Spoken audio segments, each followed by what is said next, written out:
This is Audible.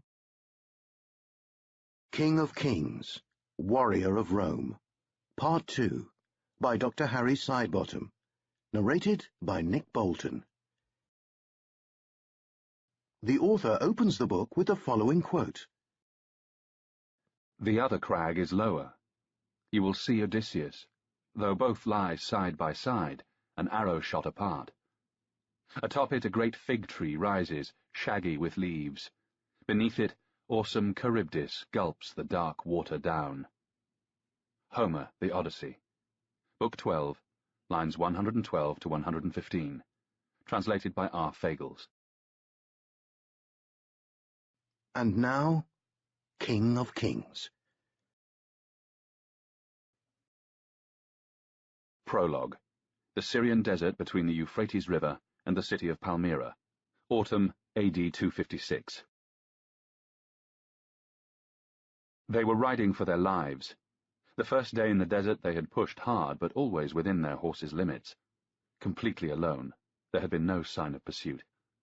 That evening in camp, among the muted, tired conversations, there had been a fragile mood of optimism. It was smashed beyond recall in the morning. As they crested a slight ridge, Marcus Clodius Ballista, the Dux Ripae, pulled his horse to one side off the rough track, and let the other 13 riders and one pack-horse pass. He looked back the way they had come. The sun was not up yet, but its beams were beginning to chase away the dark of the night. And there, at the centre of the spreading semicircle of numinous yellow light, just at the point where in a few moments the sun would break the horizon, was a column of dust. Ballista studied it intensely. The column was dense and isolated. It rose straight and tall, until a breeze in the upper air pulled it away to the south and dissipated it. In the flat, featureless desert, it was always difficult to judge distances. 4 or 5 miles away, too far to see what was causing it. But Ballista knew. It was a troop of men. Out here in the deep desert, it had to be a troop of mounted men, on horses or camels or both.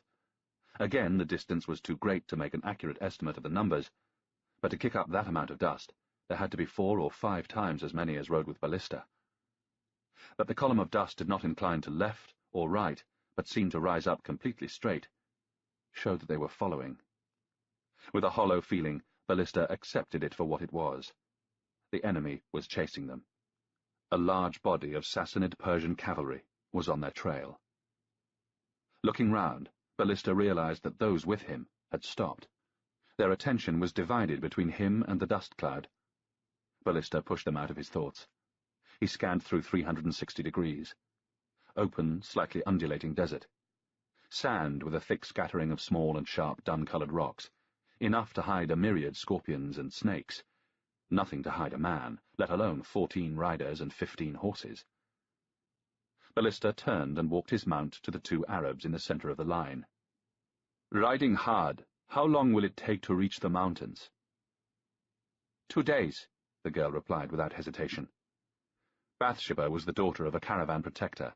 She had travelled the route before with her late father. Ballista trusted her judgment, but he glanced at the other Arab. "Today and tomorrow," Hadudad the mercenary said. With the jingle of horse furniture, Turpio, the sole Roman officer under Ballista surviving from the original force, reined in next to them. 2 days to the mountains?" Ballista asked. Turpio shrugged eloquently. "The horses, the enemy, and the gods willing." Ballista nodded. He raised himself up using the front and rear horns of the saddle. He looked both ways along the line. He had his party's undivided attention. "The reptiles are after us. There are a lot of them, but there is no reason to think they can catch us. They are 5 miles or more behind. 2 days, and we are safe in the mountains." Ballista felt as much as saw the unspoken objections of Turpio and the 2 Arabs. He stopped them with a cold glance. 2 days, and we are safe," he repeated. He looked up and down the line. No one else said anything. With studied calm, Ballista walked his horse slowly to the head of the line. He raised his hand and signalled them to ride on. They moved easily into a canter. Behind them, the sun rose over the horizon. Every slight rise in the desert was gilded, every tiny depression a pool of inky black. As they rode, their shadows flickered far out in front, as if in a futile attempt to outrun them. The small column had not gone far when a bad thing happened. There was a shout, abruptly cut off, then a terrible crash. Ballista swung round in the saddle.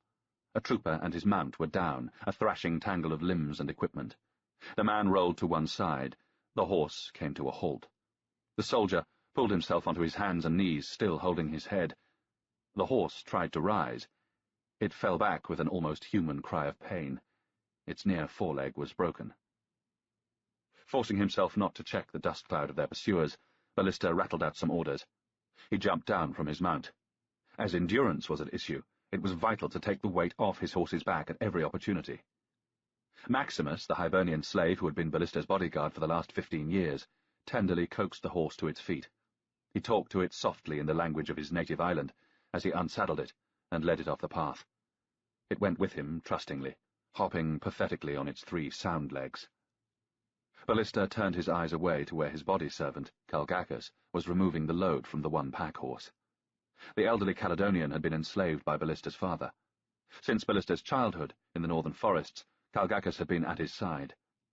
Now, with a peevish expression on his ill-favoured face, the Caledonian redistributed as much of the provisions as he could among the riders. Muttering under his breath, he placed what could not be accommodated in a neat pile. He regarded it appraisingly for a moment, then pulled up his tunic, pushed down his trousers, and urinated copiously all over the abandoned foodstuffs.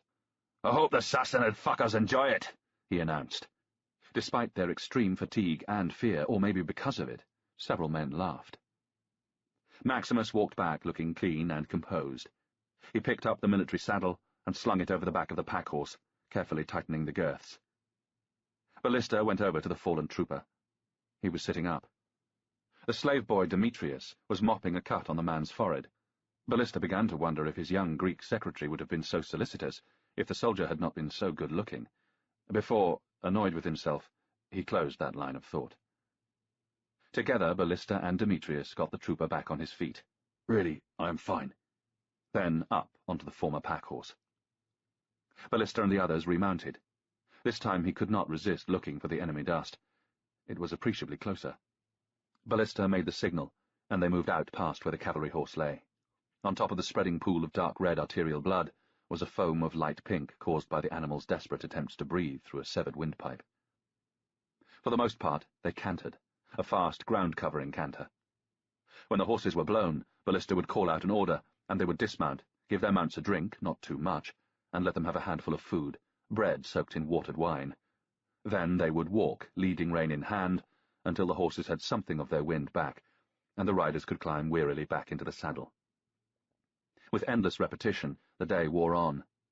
They were travelling as fast as they could, pushing the horses to the edge of their stamina, at constant risk of fatigue-induced accident. Yet every time they looked, the dust of their unseen enemy was a little closer. During one of the spells on foot, Bathsheba walked her horse up alongside Ballista.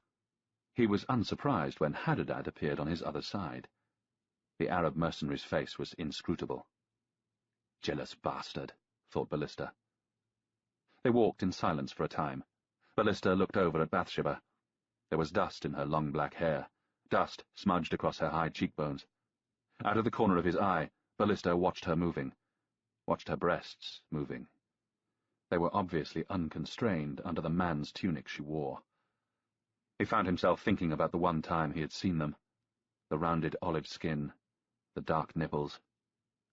"All-Father, I must be losing my grip," Ballista thought. "We are being chased for our lives through this hellish desert, and all I am thinking about are this girl's tits. But, All-Father, fulfiller of desire, what fine tits they were." "Sorry, what was that?" Ballista realized she had been talking to him. "I said, why did you lie to your men?" Bathsheba's voice was pitched low. Above the rattle of equipment, the heavy footfalls and laboured breathing of men and horses, she could not be heard beyond the 3 of them. "You have travelled this way before. You know we will not be safe when we reach the mountains. There is only one path through the high country. We could not be easier to follow if we were unrolling a thread behind us." "Sometimes a lie can cause the truth," Ballista grinned. He felt oddly light-headed. Ariadne gave Theseus the ball of string to find his way out of the labyrinth when he went in to kill the Minotaur. He promised he would marry her, but he abandoned her on the island of Naxos. If he had not lied, Ariadne would not have married the god Dionysus, Theseus would not have had a son called Hippolytus, and Euripides could not have written the tragedy of that name. Neither Bathsheba nor Hadadad spoke. They were both looking at him strangely. Ballista sighed and started to explain. If I had told them the truth, that the Persians may well catch and kill us before the mountains, and that even if we get that far, they will probably kill us anyway, they might have given up, and that would have been the end of things. I gave them some hope to work towards. And who knows, if we get to the mountains, we might make our own safety there. Ballista looked closely at Hadadad. I remember the road passes through several ravines. The mercenary merely nodded. Are any of them suitable for an ambush? Hadadad took his time replying. Ballista and Bathsheba remained silent. The Arab mercenary had served Bathsheba's father for a long time. They knew he was a man whose judgment was sound. The horns of Ammon, not far into the mountains. A good killing ground. Ballista signaled it was time to remount. As he hauled his tired frame into the saddle, he leant over and spoke quietly to Hadadad. Tell me just before we reach the horns of Ammon, if we get that far. Night fell fast in the desert. One moment the sun was high in the sky, the next it was dipping out of sight. Suddenly Ballista's companions became black silhouettes, and the dark came crowding down. The moon had not yet risen, and even if the horses had not been fit to drop, it was not thought safe to continue by starlight. Just off the track, they made camp in near total darkness. By Ballista's order there were only 3 shuttered lanterns lit. They were positioned to face west, away from the pursuers, and when the horses were settled, they were to be extinguished. Ballista rubbed down his mount, whispering quiet, meaningless endearments in the grey gelding's ears. He had bought Pale Horse in Antioch the year before. The gelding had served him well, and he was very fond of the big-hearted animal. The smell of hot horse, as good to Ballista as the scent of grass after rain, and the feel of the powerful muscles under his smooth coat, soothed him. "Dominus!" The voice of a trooper leading up his mount broke Ballista's reverie. The soldier said nothing else. There was no need. The man's horse was as lame as a cat. As they so often did when needed, Maximus and Calgacus appeared out of the darkness. Without words, the elderly Caledonian took over seeing to Pale Horse, and the bodyguard joined Ballista in checking the other horse. They walked it round, made it trot, inspected its hooves. It was hopeless. It could go no further. With a small jerk of his chin, Ballista indicated to Maximus to lead it away. The trooper held himself very still, waiting. Only his eyes betrayed his fear. "We will follow the custom of the desert." At Ballista's words, the man exhaled deeply. "Tell everyone to gather round." Ballista collected his helmet and a pottery wine jar and placed them on the ground next to one of the lanterns, which he opened completely. The small party formed a circle in the light, squatting in the dust. The lantern threw harsh light onto their tense faces, accentuating their features. Somewhere a desert fox barked. It was very quiet afterwards. Ballista picked up the wine jar, drew the stopper, and drank deeply. The wine was rough in his throat. He gave it to the man next to him, who drank and passed it on. Maximus came back and hunkered down. "The girl will not be included." Ballista's voice sounded loud to himself. "Why not?" Ballista looked at the trooper who had spoken. "I am in command here. I am the one with Imperium." "We will do what is ordered, and at every command we will be ready." The soldier looked down as he flatly intoned the ritual words. Bathsheba got up and walked away. When the empty jar was passed back to Ballista, he dropped it at his feet. He raised his right boot and brought it down on the jar. There was a loud snap, then a series of sharp clinks as it shattered. Studying what he was doing, he stamped his heel 3, 4 more times, breaking the vessel into small shards. He crouched down and selected 13 similar-sized pieces, which he laid out in a row. He picked up 2 of them. With one, he scratched the single Greek letter theta on the other. He scooped up all 13 shards and dropped them, the 12 blank and the 1 marked, into his upturned helmet, and rattled them around. Ballista stood and held the helmet. Everyone was watching it as if it contained an asp. In a sense it did. Ballista felt his heart beating hard, his palms sweating, as he turned and offered it to the man on his left. It was the scribe from North Africa, the one they called Hannibal. He did not hesitate. His eyes locked with Ballista's as he put his hand in the helmet. His fingers closed. He withdrew his fist, turned it over, and unclenched it. On his palm lay an unmarked shard. With no show of emotion, he dropped it on the ground. Next was Demetrius. The Greek boy was trembling, his eyes desperate. Ballista wanted to comfort him, but knew he could not. Demetrius looked to the heavens. His lips mouthed a prayer. He thrust his hand into the helmet, clumsily, almost knocking it from Ballista's grip. The 12 shards clinked as the boy's fingers played over them, making his choice. Suddenly, he withdrew his hand.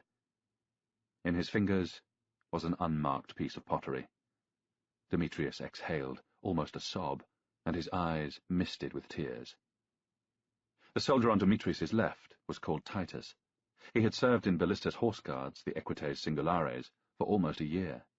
Ballista knew him for a calm, competent man. Without preamble, he took his shard from the helmet. He opened his fist. There was the theta. Titus closed his eyes.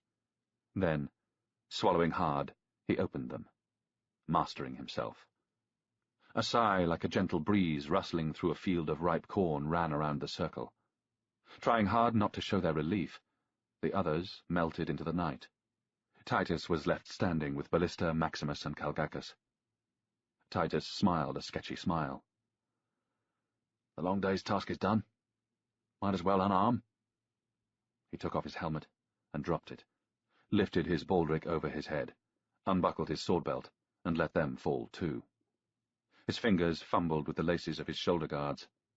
Without words, Maximus and Calgacus closed in and helped him, lifting the heavy, dragging mailcoat off. Unarmed, Titus stood for a moment, then bent and retrieved his sword, unsheathing it. He tested its edge and point on his thumb. "It does not have to be that," said Ballista. Titus laughed bitterly. "A stepmother of a choice. If I run, I will die of thirst. If I hide, the reptiles will find me, and I've seen what they do to their prisoners. I would like to die with my arse intact. Better the Roman way." Ballista nodded. "Will you help me?" Ballista nodded again. "Here?" Titus shook his head. "Can we walk?" The 2 men left the circle of light. After a time, Titus stopped. He accepted a wineskin that Ballista offered, and sat down. He took a long pull, and handed the drink back as Ballista sat next to him. Back in the camp, the lanterns went out, one by one. "Fortune, Tyche, is a whore," Titus said. He took another drink. "I thought I would die when the city fell. Then I thought I would escape. Fucking whore." Ballista said nothing. "I had a woman back in the city. She'll be dead now, or a slave." Titus unfastened the purse from his belt. He passed it to Ballista. "The usual. Share it out among the boys." They sat in silence, drinking until the wine was gone. Titus looked up at the stars. "Fuck. Let's get it over with." Titus stood up and passed over his sword. He pulled his tunic up, baring his stomach and chest. Ballista stood close in front of him. Titus placed his hands on Ballista's shoulders. The hilt of the sword in his right hand, Ballista laid the blade flat on his left palm. He brought the point up ever so gently, to touch the skin just below Titus' ribcage, then moved his left hand round behind the soldier's back. Ballista did not look away from the other man's eyes. The smell of sweat was strong in Ballista's nostrils. Their rasping breathing was as one. Titus' fingers dug into Ballista's shoulders. An almost imperceptible nod, and Titus tried to step forward. Pulling the soldier towards him with his left hand, Ballista put his weight behind the thrust of the sword in his right. There was an infinitesimally slight resistance, and then the sword sliced into Titus' stomach with sickening ease. Titus gasped in agony, his hands automatically clutching for the blade. Ballista felt the hot rush of blood as he smelt its iron tang. A second later, there was the smell of piss and shit as Titus voided himself. "Eugie! Well done," Titus groaned in Greek. "Finish it!" Ballista twisted the blade, withdrew it, and thrust again. Titus' head jerked back as his body went into spasm. His eyes glazed, his legs gave way, his movements stilled, and he began to slide down the front of Ballista. Letting go of the sword, Ballista used both hands to lower Titus to the ground. Kneeling, Ballista pulled the sword out from the body. Coils of intestines slithered out with the blade. Shiny, revoltingly white, they looked and smelled like unprepared tripe. Ballista dropped the weapon. With his blood-soaked hands, he closed the dead man's eyes. "May the earth lie lightly on you." Ballista stood. He was drenched in the blood of the man he had killed. Maximus led several others out of the darkness. They carried entrenching tools. They began to dig a grave. Calgacus put his arm round Ballista and led him away, quietly soothing him, as he had when he was a child.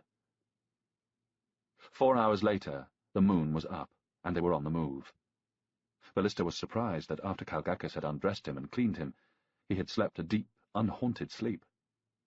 Wearing new clothes, his armour burnished, he was back on Pale Horse, leading the diminished party towards the west. One by one the stars faded. When the sun rose again, there were the mountains ahead, still blue in the distance. And behind was the dust of their hunters, much nearer now, not above 2 miles away. "One last ride!" As Ballista said the words, he realized they were double-edged. He thought a quick prayer to Woden, the high god of his homelands. "All-Father, High One, Death-Blinder, do not let my careless words rebound on me and mine. Get us out of this." Out loud, he called again, "One last ride!" At the head of the column, Ballista set and held the pace at a steady canter. Unlike yesterday, there was no time to dismount, no time to walk and let the horses get their breath back. As the sun arched up into the sky, relentlessly they rode to the west. Soon the horses were feeling their exertions. Nostrils flared, mouths hanging open, strings of spittle flecking the thighs of their riders. All morning they rode, the mountains inching closer.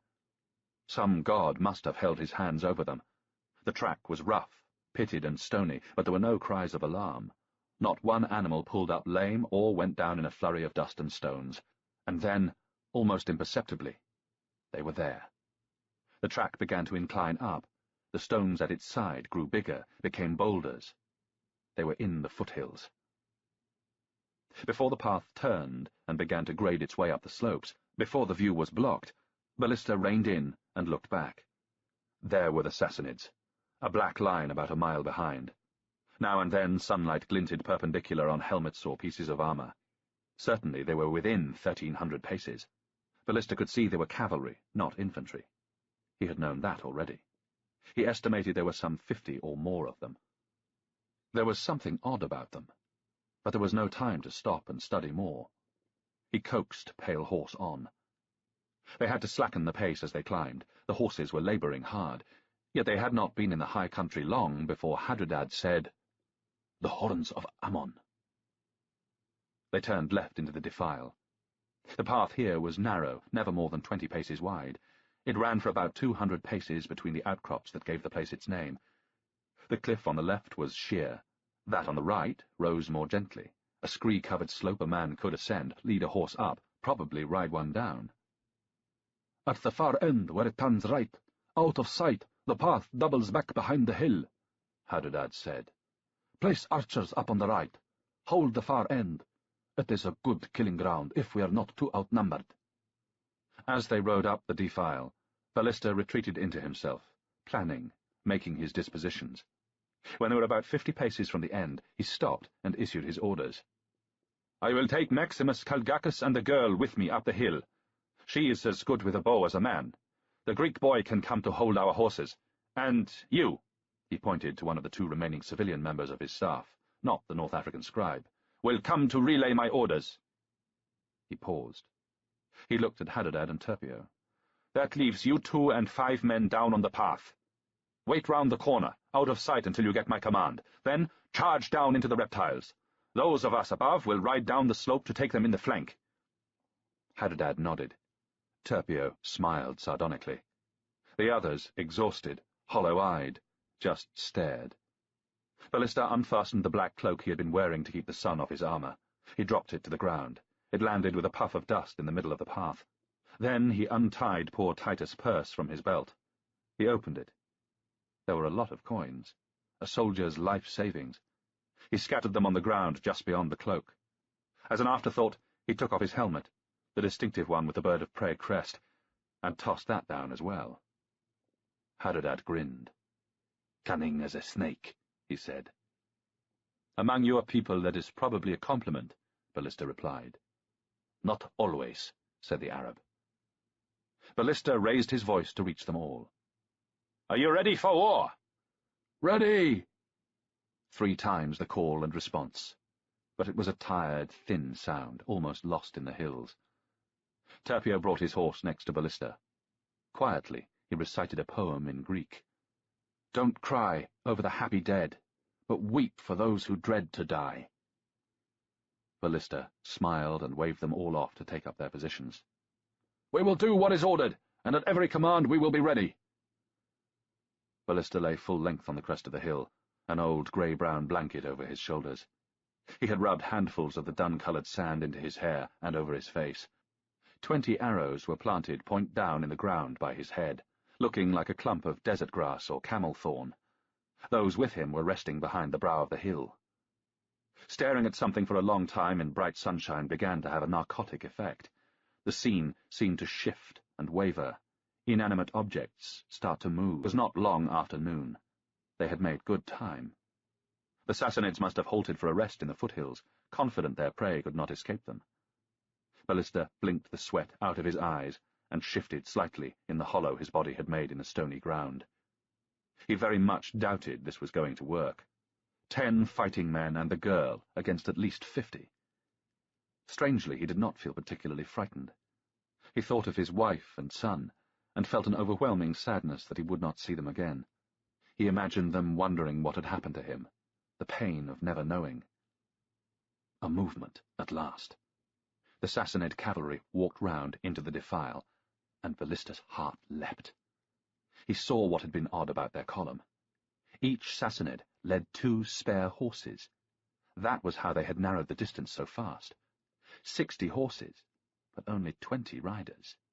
The odds were no worse than 2 to 1, and, All-Father willing, he could improve on that. The leading Sassanid pointed, called something over his shoulder, and trotted ahead. He reached the things lying in the track and dismounted. Struggling to keep a grip on the reins of his 3 horses, he crouched down and picked them up. Ballista grinned a savage grin. The others had not halted. Instead, they trotted up and bunched behind the man on foot. "Fools," thought Ballista. "You deserve to die." Shrugging off the blanket, Ballista grasped his bow and got to his feet. As he took an arrow and notched it, he heard the others scrambling up to the crest. He drew the composite bow, feeling the string bite into his fingers and the tension mount in the wood, bone, and sinew of its belly. Intent on their discoveries, the Sassanids had not noticed him. He selected the man he took to be their leader. Aiming above the bright red trousers and below the yellow hat at the black and white striped tunic, he released. A few seconds later, the man was pitched from his horse. Ballista heard the shouts of surprise and fear. He heard those with him release their bows. Another arrow automatically notched. He shot into the bunch of riders, aiming low, hoping if he did not get a rider, he would hit a horse. Not looking to see where the arrows struck, he released 4 or 5 times more into the group in quick succession.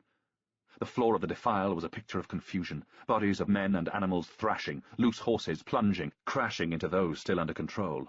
Ballista swung his aim to the untouched rear of the column. His first shot missed. His second took a rider's horse in the flank. The beast reared, hurling the warrior backwards to the ground. The other 2 horses he had been leading bolted. "Hadadad! Turpio! Now! Demetrius, bring up the horses! Ballista yelled over his shoulder. He shot off some more arrows as the crunch and scatter of loose stones grew louder behind him. When the Greek boy appeared with his mount, Ballista dropped the bow and vaulted into the saddle. Guiding with his thighs, he set Pale Horse at the slope. From up here it looked far steeper than it had from below, an awkward surface of large slabs of ochre, grey and brown, with patches of treacherous scree. Ballista leant back against the rear horns of the saddle, dropping the reins, letting Pale Horse find their way. He could hear the others following. Down and off to his right, he saw the 7 Roman riders, Hadadad and Turpio at their head, thunder into the defile. As Ballista drew his sword, Pale Horse stumbled. The long cavalry spatha nearly slipped from Ballista's grip. Cursing mechanically, he recovered it, and slipped the leather thong tied to the hilt over his wrist. The riders with Hadadad had ploughed into the head of the Sassanid column.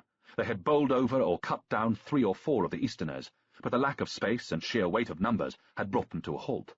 There were loose Persian horses everywhere. Clouds of dust billowed up the scarred cliff face opposite. Although taken by surprise and now leaderless, the Sassanids were experienced warriors. They were not ready to run. A Roman trooper with Hadadad toppled from the saddle. An arrow whistled past Ballista. Another landed in front of him, snapping and ricocheting away. Everything hung in the balance. As Ballista neared the bottom, the closest 2 Sassanids stuffed their bows back into their cases and tugged their swords free. They were at a standstill. Ballista was moving fast. He wanted to use that. At the last moment, he swerved Pale Horse at the warrior to his right. The brave little gelding did not flinch and crashed shoulder to shoulder into the Persian horse. The impact threw Ballista forward in the saddle, but the enemy horse was set back virtually on its quarters, its rider clinging to its mane to keep his seat. Recovering his balance in a moment, Ballista brought his sword across Pale Horse's neck in a fierce downward cut. The Sassanids were light cavalry. Few of them wore armour. The blade bit deep into the man's shoulder.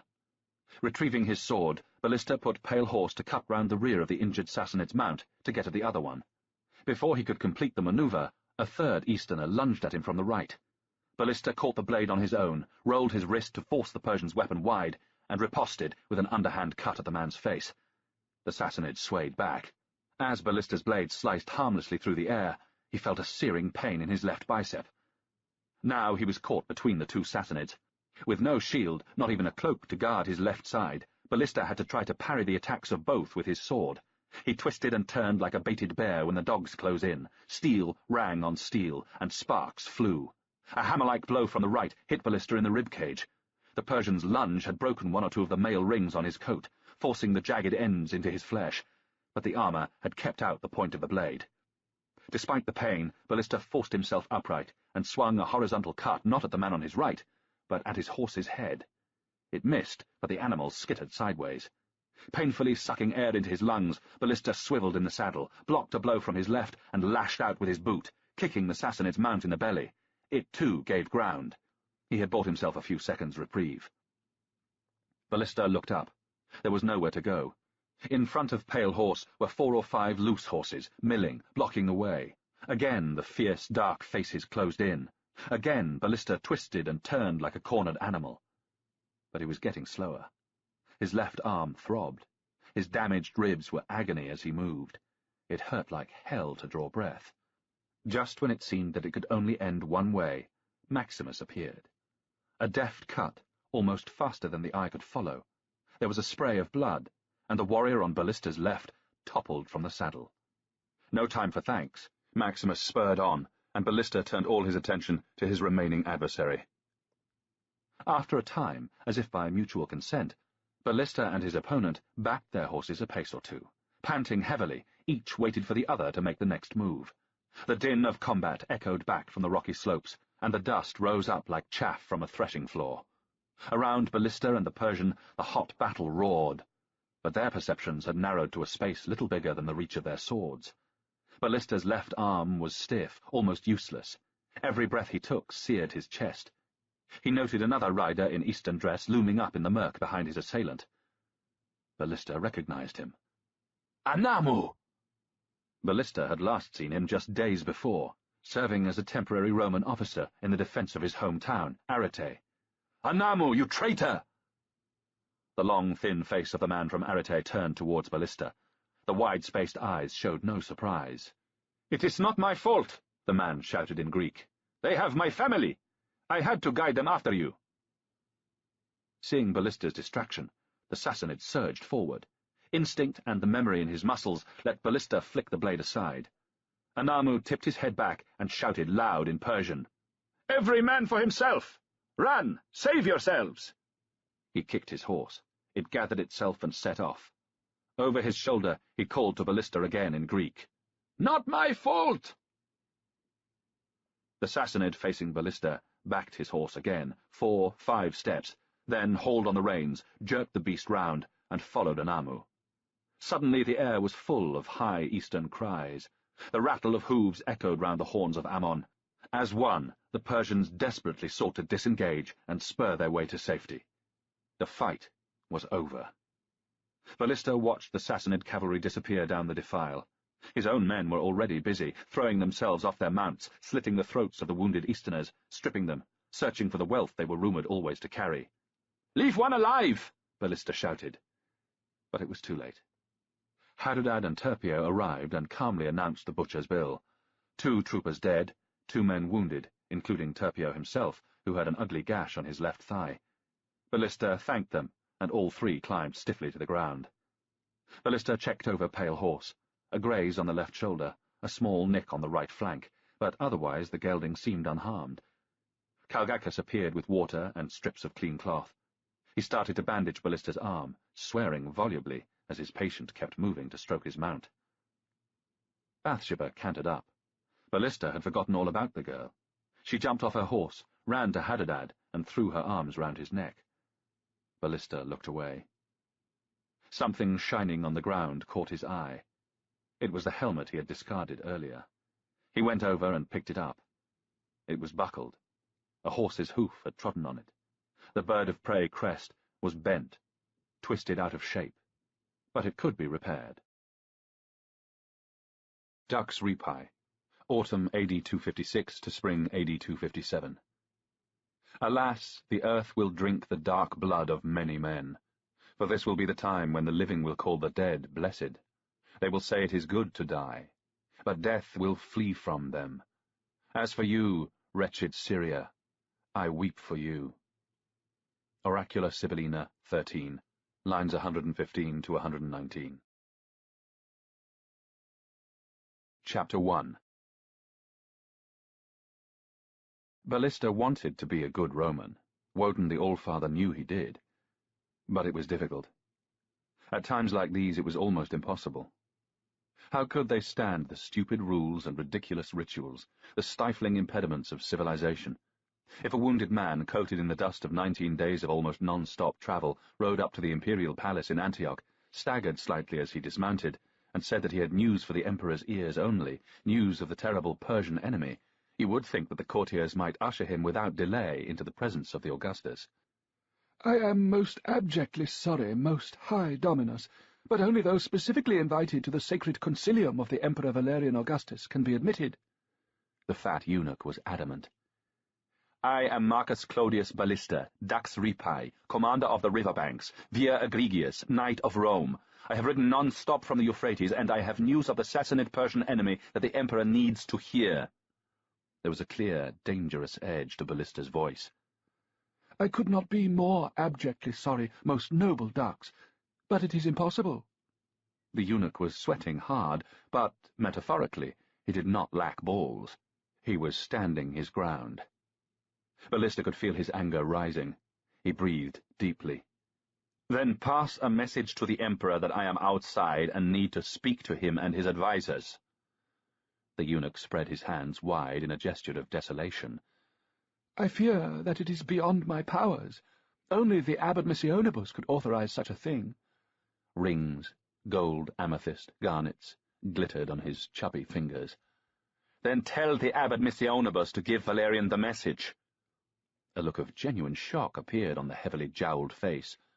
No one in the court would dream of boldly referring to the emperor by just one of his names. "Oh, no, the Abbot Missionibus is not here."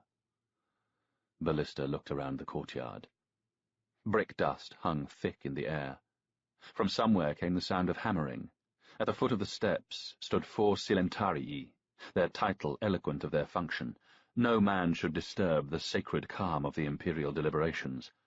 They were backed by a dozen Praetorian guardsmen by the great doors at the top of the steps. There was no chance that Ballista could force his way into the imperial presence. He listened to the hammering. Although it was almost a year to the day since Ballista had been at the new imperial palace at Antioch, it was still unfinished, and much would have changed.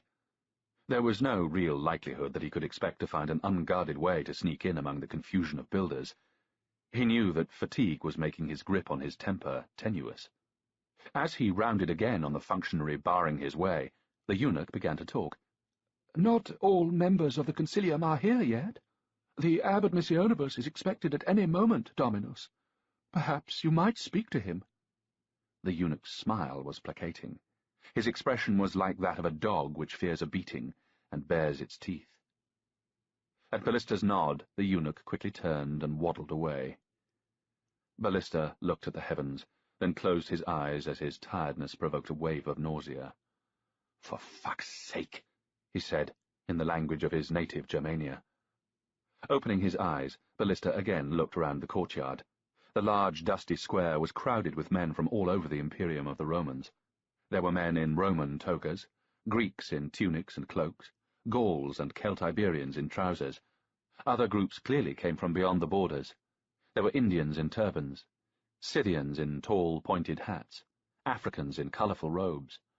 Wherever the emperors went, the business of the empire followed them in the form of innumerable embassies. There were embassies from communities within the empire waiting to ask for benefits, both straightforwardly tangible, relief from taxation or from the billeting of troops, and more symbolic, honorific titles, or the right to enlarge their town council. And there were embassies from further away, from the so-called friendly kings, wanting help against their neighbours, or financial subsidies. They always wanted financial subsidies. Now the empire was reeling, attacked on all its frontiers, rebellions breaking out in province after province. Those near enough to raid across the borders always got their subsidies. "Excuse me." Ballista was exhausted. He had not noticed the man approach. "I heard you speak in our language." The man was smiling the smile of someone who thinks that he has come across one of his own race a long way from home. His accent pointed to one of the southern German tribes, one down by the Danube or the Black Sea. It put Ballista on his guard. "I am Videric, son of Fritigern, king of the Borani. I am my father's ambassador to the Romans." There was a silence.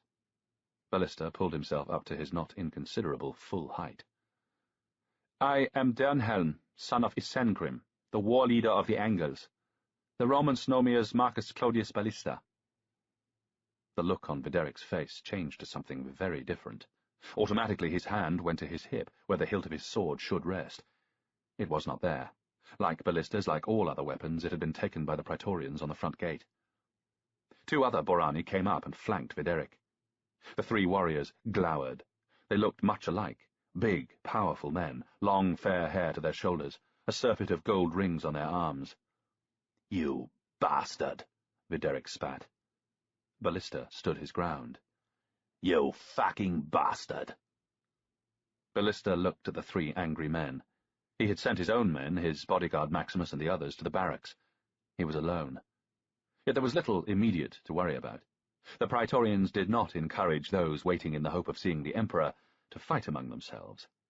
"Last year in the Aegean, 2 longboats of Borani warriors, and you only spared about a dozen to sell as slaves." Videric's face was very pale. "Men die in war. It happens." Ballista kept his voice neutral. "You shot them down when they could not resist."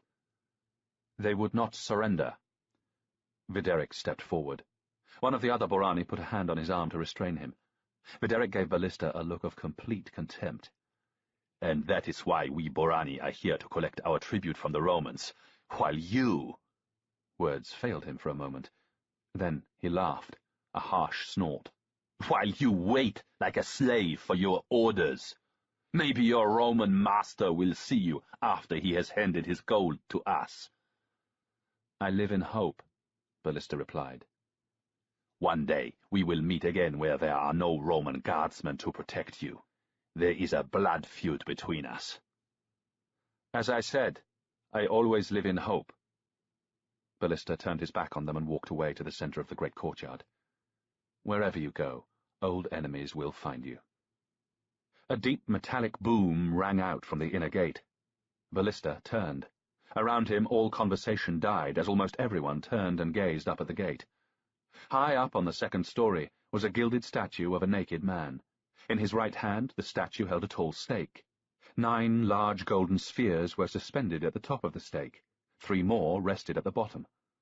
Despite his fatigue, Ballista found the mechanical water clock caught his attention. Obviously, one of the spheres slid down at the start of each of the 12 hours of daylight. It was the 3rd hour. Conventionally, this was when the salutatio, the time for receiving visitors, ended, and the courts began to sit. The autocratic powers of the emperors had long ago blurred such distinctions. As the reverberations died away, a low hum of talk returned. The water clock was new. It had not been there a year earlier. The engineer in Ballista made a mental note to find out how it worked. He looked away, scanning the courtyard. The great fortress-like walls with their embedded Corinthian columns dwarfed the crowd.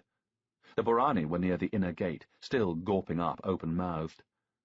Ballista moved away towards the outer gate. A small group of peasants, thin men in much-patched tunics, shifted to one side as Ballista sat on the ground. The big northerner settled himself to wait. His elbows on his knees, his head in his hands, he shut his eyes. The sun was warm on his back. The peasants started talking softly in a language Ballista did not know. He thought it was Syriac. His mind drifted. Once again he saw the flames engulf the city, the strong south wind pull long streamers of fire into the night sky, the eruption of sparks as a roof gave way. Once again he saw the city of Arete die, the city that he had been charged to defend. Inexorably, Ballista's thoughts turned to the nightmare flight from Arete, the hellish, relentless pursuit through the desert, his sword slicing into Titus' guts, the trooper gasping out his life-breath, the vicious fight at the Horns of Ammon, then 2 days crossing the mountains, hunched in the saddle, sharp, gnawing hunger driving out all other thoughts, their staggering journey from one brackish watering-hole to another. Ballista's thoughts moved on, down from the mountains at last, the first Roman-held village, clean water, food, a bath, the news that the Emperor Valerian had set up his court in Antioch, then on down a broad Roman highway to the caravan city of Palmyra. And there he had left Bathsheba, left her and Hadodad. It had been a hurried, tense parting for the 3 of them, with much left unsaid. There had been little time to say anything, and Ballista had lacked the words. He had not known what he wanted to say. The rest of the journey had been physically easy. Good Roman roads all the way, west from Palmyra to the next great caravan city of Emesa, then north up the lush valley of the Orontes River. Ballista again felt the motion of the horse under him, as they plodded through the water meadows towards Antioch, towards the imperial court, and the report that he must give today. The city fell. The Sassanid Persians took it. I failed. Click, drag, step. Click, drag, step. The sounds jerked Ballista awake. From under the arch of the outer gate came Macrianus. Click went his walking stick, his lame foot dragged, and his sound one took a step. Click, drag, step. The crowds parted as he moved into the courtyard. He was followed at a couple of paces by 2 other men in togas. In all bar one respect, they were younger images of himself. The same long, straight nose, the receding chin, the pouches under the eyes. But the sons of Macrianus walked easily. There was a lithe, confident swagger in their step. Ballista had never seen the sons before, but he had met Macrianus once or twice. Marcus Fulvius Macrianus may have been old and lame, and his low birth was widely known, but he was not to be taken lightly. As Comes Sacrarum Largitionum, Count of the Sacred Largesse, as well as being in charge of clothing the court, the army, and the civil service, the imperial dye works answered to him, he controlled all the money taxes in the imperium, the gold and silver mines, the mints that produced the coinage, and, most potent of all, he paid both the regular cash salaries of soldiers and officials and the not infrequent donatives to the military. As Praefectus Annoni, prefect of the grain supply, he fed the city of Rome and the imperial court. He had agents and depots in every province of the imperium. More to the point, he had the ear of the emperors. Macrianus had risen high. Now he shone in the sunlight, his toga gleaming white, the golden head of Alexander the Great which topped his walking stick flashing. Click, drag, step. Neither he nor his sons looked right or left as they made their way towards the inner gate and the imperial concilium. Ballista hauled himself stiffly to his feet. Ave Comes! Ave Marcus Fulvius Macrianus! Click, drag, step. The lame man paid no attention. Macrianus! Ballista stepped forward. Out of the way, you filthy barbarian! How dare you address the Comes Sacrarum Legationum et Praefectus Annoni? The contempt in the son's tone was not feigned. Ballista ignored him. Macrianus, I need to talk to you. Speak when you are spoken to, you piece of barbarian shit! The youth was closing on Ballista. Macrianus, it is me. The lame man did not break his slow progress, but he looked at the long-haired, dirty barbarian who was speaking to him. There was no immediate recognition on his face. Macrianus, it is me, Ballista, the Dux Ripae. I have news of the Sassanids. The blow to the left side of his head cut off Ballista's words. He staggered a few steps to his right. Let this be a lesson to you. The youth waded forward, ready to punch again. Ballista crouched, one hand to his temple. He turned slowly, as if dazed, to face his attacker. When the youth came close enough, Ballista lashed out a straight right, hard and fast to the crotch. The youth doubled up, both hands clasping his balls. He tottered 3 steps backwards. The toga was a ceremonial costume, its very impracticality its point. Romans wore it on special formal days, when they were neither doing physical work nor fighting. Now the youth's toga caught round his legs. He sat down, hard. Ballista straightened up and turned to Macrianus. Macrianus, it is me, Marcus Clodius Ballista, the Dux Ripae. You must take me with you into the concilium. Macrianus had stopped. He stared into Ballista's eyes. Something more than recognition, some guarded calculation, as if he had never expected to see Ballista again, played across his face. It is vital that I talk to the Emperor. Ballista heard men running, hobnailed boots pounding, others scrabbling out of the way. He kept his eyes on those of Macrianus. A small smile began to spread across the face of the Comes Sacrarum Legationum. Ballista was knocked sideways and crashed violently to the ground as the Praetorian tackled him. The guardsman rolled off Ballista and got to his feet. Another Praetorian arrived. He punched the butt of his spear into Ballista's back.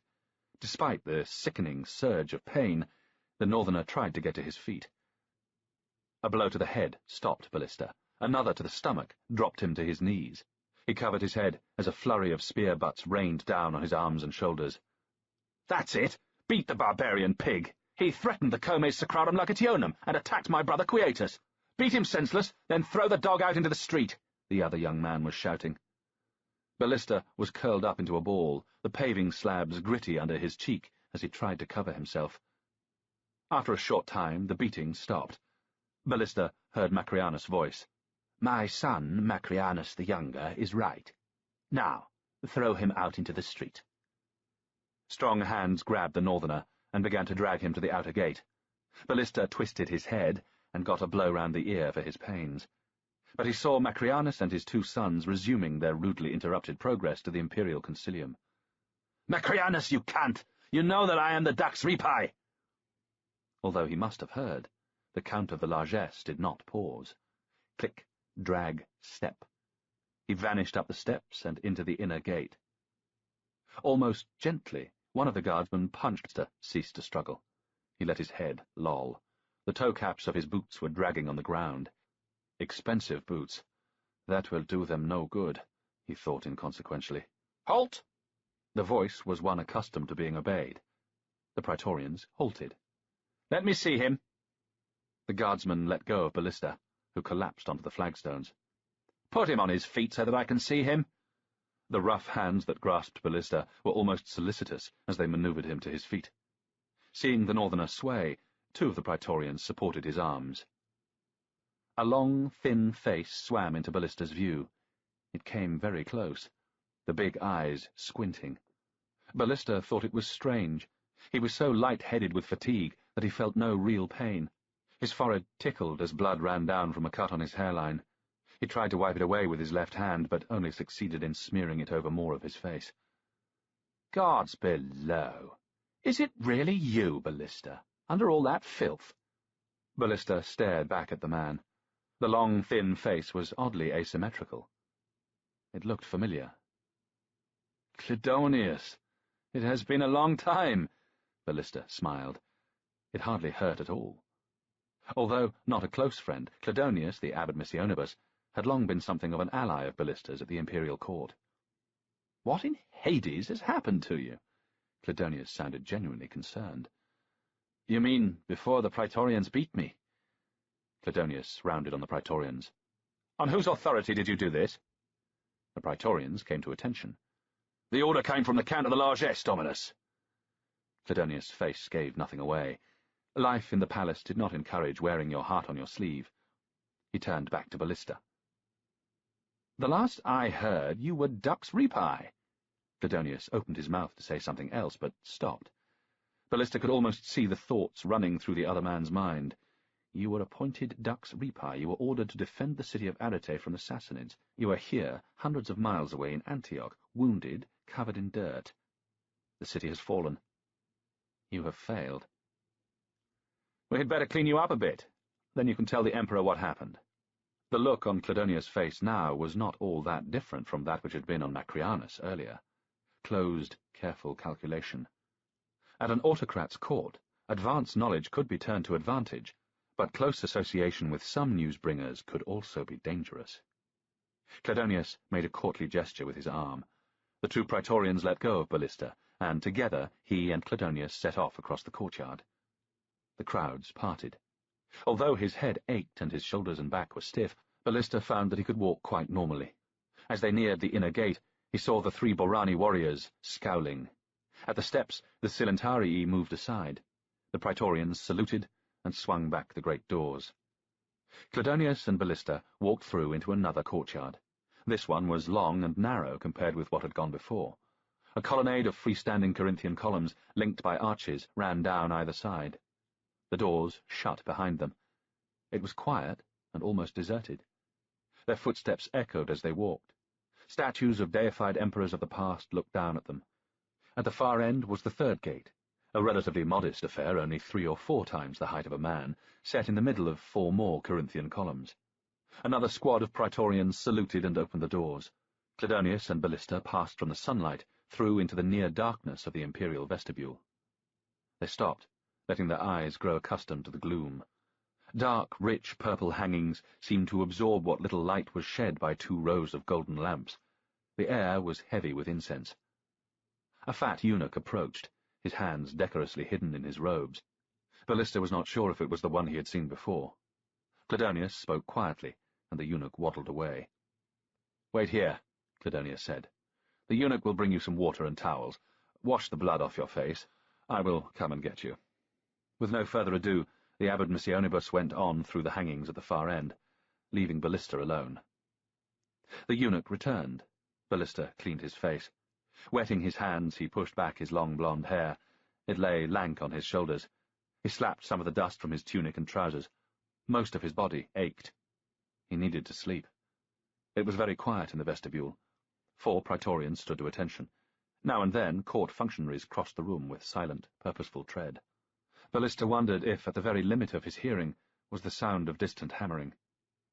At last, after the endless ride, here he was. Time to make his report. The city fell. The Sassanid Persians took it. I failed.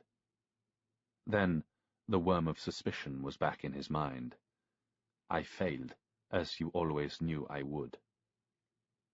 Men sent on suicide missions cannot expect to be welcomed as heroes if they return. Ballista knew that he had done what he had been sent to do. The Imperium was being attacked on all sides. Its forces were stretched beyond breaking point. North Africa was ablaze with a native revolt led by a charismatic warrior called Faraxen. In the west, Valerian's son and co-emperor Gallienus had based himself at Viminacium in a desperate attempt to hold back beyond the Rhine and Danube the hordes of the north.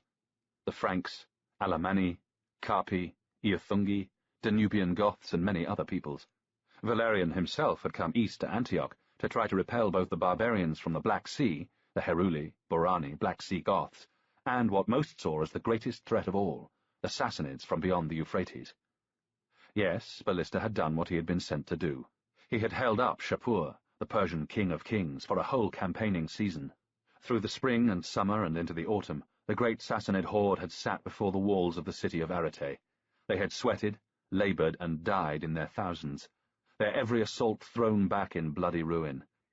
Ballista had bought the Romans a year's grace. But it would have been less embarrassing for the Empire if Ballista had died sword in hand in the ruins of Arete.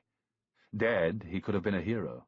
Alive, he was the walking proof of heartless imperial duplicity, a continual reminder that the emperors had cynically sacrificed 2 units of Roman soldiers and an entire city for the greater good. You bastards! You lied. There never was a relief force. You sent me there to die. The hangings parted, and Clodonius reappeared. He gestured Ballista to come. The asymmetrical face was mask-like, revealing not a flicker of emotion. Ballista began to smile at the contrast between the short, neatly trimmed beard and carefully forward-combed hair of the abbot Missionibus, and his own long, filthy locks and several days' stubble. The hanging fell behind them, and they were plunged into almost complete darkness.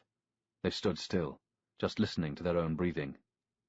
With no warning, the inner hangings were pulled back, and Ballista was momentarily blinded by the rush of light.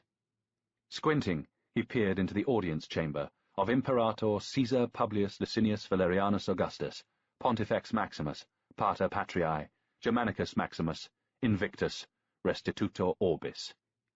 As befitted his role as mediator between mankind and the gods, the Emperor Valerian appeared suspended in mid-air. He was bathed in bright sunlight from the windows of the great apse where he sat. His toga gleamed painfully white, and rays flashed from the golden wreath on his head. The Emperor's face was immobile. His gaze was fixed on the distance, over the heads of mere mortals, far beyond the confines of the palace. As the Romans deemed right, the Emperor looked as remote as a statue. As Ballista's eyes adjusted, he saw the low altar where the sacred fire burned at the foot of the steps up to the throne. He took in the Praetorian prefect, Successianus, standing at the right shoulder of the Emperor, the row of secretaries behind his left. Clodonius touched Ballista's elbow, and they set off to walk slowly the length of the long audience chamber. In front of the pillars on either side sat the members of the concilium, a dozen or so of the great men of the Empire, as still and quiet as cowed schoolboys. Out of the corner of his eye, Ballista saw the sons of Macrianus glowering. The face of their father, longer schooled in the ways of the court, was expressionless. Near them, Ballista saw another man that he thought he recognized. The artfully curled hair and beard, the supercilious expression, reminded him of someone. In his fatigue, the recognition remained tantalizingly out of reach. They stopped just short of the sacred fire. "Marcus Clodius Ballista, Dux Ripae, commander of the riverbanks, Via Egregius, knight of Rome." The voice of the abbot Missionibus was reverent, but carried well. Valerian remained motionless, his gaze still far away. At a sign from Clodonius, Ballista advanced to the foot of the steps and performed proskinesis, adoration. Hoping that his reluctance was not evident, the northerner lowered himself to his knees, then prostrated himself full length on the floor. Still Valerian did not look at him, but after a while the Emperor held out one of his hands. Ballista got to his feet, and, bowing, kissed the proffered heavy gold ring, set with a gem cut with an image of an eagle. At last the Emperor looked down at the man in front of him. The thin, delicate leaves of the golden wreath rustled. "Ave, Marcus Clodius Ballista, carissime Dux Ripae, my dear commander of the river banks." Ballista looked up at the Emperor. There was the prominent chin, the fleshy cheeks and neck. Now the sparse, carefully groomed moustache and whiskers framed a mouth that was set, eyes that contained no warmth. The word carissime was never more of a formality. The Emperor looked at Ballista. The northerner looked back at the Emperor. A Roman would have looked away, would have respectfully dropped his eyes. Ballista was buggered if he was going to look away. Motes of dust moved lazily in the sunlight. At length the elderly Emperor nodded, as if to confirm something to himself, and spoke. "Marcus Clodius Ballista, Tell the sacred concilium the things that have happened to you and the things that you have done. Take the floor." Ballista carefully walked a few steps backwards, stopping just beyond the low altar of the imperial fire. Cladonius had melted into the background. Ballista was alone in the middle of the chamber. He was very aware of the members of the concilium seated on either side, but he kept his gaze and all his attention on the old man on the elevated throne. "What has happened to me? No one knows better than you what has happened to me. You and your son betrayed me, gave me false promises, and sent me to my death. You bastard." Ballista swayed slightly. He was light-headed. He knew that he had to control himself. He started to talk. "Last autumn, following the mandata, instructions given to me by the emperors Valerian and Gallienus, I travelled to the city of Arete on the Euphrates River. I arrived 13 days before the calends of December. The seasonal rains began the next day. Over the winter I readied the defences of the city. The Sassanid Persians came in April, when there was grass for their horses and no more rain to dampen their bows. They were led by Shapur, the King of Kings, in person." A faint rustle like a shiver ran through the concilium at the mention of the great enemy of Rome, the Eastern barbarian who had the audacity to claim equality with the Roman master of the world. "The Sassanids assaulted the walls first with siege towers, then with a huge ram. We threw them back both times. Many of Shapur's men died. The plain before the city was a charnel house." Ballista paused, fighting his weariness to put his memories in order. "The Sassanids built a siege ramp to overtop our walls. We collapsed it. They undermined a stretch of the city wall and one of the towers, but our earth banks held the defences upright." Ballista took a deep breath. "Shapur ordered one final assault. It failed like the others. Then, that night, the city was betrayed." There was an audible intake of breath from the concilium. Even the emperor involuntarily leaned forward. Ballista did not wait for the inevitable question. "Christians. The Christians were the traitors." There was a low babble of voices. Valerian shot a significant look at one of his advisers. Which one? Macrianus, possibly? Then again nodded, as if something had been confirmed to him. The rising murmur of voices ceased like a lamp snuffed out as a Silentarius stepped into view. The emperor sat back on his throne, recomposing himself into a suitably dignified immobility. After a time, he spoke. "The city fell, and you are here." The imperial voice was neutral. Ballista felt a hot jet of anger rising in himself. "With a few companions, I cut my way out of the city. Nothing in my mandata said that I had to die there." Valerian betrayed no response, but on either side the members of the concilium grew even stiller. Ballista was tired, and he was angry, but he knew that he had to be very careful, or his words would yet see him executed. Everyone waited for the emperor's next words. The emperor's will was law. There was no appeal from his verdict.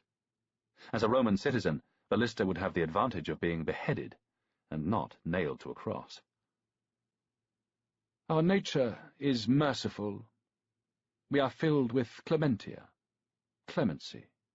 Let no one think that we would ever order one of our subjects to his death. We are not an oriental despot like Shapur the Persian, intent on enslaving the world, but the bulwark and embodiment of libertas, freedom." A mutter of assent ran round the concilium. "Who has a question for the dux ripae?" Valerian gestured. Ballista half-turned. The man rising to speak was the one who had looked familiar as Ballista entered the audience chamber. That long, artfully curled hair, a short, neatly barbered beard, with, at its bottom, a ruff of hair teased out. "All Father, if I were not so tired, I would be able to place this man." "What happened to my brother?" Ballista stared stupidly. His mind was blank. "My brother, the commander of the legionary detachment in Arete, my brother, Marcus Acilius Glabrio." Memories flooded into Ballista. He wondered how to say what he had to say. "My brother!" The voice was tense, impatient. Your brother died a hero's death. The Persians were catching us. With one other, your brother said he would delay them. He said that, like Horatius, he would hold the bridge. None of us would have got away without his sacrifice. He died a death worthy of a patrician family of Rome, worthy of the Acilii Glabriones. A hero. There was a pause. You left him to die! There was raw fury in the patrician tones. A jumped-up barbarian like you left a patrician of Rome to die. You left him to be cut down while you ran away. The young nobleman's anger choked his words. It was his choice. He volunteered. I did not order him. Ballista was not going to let himself be abused by a spoilt, pampered brat of the Roman nobility. You barbarian bastard! You will pay for the death of my brother. I, Gaius Acilius Glabrio, swear it by the gods below. The young patrician would have said more. He was even moving towards Ballista when two Silentarii appeared, and, without words, herded him back to his seat. If there are no other questions, the Emperor's words cut across everyone's thoughts. Arete has fallen. The road is open for the Persians to northern Mesopotamia, to Cappadocia. The time of troubles has returned. Again, as just 3 years ago, the road lies open for Shapur, to Syria, here to Antioch, to the heart of our empire. Bitter war looms. Each one of us can ponder in private the implications of the news brought by the Dux Ripae. We will meet again in 4 days' time at the 10th hour in the evening after the circus. The concilium is over. The Emperor stood up, and everyone else prostrated themselves as he walked out. Bitter war looms, thought Ballista. When he faced Shapur again, he would not fail. He would not let himself be betrayed again. As they got to their feet, Clodonius quickly took Ballista's arm and led him from the audience chamber. Out in the sunshine, the abbot Missionibus kept them moving at some speed towards the main gate. Impressive, Ballista, most impressive, even by your standards. You have been back at the imperial court for less than a morning, and already you have made 2 lots of extremely dangerous new enemies. Clodonius adjusted his grip on the northerner's arm. First, you make an enemy of Macrianus, the Comes Logetionum, one of the richest and most powerful men in the empire, a man who has 2 active and dangerous sons. Then, not content with that, you manage to make Gaius Acilius Glabrio, a strong-willed member of about the noblest family in the Imperium, to swear an oath of vengeance against you. Very impressive. Ballista shrugged. He decided it was not the moment to tell Clodonius about Videric and the Borani, and anyway, they were hardly new enemies. Luckily for you, Clodonius said as he steered Ballista through the great courtyard, very luckily for you, some of my servants are outside the gate with saddled horses. What? In his surprise, Ballista stopped. Are you suggesting that I ride out of the city? What? Go into hiding or flee across the borders? Clodonius' long face split into a huge grin. No. I just thought that in your condition the horses would make it easier to get across town to see your wife. You did know that she was here in Antioch? Chapter 2. And that is the donkey drowner. Clodonius' words only registered on the surface of Ballista's thoughts. In truth, nothing had penetrated deeper since the abbot Missionibus had said that the northerner's wife was in the city. Flooding is a great problem here in Antioch in the rainy season. From November through to March, even April in some years, heavy cloudbursts fall up on Mount Silpius, and the water pours down into the city. Every gully turns into a flash flood. The Parmenios River is the worst. That is why the locals call it the donkey drowner. Why is he telling me this? Ballista wondered. He had spent a week in Antioch the previous year. Julia is here. Isangrim, my beautiful son, is here. With a horrible lurch, Ballista realized that he had just assumed that Isangrim would be with Julia. He had not asked. All-Father, deep hood, long beard, fulfiller of desire, let my son be here. Back in the reign of Tiberius, they had a magician called Ablacon set up a talisman against the floods. They're very proud of it, not that it seems to do much good. Of course, there was no reason that Clodonius should know that Ballista had spent a week in Antioch. What would Isangrim look like? How tall would he be now? It was 13 months and 22 days since Ballista had seen him. He would be 4.5 now. All-Father, one-eyed, terrible one, let the boy recognize me. Clodonius was still talking. Up there, you can see... And Julia, what would she look like? Ballista pictured the black, very black eyes, the olive skin, the black hair tumbling to her shoulders. Julia, the daughter of a long line of Roman senators, married to a barbarian diplomatic hostage, become Roman officer. How would she welcome him? He thought of her tall but rounded body, the firm breasts, the swell of her hips. Over a year without a woman. Oh, father, he wanted her. The Iron Gate, a complicated system of sluices. Sensing Ballista's distraction, Cledonius sounded slightly put out. I thought that, as a military engineer, you might be interested. No, I'm sorry, it's very interesting. I can add it to the water clock at the palace as another piece of hydraulic engineering to study while the Emperor decides my fate, Ballista thought sourly. They turned their horses past the Temple of Zeus, out of the Omphalos, the navel of the city, and into the main street.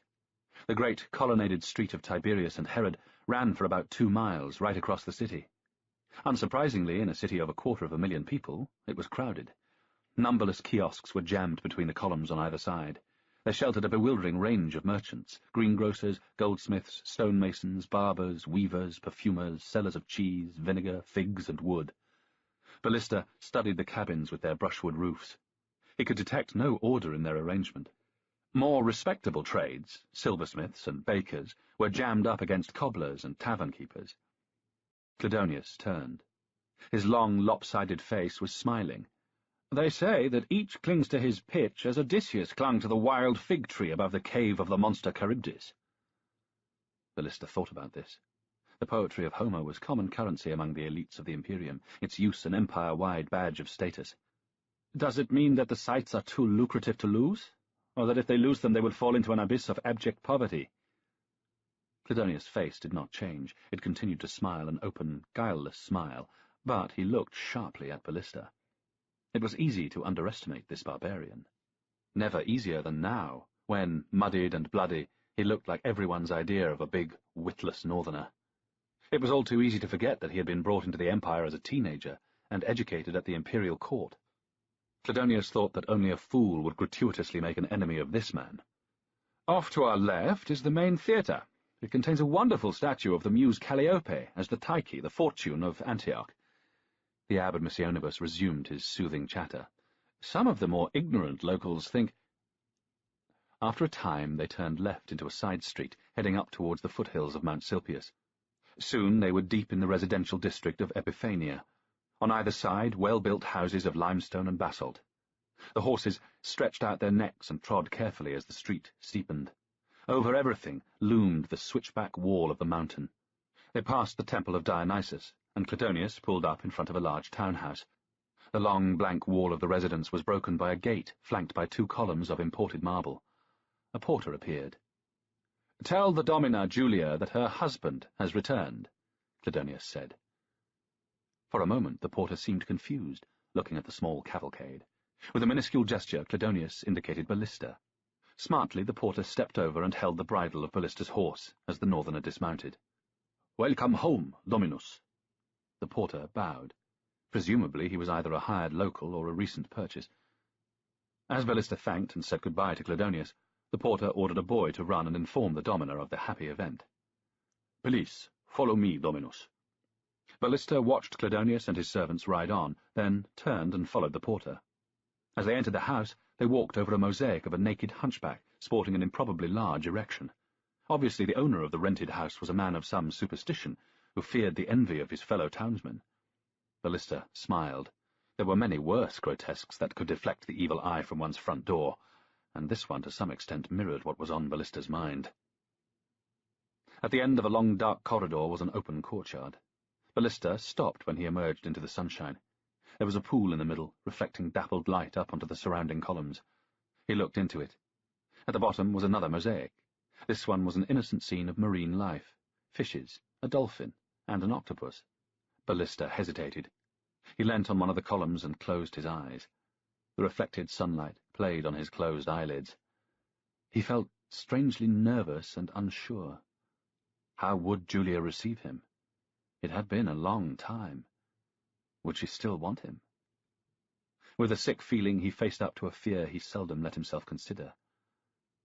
Had she taken a lover? The morality of the metropolis, let alone that of the imperial court, was not that of his northern upbringing. There was no point hanging around here. Do not think, just act. Somehow the mantra that he had used to force himself through so many things seemed singularly inappropriate here. Ballista opened his eyes and nodded to the porter, who led him across the courtyard and deeper into the house. They crossed a dining room, more mosaics on the floor and paintings on the wall passing unnoticed. The porter stopped and opened a double door to the private apartments. "Domina, your husband, Marcus Claudius Ballista." The porter stepped back, and Ballista walked into the room. The door closed behind him. Julia stood very still on the far side of the room. She was flanked by two maids, each a step behind her. Decorously, she stepped forward. "Dominus." Her voice betrayed no emotion. Modestly, she kept her eyes down. She was every inch the Roman matron of the past receiving her husband back from the wars. "Domina." Ballista leant down. Julia brought her head up. Their eyes met. Hers gave nothing away.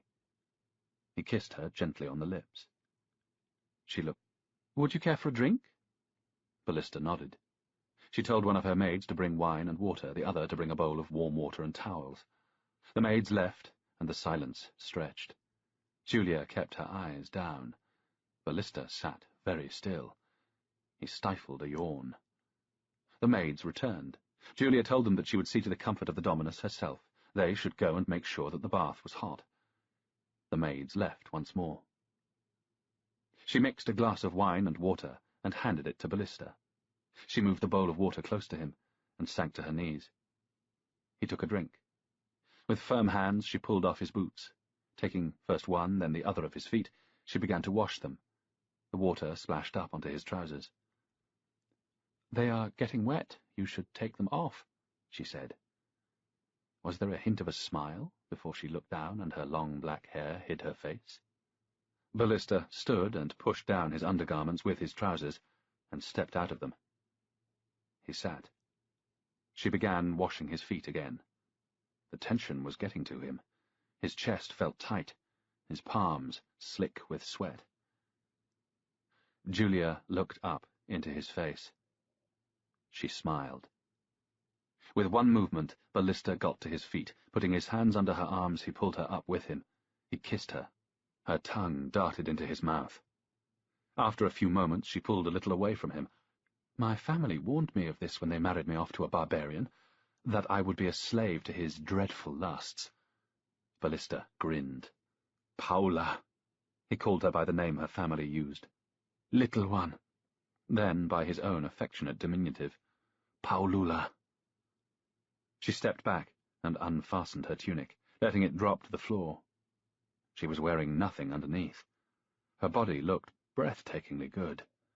He bent and kissed her breasts, licking them, the nipples stiffening under his tongue. He straightened up and looked in her eyes. "It has been a very long time." She did not reply, but taking his hand, turned and led him to a couch. "Yes, it has been a long time," she said. Her hands pushed his tunic up out of the way. There were some other travellers on the road up to Daphne, but even after just 3 days it was a relief to be free of the crowds of Antioch. Up to Daphne! It seemed strange to Maximus the bodyguard. He had noticed it when they were here the previous year. No matter where the locals set out from, when they travelled to the suburb they always said that they were going up to Daphne. But sure, it was a pleasant enough trip. As soon as you cleared the south gate of the city, there was the river, the great Orontes, rolling along to the right, and off to the left began the varied gardens, the springs, houses and shrines hidden among the groves. As you went on, and the road edged away from the river, on both sides were shady vineyards and rose gardens. And all along, at no great interval, were the things that gave pleasure to a man like Maximus, the baths and the inns, and the lively-looking girls around them. At first they had ridden close together, the 3 adults on their horses and the boy on the pony. Ballista talked to the son, but Isangrim did not answer. The boy seemed withdrawn, even sullen. You could not expect to vanish from a child's life for over a year and straight away be welcomed back. Yet it was embarrassing. Maximus and the Greek secretary Demetrius let their horses drop back. They looked around in the autumn sunshine. Around midday, a pleasant breeze began to blow from the southwest, up the valley of the Orontes. The sleeves of the riders' tunics rustled in the wind. The boy started to talk. Then he wanted to ride with his father. Things were all right. Isangrim transferred to his father's horse. Ballista threw Maximus the lead reins of the pony. Ballista trotted on. The boy, clinging tightly to his father's back, was laughing. It had a sly, nasty nature, did the pony. Now they were stopped, it tried to sidle up to bite Maximus' horse. The Hibernian put his boot into its shoulder. The pony eyed the man's leg and showed its yellow teeth before deciding better of it and moving away. Maximus leant forward and played with his mount's ears. "Hey, Groiculus, little Greek, come out of there. They'll soon be out of sight." Maximus knew that Demetrius, like all his race, liked to be called a Hellene, not a Graicus, let alone a Groiculus. But he was in a mood to tease the boy. "They'll be out of sight, I tell you." In truth, Ballista and his son were a couple of 100 paces ahead. Demetrius emerged from the small wayside shrine. He looked absurdly young to Maximus. And he looked happy. That was good. He seldom looked happy. Even using a mounting block, the Greek youth struggled to get into his saddle. He was no horseman. "The people of Antioch must be some of the most God-fearing in the world," said Demetrius. Maximus looked dubious. It was not their common reputation, and he could only think of one reason that the two girls outside the last tavern they had passed might get on their knees. "Wherever you look are appeals to the gods," Demetrius smiled. "You remember the other day, when we rode into the Berea gate, I pointed out to you the talisman set up long ago by the holy man Apollonius of Tyana as a protection against the north wind?" Maximus made an affirmative noise. And then, near the palace, the talisman set up by the sage Deborius against earthquakes." "You mean the statue of Poseidon that had been hit by lightning?" "That is the one." The Greek youth was smiling. "And then the one in the Omphalos? The one set up by Ablakon to guard against flooding?" "Mm-hmm," said Maximus. "Well, now I have found another set up by the holy Apollonius. This one guards against scorpions." Demetrius was pleased. "Sure might not someone with an uncharitable mind see all this as the most terrible superstition?" The Hibernian's question was accompanied by a quizzical look. The Greek youth laughed. "Oh, yes, it is always important to distinguish true religion from base superstition." "You should know, boy," thought Maximus. "And indeed, the plebs here, like the unwashed hoi polloi everywhere, are prey to the most ignorant of superstitions. For example, in the theatre there is a wonderful statue of the muse Calliope as the Tyche of Antioch. You will never believe what the plebs think the statue represents." Demetrius chattered on as they trotted to catch up with Ballista and his son. Maximus let his thoughts wander. It was good that the Greek youth was happy. He had suffered badly in their flight from the fall of Arete. The hunger, the fatigue, above all the fear. The Greek secretary was not naturally suited to an adventurous life. Actually, he seemed fairly unsuited to any life except that of scholarly leisure. Certainly he was unsuited to life as a slave. He frequently seemed unhappy, which struck Maximus as odd. If you were born into slavery, as Demetrius had said he was, surely you would get used to it, as certainly you had nothing to compare it with. "So you see, the basest superstitions infect the plebs like a disease." Demetrius was in full flow. "I will give you another example." Truth be told, if anyone should find the pains of slavery especially sharp, it should be Maximus himself. He was already a warrior when he was captured in a tribal raid in his native Hibernia. He had been sold off to the Romans to fight in the arena, first as a boxer, then a gladiator. It had not been a good time. But then Ballista had bought him as a bodyguard, and things had become better. In some ways, things were better now than they would have been if he had not been captured. Either way, he would have had to fight, which was good. It was his skill, and it was his pleasure. And here in the Imperium, the rewards were better. A greater variety to the alcohol and women. Maximus looked down as they passed a traveller inspecting the hoof of his lame donkey. Demetrius was still talking. "Anyway," Maximus thought, "there is the debt." Years ago, in Africa, Ballista had saved Maximus' life. There was no question of Maximus seeking his freedom until he had paid back the debt. Ballista kept offering to free Maximus, but the Hibernian could not accept. Maximus knew that he must return the favour, must clearly and unambiguously save Ballista's life before he could think about freedom. They caught up with Ballista and Isangrim. There was a grey-green humpback peak straight ahead. They crested a slight rise, and there, opening off to their right, was a lush, wooded valley. This looked like good hunting country. They were coming into Daphne. Demetrius clapped his hands with pleasure and said they were all blessed. The sides of the road were lined with inns and stalls, mainly selling food or souvenirs. It was not quite meridiatio, time for the siesta. The weather was warm despite the breeze. The tables outside the inns were full of men finishing their lunch or playing dice. They walked their horses past the public baths and the Olympic Stadium before they came to the tall, tall grove of cypress trees that was the sacred heart of Daphne. Dismounting, they paid a couple of street urchins to look after their horses. Rather more coins secured the services of a local guide. They were led down shady paths. The air was full of birdsong and the sounds of cypresses moving in the breeze. There were pleasant smells, smells sweeter than spices. The guide stopped first at one particularly tall cypress tree, which stood apart from the others. He told them the story of the Assyrian youth Cyparissus, who accidentally shot and killed his pet stag. So great was his grief that the gods took pity and changed him into this very cypress tree. Even Demetrius looked unimpressed by this. Sensing that his audience was not with him, the guide moved swiftly on. Next, he brought them to a gnarled laurel tree. He told them of the god Apollo's lust for the mountain nymph Daphne, his relentless pursuit, her headlong flight, the moment of capture, her despairing plea to Mother Earth, and her miraculous transformation into the laurel tree in front of them. While this was generally considered a far better story, indeed Maximus found himself quite stirred up at the thought of the chase, it again seemed to fail to win total credence. Demetrius pointed out in a stage whisper that the story was usually set in mainland Greece, either in Thessaly or Arcadia. At last the guide led them to the springs of Apollo. These won a far more positive response. Waterfalls cascaded down the rock face. The babbling waters were guided into semicircular basins and pools. Streams ran on either side of the temple of Apollo.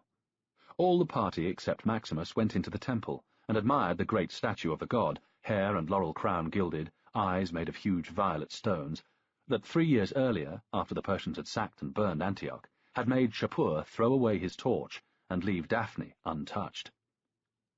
Maximus was standing outside. The Hibernian was not a man given to bothering the gods, but even he recognized that there was something special about this place. Maybe the boundaries between man and the supernatural were especially thin here. Whatever it was, something was making the hairs on the back of his neck stand up. He looked around. There was nothing to be seen or heard except the water and the trees, the cooing of doves high up on the pediment of the temple. When Ballista had seen all that he wanted to see, he gave the priests some money to make sacrifice, and left the grove. The urchins looking after the horses led the party to an inn, which they said would serve them a good lunch even at this late hour. Ballista thought they were probably relatives of the innkeeper, or that he paid them a small fee for every customer they produced. But the inn was fine. Vines were trained over trellises to make a pleasant out-of-doors dining room, with a view over the distant plain of the Orontes. Having checked with the others, Ballista ordered their meal, a salad of artichoke hearts and black pudding, followed by suckling pig. Ballista thought that his reunion with his son was going as well as one could hope. At first, Isangrim had been silent and resentful. "I waited for you. I sat on the stairs all the time. I did not think you were coming back." But the boy had an affectionate nature, and soon it was as if there was nothing to forgive. "I love sausages, Papa." Isangrim ate hungrily, with both hands. None of the men told him off for eating with the left hand, which was impolite. Maximus asked him what he wanted to do when he grew up. "When I get as big as you, I will be a forester." Isangrim looked round at the famous cypresses. "I chop all these trees down." He turned to his father, his earnestness unshakable. "I have to get up very early in the morning to do all the work." The three adults laughed. The laughter carried clear across the terrace to where, eating chickpea broth, the cheapest choice, the assassin sat, watching them.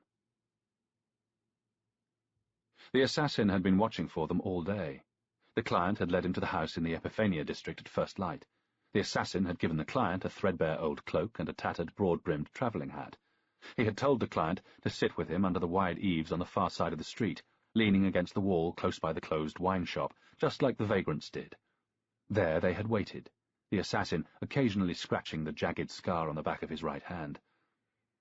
It had been a long wait. Time enough for the assassin to begin to really dislike his client. They had not spoken, but that was not necessary. There was something about these smooth, rich young men, an assurance and a swagger that simply putting on some old clothes could not disguise. They looked life in the eye in a way that a pleb down on his luck would have had beaten out of him. The assassin felt nothing about the man he was going to kill. If he was a bad man, so much the better. If, on the other hand, he was a good man, let the judges of the underworld send him to the Islands of the Blessed. But the client, him, he would very much like to kill. But a man has to eat. Eventually they had come out. The client had actually raised his hand to point. The assassin had grabbed his wrist and dragged it down. He had thought that the young nobleman was going to hit him. The moment had passed, but neither was likely to forget it. The assassin had studied them. There were 4 of them. 2 mattered. The target was, as the client had described, a big, blonde barbarian. Then there was the bodyguard, a vicious-looking brute with the end of his nose missing. The other 2 were of no consequence, a delicate-looking youth and a handsome small boy. "Do you want me to kill the son as well?" Again the nobleman's eyes blazed with anger. "What do you think I am? A barbarian like him?" The assassin had said nothing. When the horses had been led out, the barbarian and his party had mounted and ridden off to the south. Shortly afterwards, the assassin and his client had got up and walked away. Around the corner, money had changed hands, and they had gone their separate ways. The assassin had walked to the alley where he had tethered his donkey. He rolled up the disguises and strapped them to the saddle, then set off to follow the target. As he knew the town like the back of his hand, there had been no need to hurry. He had killed many men. He was good at killing men. He just needed an opportunity, the barbarian distracted, the bodyguard at a distance. Then he would strike. It might not happen today, but the opportunity would come. Then he would collect the other half of the money, and it would be a good winter. Chapter 3. The day of the circus dawned, the 25th day of October, the 4th day since Ballista had told the Emperor's Concilium the fate of Arete. But for most of the inhabitants of Antioch on the Orontes, any city on the Euphrates was a long way away, its fate an irrelevance. Only 3 years had passed since the Persians had sacked Antioch, but to the average Antiochene, that was as distant as the Trojan War. The day of the circus started well. Long before sunrise, the vault of the sky was a delicate blue, cloudless and bright. Even at that hour, the 6 bridges to the island in the Orontes were already thronged. Of all the inhabitants of the Imperium, none took their pleasures with quite the deadly seriousness of the people of Antioch. Thousands of Antiochenes could be found who loved the theatre, the thousands who gazed with wonder at the turn of a pantomime dancer's leg. Then there were tens of thousands of devotees of the amphitheatre, their hearts in their mouths when the gladiators clashed and the blood splashed on the sand. But possibly even the gods themselves could not hope to number the inhabitants of Antioch on Orontes who lost their heads to the chariot races. And it was not any run-of-the-mill races that they were thronging towards. This was no regular, local Greek-style meeting, the teams funded more or less willingly by a member of the town council. This was racing in the grand Roman manner, truly metropolitan, complete with the 4 factions from the Eternal City, the greens, blues, reds, and whites, racing in the imperial style, directly commanded by the Emperor, the most pious Augustus Valerian himself. The old Emperor's reputation for being tight-fisted was obviously false. The ever-confident Diocles was driving for the greens. He genuinely believed that he was by far the best. Others held him arrogant. Calpurnianus was up for the whites. If ever a man was on form, it was him. The legendary Spanish horse Candidus, as white as his name suggested, with his driver Musclosus, and the venerable Mauritanian charioteer Scorpus had been coaxed out of retirement for the blues and reds respectively. It was not just politicians who were prepared to follow wherever the Emperor travelled. In the half-light, the queues, as noisy and jocose as only Antiochenes could be at such an hour, stretched back from the great red-brick hippodrome. Tickets were free, and no one could doubt that the racing arena would be full to its 80,000 capacity, or beyond. When finally the chariot of the sun appeared over the jagged crest of Mount Silpius, almost all those waiting turned to the east, and either performed complete proskinesis, prostrating themselves full length on the road, or at least the minor version of bowing slightly and blowing a kiss. The people of Antioch might or might not be considered God-fearing, but no race crowd was ever anything less than superstitious. As the sun was coming up over the mountain, Maximus stepped out of the house in the Epiphania district. There was nothing much to see in the street. A couple of men driving 3 laden camels, another adjusting some sacks on a donkey, and over the way, just like the day before, a vagrant sitting under the eaves close up to the still-shuttered wine shop. The litter that Maximus had hired was late. He crossed over. The beggar was asleep. Maximus stopped himself from throwing a handful of low-denomination coins. Instead, he crouched down and quietly placed the coppers under the man's hand. The man did not move. Maximus noticed a long, dog-legged scar on the man's right hand. He stood up and turned his back. He looked away down the street, waiting. The litter, a sturdy affair in light blue, rounded the corner. Maximus called to one of the houseboys to tell the dominus that it had arrived. As the litter reached the house, Ballista emerged. His body servant Calgacus was fussing around him. Ballista was clad in a gleaming white toga with the narrow purple band of the equestrian order. The golden ring of that order, that flashed on his finger, was eclipsed by the blaze of the golden crown on his head. The crown, about 3 inches high, was in the stylized shape of the walls of a city. Very few men had the right to wear the corona muralis, the mural crown that proclaimed that its wearer had been the first to scale enemy battlements. Few men lived to tell the tale and receive the honor. As a youth serving in North Africa, Ballista had been desperate for distinction, and he had been very, very lucky. Julia emerged, dignified and demure in the stolor of a Roman matron. She held a sangrim by the hand. The boy's long hair, so carefully brushed to its owner's fury, shone in the sunlight. He regarded the litter solemnly before announcing that it was blue, and that it was a good omen. Ballista, Calgacus, and Maximus exchanged a smile. Although all 3 men followed the whites, they knew that the boy supported the blues. It was no accident that the litter was light blue. The family were handed in, and the litter was lifted onto the broad shoulders of its 8 bearers. Maximus sent a couple of burly porters with big sticks in front to clear a passage. He adjusted the sword on his left hip and the dagger on his right. Maximus took his station by Ballista's side of the litter, Calgacus by Julia's. The bodyguard looked round to check that all was well, and gave the signal to move off. Under the eaves of the wine shop, the vagrant stirred. He picked up the coins and scratched the scar on his right hand as he watched the litter set off. After a few moments, he stood up and followed. The passage of the litter from house to hippodrome was not quick. The notoriously independent-minded hoi polloi of Antioch were never keen to show due deference to rank or station. They were remarkably reluctant to move aside, even for big men with big sticks. As the litter passed, they called out jibes, some funny, many innovative in their obscenity. The family, Calgacus, and the bearers feigned deafness. Maximus shot glowering glances from side to side. Once Ballista leant out and laid a restraining hand on the Hibernian bodyguard's arm when a pleb was about to pay the price for having the temerity to barge up against the litter. The Antiochene crowd was always volatile. It never took much to spark a street fight, or even a riot. At length the litter was set down outside the southern end of the hippodrome, reasonably close to the gate in the tall left-hand tower. Maximus and Calgacus helped the family out. Then the body-servant fussed with the cumbersome swags and drapes of Ballista's heavy ceremonial toga. The bearers kept the worst of the crush away until they reached the gate. Only those with tickets were allowed further. The 3 members of the family, Maximus and Calgacus, went on. In the high, vaulted passageway under the west stand, the press of bodies grew worse. Elbows everywhere. It was impossible not to be jostled. Maximus swung his sangrim up on his shoulder. Julia walked in the comparative shelter between the 3 men. Eventually they came to the stairwells that led up to the seating reserved for senators and equestrians. They passed by the first set of steps, one of those that zigzagged up the back of the building to the very top of the stands. They stopped at the next flight, a straight, broad sweep of stairs that led through the heart of the stand to emerge halfway up, at the bottom of the bank of seating reserved for the social elite. Maximus gently set his sangrim on his feet between his parents. Again Calgacus straightened Ballista's toga.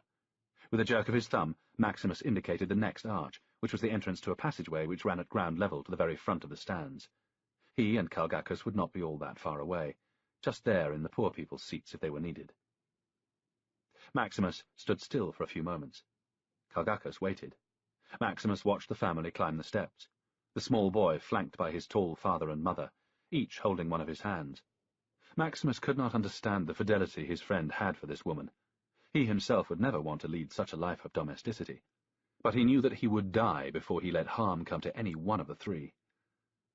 The assassin watched as Maximus and Calgacus turned and walked away. Having given them long enough to clear the passageway, he followed them into the section of ground-level seats. The massed ranks of senatorial and equestrian togas shone in the morning sunshine, a bank of dazzling white with broad and narrow purple stripes. The arena was still crowded, but the threatening crush was gone. Ballista found their seats with reasonable ease. As the holder of the corona muralis, his seat and those of his family had been reserved. They settled themselves within the thin grooves on the stone bench that marked the extremities of their 3 spaces. Ballista called over a boy and rented some cushions, and bought a race card, some drinks, and a sweet confectionery for Isangrim. From somewhere within the folds of her stola, Julia produced a toy chariot for Isangrim, in the colours of the blues. They were only just in time.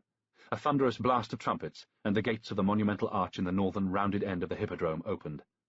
As always, Victory led the procession. She seemed to hover over her chariot on widespread wings. A great, rolling cheer from the whole audience greeted her. The ivory images of the gods that followed were applauded by their particular devotees. Neptune by sailors, Mars by soldiers, Apollo and Artemis by soothsayers and hunters, Minerva by craftsmen, Bacchus and Ceres by drunks and countryfolk in town for the day. Venus and Cupid were cheered by all. Who could be so dull as to deny ever being touched by any aspect, physical or otherwise, of love? The applause rose to a crescendo as a gilded chariot brought in the Tyche, Fortune of Antioch. The cheers fell away as the images of the gods made their way down the track to their appointed places on the spina, the central barrier. The monumental gate stood empty. Another loud blast of trumpets, and priests of the imperial cult appeared, carrying the small altar on which burned the sacred fire of the emperor. The crowd rose to its feet. Perfume and rose petals floated down from dispensers high up in the awnings. With stately deliberation, the imperial chariot entered the circus. "Hail, Caesar! Hail, Imperator Publius Licinius Valerianus!" The chariot was golden and encrusted with jewels. It was drawn by 4 snowy white horses, their trappings purple and gold. "Hail, Valerian, Germanicus Maximus, Pater Patriae, Restitutor Orbis!" The emperor stood motionless in the chariot, a laurel wreath on his head. He looked neither left nor right. He was as remote, yet also as imminent and powerful as the gods that had preceded him. The crowd roared. "Hail the Theos, the god Valerian!" Ballista was on his feet with the rest. Like all the other military men, and a good many more besides, he was saluting. He looked down at the isolated man in the ornate chariot. The emperor was wearing the red boots and purple toga of a triumphator. Unlike during a triumph, there was no one in the chariot with him, no slave to whisper in his ear, "Remember, you are but mortal." Ballista's lips mouthed the rhythmic chants of welcome, but his mind was far away. Caligula, Nero, Domitian. No wonder so many of the emperors had been corrupted by it all. Commodus, Caracalla, Heliogabalus. The list went on and on.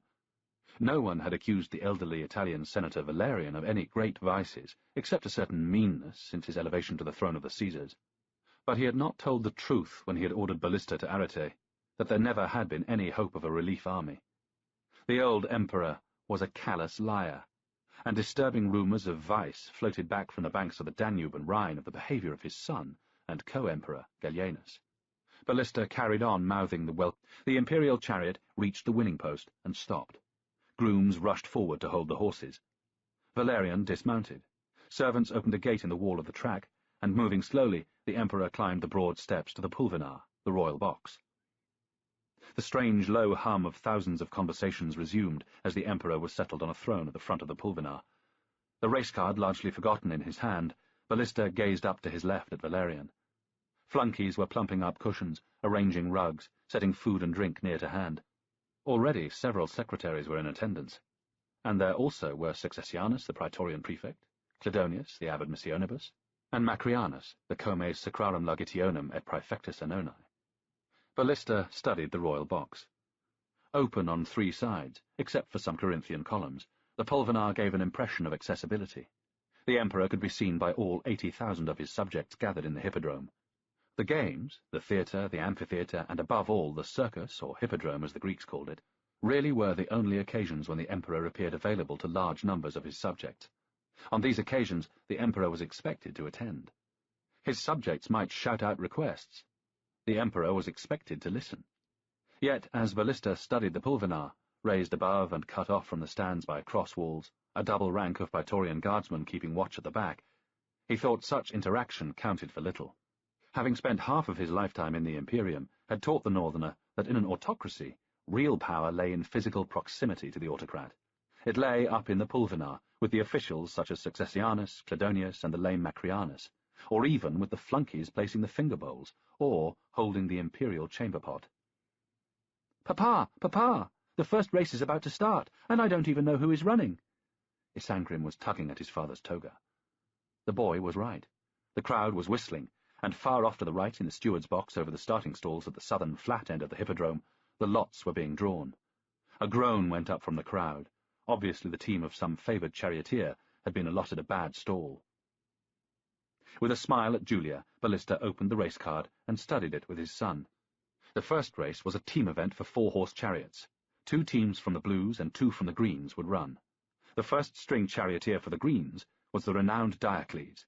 For the Blues, it was not the leading driver that drew the eye, competent though Musclosus was, but the lead horse of the first team, none other than the legend of the Circus Maximus, the pale grey Candidus. While stewards, both mounted and on foot, cleared the track, Ballista quickly placed bets on both teams from the Blues. Only the first string had much of a chance, but it had been known for the second string to come in, and it would not do for Isangrim to be disappointed if there was any form of win for the Blues in the prestigious first race. The loud twang of the torsion-powered starting mechanism was followed a split second later by a hollow clang as the gates of the stalls crashed into the restraining herms, the stone pillars with the bust of a man at the top and carefully sculpted male genitals at roughly the right height. The noise of the starting stalls always thrilled Ballista. It reminded him of the shooting of artillery. Trumpets rang out. Thousands of voices yelled, "They're off!" and the air was full of the smell of racing, hot horse, crowded humanity, and cheap perfume. The teams shot like bolts from the stalls, the coats of the horses and the silks of the drivers gleaming, the dust puffing up behind them. It was touch and go as they reached the central barrier, and all the way down the first straight. 3 of the teams were going flat out for position. When they emerged from the first turn, Commius, the second driver of the Blues, was hugging the barrier in front. Diocles, the star of the Greens, tucked in behind him, the second driver for the Greens following. Musclosus was holding back the great-hearted grey Candidus and his team. "Candidus always likes to come from behind." Ballista smiled reassuringly at Isangrim. "Musclosus has driven him before. No need to worry. There are 7 laps." What the Northerner said was true, but he had not pointed out that it was also true that Diocles and his team always favoured lying second. So it went for 4 laps. Commius, the pacemaker for the Blues, led them round, and each stayed in the same position. On the second straight of the 5th lap, the pace got to the horses of Commius. They were weakening. Even from the stands, the Blues' second string could be seen to falter. A feint from Diocles drew them away from the barrier. They did not have the energy remaining to pull back in quickly enough as the green star swept by on the inside. Around the next corner, they pulled wide, allowing both the other teams to overtake them. Going into the last lap, it seemed that nothing could stop a green victory. Diocles was several lengths clear in front, and the green second string was blocking Musclosus. Diocles was already performing his trademark waving to the crowd. At the penultimate turn, as the green second string started to turn left, Musclosus made his move. Leaning right out over the yoke, plying the whip on their withers, he forced his horses on into what threatened to be a collision. It was at moments like this that the great-hearted grey Candidus proved his courage and his worth. His was the example that his blue team followed. The green team lost their nerve. Shying away, they carried their chariot way out wide towards the stands. Diocles was waving to the crowd, performing tricks with his whip. He did not see Candidus coming up the barrier until the last moment. As the blue team flashed alongside, Diocles savagely hauled his team over. His reins tied round his waist, he threw his whole body into the desperate attempt to close the gap. The very unexpectedness of the manoeuvre confused his team. The left-hand horse stumbled. It struck into the horse next to it.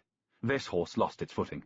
In a moment, the beautiful harmony of the 4 running horses, man and chariot, went down in a tangle of splintered wood and shattered bones. Momentum carried the thrashing tangle along the sand. It left a smear of blood behind. Miraculously, out of the side of the chaos, rolled a figure in ripped, dusty green. Something glittered in his hand. Arrogant bastard though many considered him, Diocles had not won over 400 races and survived more crashes than he could remember, without having his wits about him. Somehow, in the heart of the maelstrom, he had unsheathed his knife and cut the reins that were tied around his waist. He lay still for a moment, then raised himself on one elbow and waved the knife above his head. He sank back to the ground. The crowd roared. At least 10 lengths in front, Musclosis took the last corner wide. No shaving the turning post with the wheel this time. Safely round, he called Candidus and his team for one last effort, all the time looking over first one shoulder, then the other, to make sure that no god had given wings to the hooves of the trailing green second string. There was no divine intervention. The blue team crossed the winning line. The crowd roared again. That was the high point of the day. From then on, it was all downhill. It was publicly given out that Valerian supported the blues, and his son Gallienus the greens. The latter was true enough, but the former was widely recognized for what it was. A political statement, the attempt of an elderly, rather aloof emperor to appear a man of the people. By the second race, Valerian could be seen doing paperwork with his secretaries and Macrianus. The crowd did not like it. They strongly disapproved. They demanded that their emperors not only attend the spectacles, but did so with evident enjoyment. Anything less was to show disrespect to the people, to disrespect their libertas. The plebs were very touchy when it came to their libertas, thought Ballista. And of what did their libertas consist? The liberty to shout such demands as lower taxes, cheaper corn, free that gladiator, put on more shows. Ballista had little but contempt for such liberty. After 4 races, not one using all 12 starting stalls, an ugly realization spread through the crowd. The limited numbers in the first race had not been to showcase the return of the legendary horse Candidus, but evidence of the tight-fisted nature of the old emperor. Shouts and chants rang out, along the lines of an aged miser coaxing broken-down charioteers and horses out of retirement with a bowl of gruel. Even though the 6th race, the one before lunch, was a free-for-all, featuring 3 teams from all 4 factions, it was then that things started to come to a head. Well before the break line, when such things became permissible, Teres of the Whites blatantly left his lane and pulled straight across the favourite, Scorpus of the Reds. The crowd were on their feet, waving their togas and cloaks, yelling for a recall and restart. The Emperor Valerian worked on, ignoring the pandemonium. The race degenerated into a farce, with over half the teams either pulled up or slowed down, while a minority raced on. After 7 laps, Thallus, the other driver for the Whites, crossed the line first, to derision and uproar. Valerian sent a herald to the front of the royal box. The herald raised his arm. The crowd fell silent. The herald read out the words of the emperor. "The race stands. Prandium, time for the midday meal." The mob bayed. The lunchtime entertainment made things worse. Some acrobats erected 2 tall poles on the central barrier. A high wire was strung between them. The acrobats walked the wire and struck some attitudes. The crowd jeered and chanted. "Gladiators! We want gladiators! Blood on the sand!" Again the herald came forward. This time the imperial words were not listened to in silence. The herald persevered. "There will be blood on the sand next summer. The blood will be Persian. Your emperor needs all the money he can get for the coming war. Gladiators are expensive." The message could not have hit a worse note. The crowd howled. A chant emerged in unison from thousands of mouths. "Everything available! Everything expensive! Cheap corn now!" It was only too true that the presence of the imperial court and a field army in the city of Antioch had dramatically driven up the price of corn, the staple of life. The chant was taken up by more and more of the crowd. Ballista felt a stab of apprehension. This could quickly turn very ugly. He glanced up at the imperial box. While the emperor worked on, the praetorians at the back were shifting on their feet, hefting their shields tightly, checking their weapons. Ballista looked all around. There was a definite air of unease among the senators and equestrians. The stairs at the top of the stand were a long way away. The ones they had entered through at the bottom were much nearer. The noise from the crowd was increasing. Yet again the imperial herald appeared. He raised his arm. The chanting faltered and died into silence. "That is what he wants! Silence!" the herald said. There was a stunned silence. Then the crowd erupted in fury. The first shower of stones dashed across the front of the imperial box. The crowd had become a mob, surging, baying for blood. The herald scuttled away. The praetorians rushed forward, erecting a testudo, tortoise of shields around the emperor. Ballista knew it could only get worse. He had to act quickly. Already stones were flying up into the seating reserved for the elite. The heads of the first of the mob were appearing over the low dividing wall at the bottom. They were climbing over, intent on robbery, assault, and rape. Senators, equestrians, and their families were running up the steps, scrambling over the seats trying to get away, to reach the stairs at the top of the enclosure. Telling Julia to keep a close hold on their son, Ballista started to strip. He struggled out of his toga, wrapped its voluminous folds around his left arm, and gripped his corona muralis in his left hand. "Follow me! Carry Isengrim! Keep close!" Julia started to edge backwards. "No! We go down!" There was a momentary doubt in her dark eyes, but she made to follow him as he jumped to the step below. The steps were too deep for her to jump while carrying the boy. She had to sit down, swivel, swing her legs over, stand, step forward, then repeat the maneuver. There were 10 seats down to the walkway, then, some 20 paces to the right, was the entrance to the lower stairs by which they had arrived. They had only descended 2 steps when 2 of the mob reached them. They both had knives. The first lunged at Ballista. The northerner caught the knife in the folds of his makeshift shield. He twisted the man's arm outward. With his right hand, he lunged forward and gripped the man's throat. He lifted him off his feet and threw him backwards. The man's feet missed the step. He landed on the one below, lost his balance, and tumbled backwards, screaming. He disappeared down the hard, unforgiving stone steps. Ballista rounded on the other man. "Want some?" Almost politely, the man said no, and giving them a wide berth, clambered away up the seats, looking for easier pickings. They climbed down another 2 seats. Their progress was painfully slow. To their right, the steps up across the face of the seating were choked with the mob. From above came a confused roar and high-pitched screams. "Follow me!" Ballista moved to within a few paces of the mob on the steps. He stopped. He waved the corona muralis above his head. The mob stopped. "Solid gold! A king's ransom!" he called. "Who wants it?" The mob stared, open-mouthed with avarice. Before they could move, Ballista drew back his arm and threw the golden crown in a high, long arc over their heads. In a second, the steps were empty. Ballista turned, scooped up his son, and yelled for Julia to follow. They plunged down the steps. In moments they were on the walkway, the entrance to the exit just a few paces away. Ballista skidded to a halt. There was a man with a knife blocking his way. Julia ran into his back. "Behind us!" she panted. Ballista turned. At the foot of the steps they had just left was another man with a knife. They were trapped.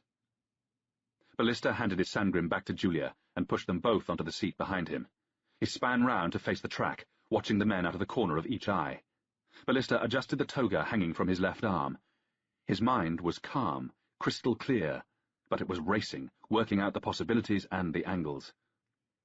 For a time, they were all frozen like a statue group. The 2 men with knives facing in towards the unarmed barbarian at bay, his wife and child huddled behind him. "Wait!" Ballista said loudly, in Greek. Quickly, but with no sudden movements, he untied the purse from his belt. He tossed it in the air, letting it fall heavily into the palm of his right hand, so the knifemen could hear the weight of the coins. Ballista addressed the man to his right, the one blocking their escape. "Take the money and let us pass." The man looked to the other knifeman, obviously the leader. Ballista half-turned. "Oh, we will, Kyrios. We will." The man on Ballista's left grinned. His teeth were blackened and tangled. "Just leave the woman with us. It's been a long time since we had an equestrian bitch." Ballista's arm was a blur as he threw the purse. The knifeman jerked back, but could not avoid the missile, which smashed into his face with a sickening sound of breaking teeth and bones. Ballista swung round and launched himself at the man on his right.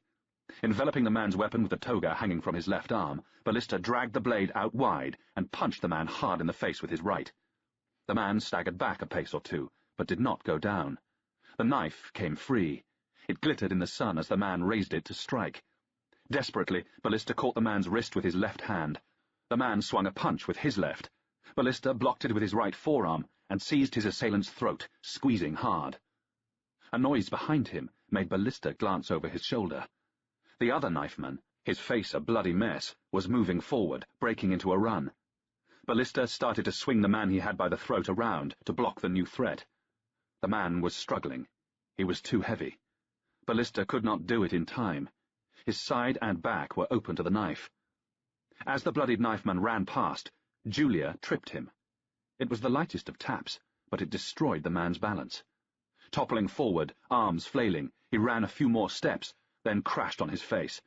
The knife skittered out of his grasp as he slid on the hard marble walkway. In an instant, Ballista released the man he was holding, who crumpled, hands clutching his bruised throat. Ballista swiveled rapidly and threw himself on the man on the floor. His weight came down through his knees into the small of the man's back. The breath wheezed out of him as if he were a broken wind instrument. On his hands and knees, Ballista scrabbled after the knife. Its worn leather hilt was warm in his hand. He got to his feet. The tripped man tried to rise.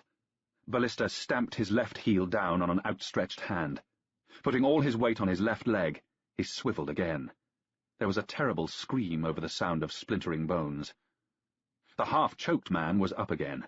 Stepping carefully over the prone attacker, now curled into a fetal position and whimpering quietly, Ballista moved forward. He swung the knife from side to side. The other man's eyes were as if mesmerized by the blade. He edged backwards past Julia and his Sangrim. As the knifeman reached the foot of the steps down which Ballista and his family had come, a rioter clambered over the low dividing wall into the elite enclosure. Another 2, then another 3 followed. In some inexplicable dynamic of the mob, a horde of men poured over the wall. The man with the knife was gone, swept away up the stand by its momentum. Ballista threw away the knife to scoop up his son. One arm clasping his Sangrim secure to his chest, he took Julia in his other hand and ran to the head of the exit. There were the stairs, lit here and there by lamps in niches. In strange contrast to the crowded chaos of the seating enclosure, they were completely empty. The way to the safety of the corridor at the bottom was clear. Holding his Sangrim gently, the boy's blonde curls against his shoulder, Ballista began to descend as fast as he could without risking a fall. They had gone some way when a change in the light warned him that something was wrong. He looked up. There, at the head of the stairs, blocking much of the daylight, he saw a man, or the hooded silhouette of a man. A weapon shone in his right hand. This was not a mundane knife to peel apples. This was a man-killing blade, an old-fashioned legionary short-sword, a gladius. Ballista handed his son back to his wife. "Go." "I cannot." "The boy," Ballista gestured. "Go now." Julia turned to leave. Very deliberately, in a fighting crouch on the balls of his feet, the man began to descend the stairs. Cursing himself for a fool for throwing away the knife, Ballista again rearranged the toga over his arm. He began to retreat down the stairs slowly, one careful step at a time. It was very quiet in the stairway. Ballista could hear Julia's retreating steps, heavy with the weight of their son, the son he would not see again. The man was closing the distance quickly, taking 2 steps to every one backward of Ballista. The reckoning would be soon. Ballista could hear the oil fizzing in the lamps. Typical, he thought. In my barbarian northlands, the lights would be solid torches, useful weapons for burning a hole or ramming into a man's face.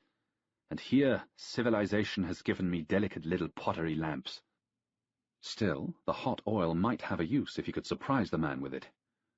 He stopped by one of the niches where a lamp burned. The man was getting very close now. Ballista caught the glitter of his eyes under his hood. Ballista watched the blade of the gladius. The man moved like a fighter. There was a scar on the hand that gripped the blade. Julia's footsteps were growing fainter. The hissing of the lamp seemed unnaturally loud. Ballista could hear his own breathing, harsh, laboured.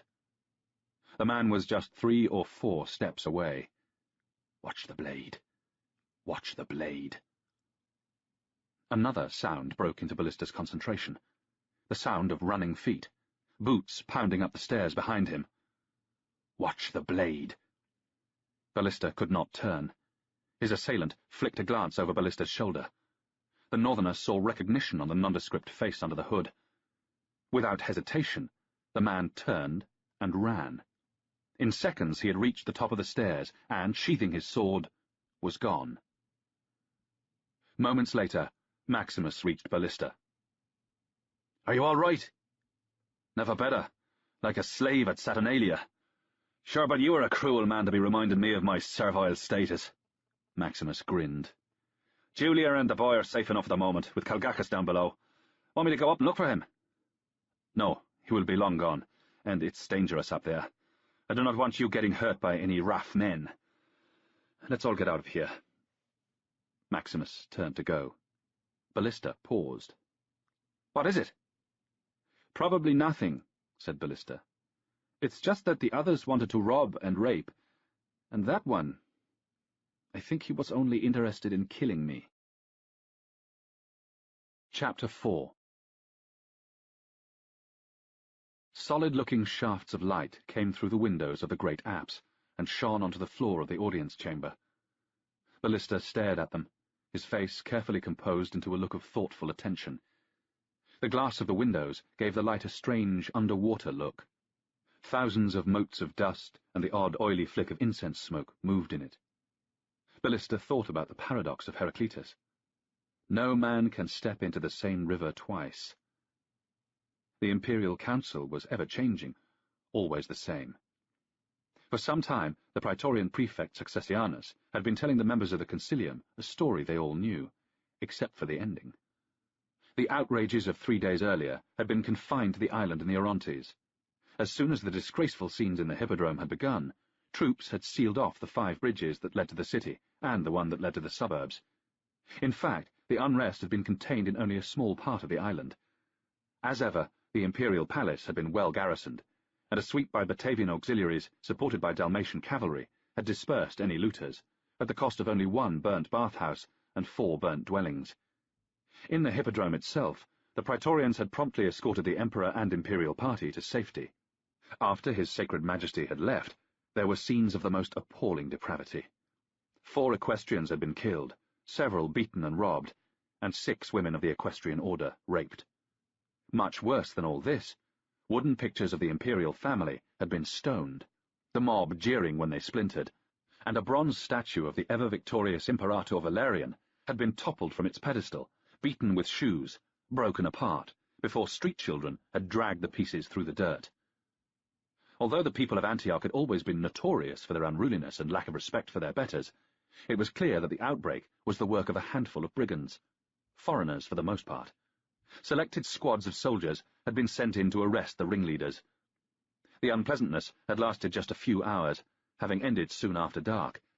It was estimated that some 200 to 300 rioters had been killed. All the surviving ringleaders were in custody, 45 men, 7 women, and 4 children. They awaited the Emperor's infallible justice. Words are slippery things, thought Ballista, and these were weasel words. No one who had been there and had a less than blinkered view could believe that the riot had been instigated and carried on by only a few foreign brigands. How in that seething mass of humanity had the troops identified these supposed ringleaders? Above all, how in the name of the All-Father could children have been involved in its organization? These were the weasel words that one heard in the Concilium.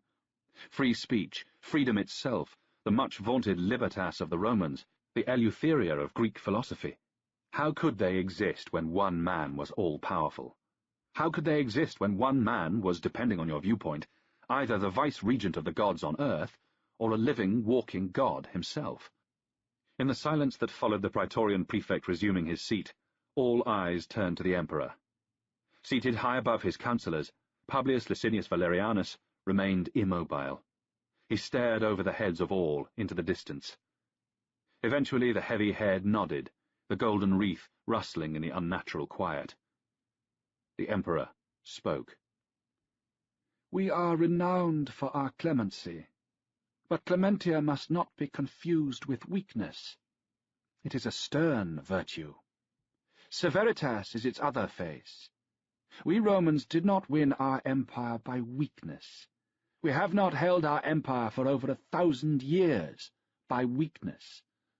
In the beginning, the gods themselves charged us to spare the humbled, but also to crush the proud. The Emperor paused to let his words sink in. The heads of the councillors nodded approvingly at the echo, the so very apt echo, they might have said, of the Roman imperial epic, the Aeneid of Virgil. The unbearable superbia, arrogance of Shapur the Sassanid threatens war. This is not a moment to show weakness. The wickedness of these malcontents, if not inspired by Shapur himself, would at the very least bring him joy, confirm him in his arrogance, were it not punished. An example must be made. Again Valerian paused. Again his councillors nodded. Belatedly, Ballista thought it best to join in. We Romans are the children of the wolf. We are a hard race. When our soldiers betray cowardice, we decimate them. 1 man in 10 is beaten to death by his comrades. Justice demands that we must not be harder on our own men than our enemies. The prisoners of high status will be beheaded in the hippodrome, the scene of their depravity, and their heads exhibited on pikes across the river in the suburbs. Of the rest, some will be crucified outside the various gates of the city, some burnt alive in the agora, and some reserved for the wild beasts in the amphitheatre. The Praetorian prefect will see to the arrangements, thought Ballista. You callous old bastard. You want to play the stern old Roman, the man merely following the ways of your ancestors, following the Mos Maiorum. Yet surely somewhere in over 1,000 years of Roman history there must be an example to follow which would allow you to spare at least the women and children. The Praetorian prefect got back to his feet, saluted, and intoned the standard army response. We will do what is ordered, and at every command we will be ready. Successianus remained on his feet. He had a broad, flat face like a shovel. It was the face of the simple peasant-turned-soldier he had been a long time ago. No one on the Concilium would consider that Successianus' face was a clear window onto his soul. The Praetorian prefect cleared his throat and spoke again. There is something else that we must discuss. Yesterday a messenger arrived from Aelius Spartianus, the tribune commanding Roman forces in Circesium. On the 10th of October, 6 days before the Ides of the month, Sassanid cavalry appeared before the city. Ballista felt the air thickening around him. Whether they were looking directly at him or not, for every one of the other 15 men in the Imperial Council, he was suddenly the centre of attention. To his discomfort, the Northerner realized that this included the Emperor himself. Make that 16 men. Ballista looked straight ahead across the chamber. The Count of the Sacred Largesse, Macrianus, was impassive, but half-smiles seemed to play on the faces of his sons Macrianus the Younger and Quietus, and behind his carefully shaped beard, the young patrician Acilius Glabrio was openly exulting. It was all too easy for Ballista to imagine what thoughts were lighting up those smiles. Circesium is 3 days' march up the Euphrates from Arete. The Sassanids are before the walls of Circesium. They can set Mesopotamia ablaze, because a barbarian upstart like you could not even hold the well-fortified city of Arete. With this news, your luck has run out. Today the imperial favour that you have inexplicably enjoyed will end. There was nothing else for it. Ballista sat upright and set his face into immobility. He sensed a slight movement to his left. A hand touched his arm. The tough, close-cropped head of the young Danubian general Aurelian did not turn, but he patted Ballista's arm again, reassuringly. Ballista felt better to know that he was not without allies, was not totally alone in the Concilium. And across the room, did the long face of Cladonius momentarily betray a wink? Spartianus' report states that the Sassanids were not led by Shapur in person, and did not appear to have siege equipment with them. He believes that it is not the main Persian field army, but that even so, it is a dangerous force of about 10,000 men. The Praetorian prefect paused, choosing his words. All, internal reports indicate that Spartianus is a reliable officer. In this case, his information is partly corroborated by another, external report that states that Shapur is journeying back south down the Euphrates to winter in his own territories. Internal reports, thought Ballista. a delicate way of referring to the activities of the frumentarii, the imperial secret police that swarmed around all men of office. One or two of them might be good men. They might even be necessary. But in essence, they were an instrument of oppression, causing nothing but fear, inertia, or trouble. By contrast, the spy in Shapur's camp who had provided the external report, even if a paid traitor to his own people, seemed positively heroic. The question before us is simple. What shall we do about this new menace? The Emperor wishes his amici, his friends, to give him their advice. He commands you to speak freely. The opportunity to be the first to obey an imperial command, even one issued indirectly such as this, was irresistible to an ambitious courtier. With a graceful speed that contained no hint of haste, Gaius Acilius Glabrio was on his feet. Ballista grudgingly admired both the young patrician's quick thinking and his supreme confidence. The northerner himself was still pondering the possible implications of the words of the Praetorian prefect when Acilius Glabrio started talking. It is an outrage, a terrible outrage to the majestas, majesty of the Roman people, and it could not be more dangerous. Let no one mistake that. We all know what barbarians are like. For the first time, Acilius Glabrio's eyes left the Emperor and looked round the concilium. They lingered just that bit too long on Ballista, before returning to Valerian. Superbia, overweening arrogance, is ever the mark of the barbarian, whether he is a slippery, decadent little Easterner, or a big, stupid Northerner. Again the eyes flicked to Ballista. If the superbia of a barbarian is not crushed when it first rears up, it will grow uncontrollably. Already the superbia of the Sassanid ruler grows after his triumph at Arete. Let it go unpunished again, and it will know no bounds. Will he be satisfied with Mesopotamia? With Syria? Egypt? Asia? Greece itself? Never. His irrationality allows no limit to his desires. Let Shapur flout the Imperium, and every other barbarian will think that he can do the same, along the Danube and the Rhine, across the Black Sea and the Atlas Mountains. I see the Tiber flowing with blood, our very homes, our wives, our children, the temples of our ancestral gods, all are at risk. We must act now, and act decisively. Carried aloft by his own rhetoric, the young nobleman glared around the room, every inch the stern patriot of the old republic. What can avert this danger, kill this eastern reptile? Only old-fashioned Roman virtus.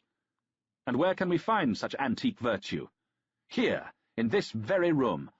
After our noble emperor, who could exhibit old-style Roman virtus more clearly than— Acilius Glabrio paused, motionless, for dramatic effect, then turned and thrust out his arm towards an elderly, rather portly senator.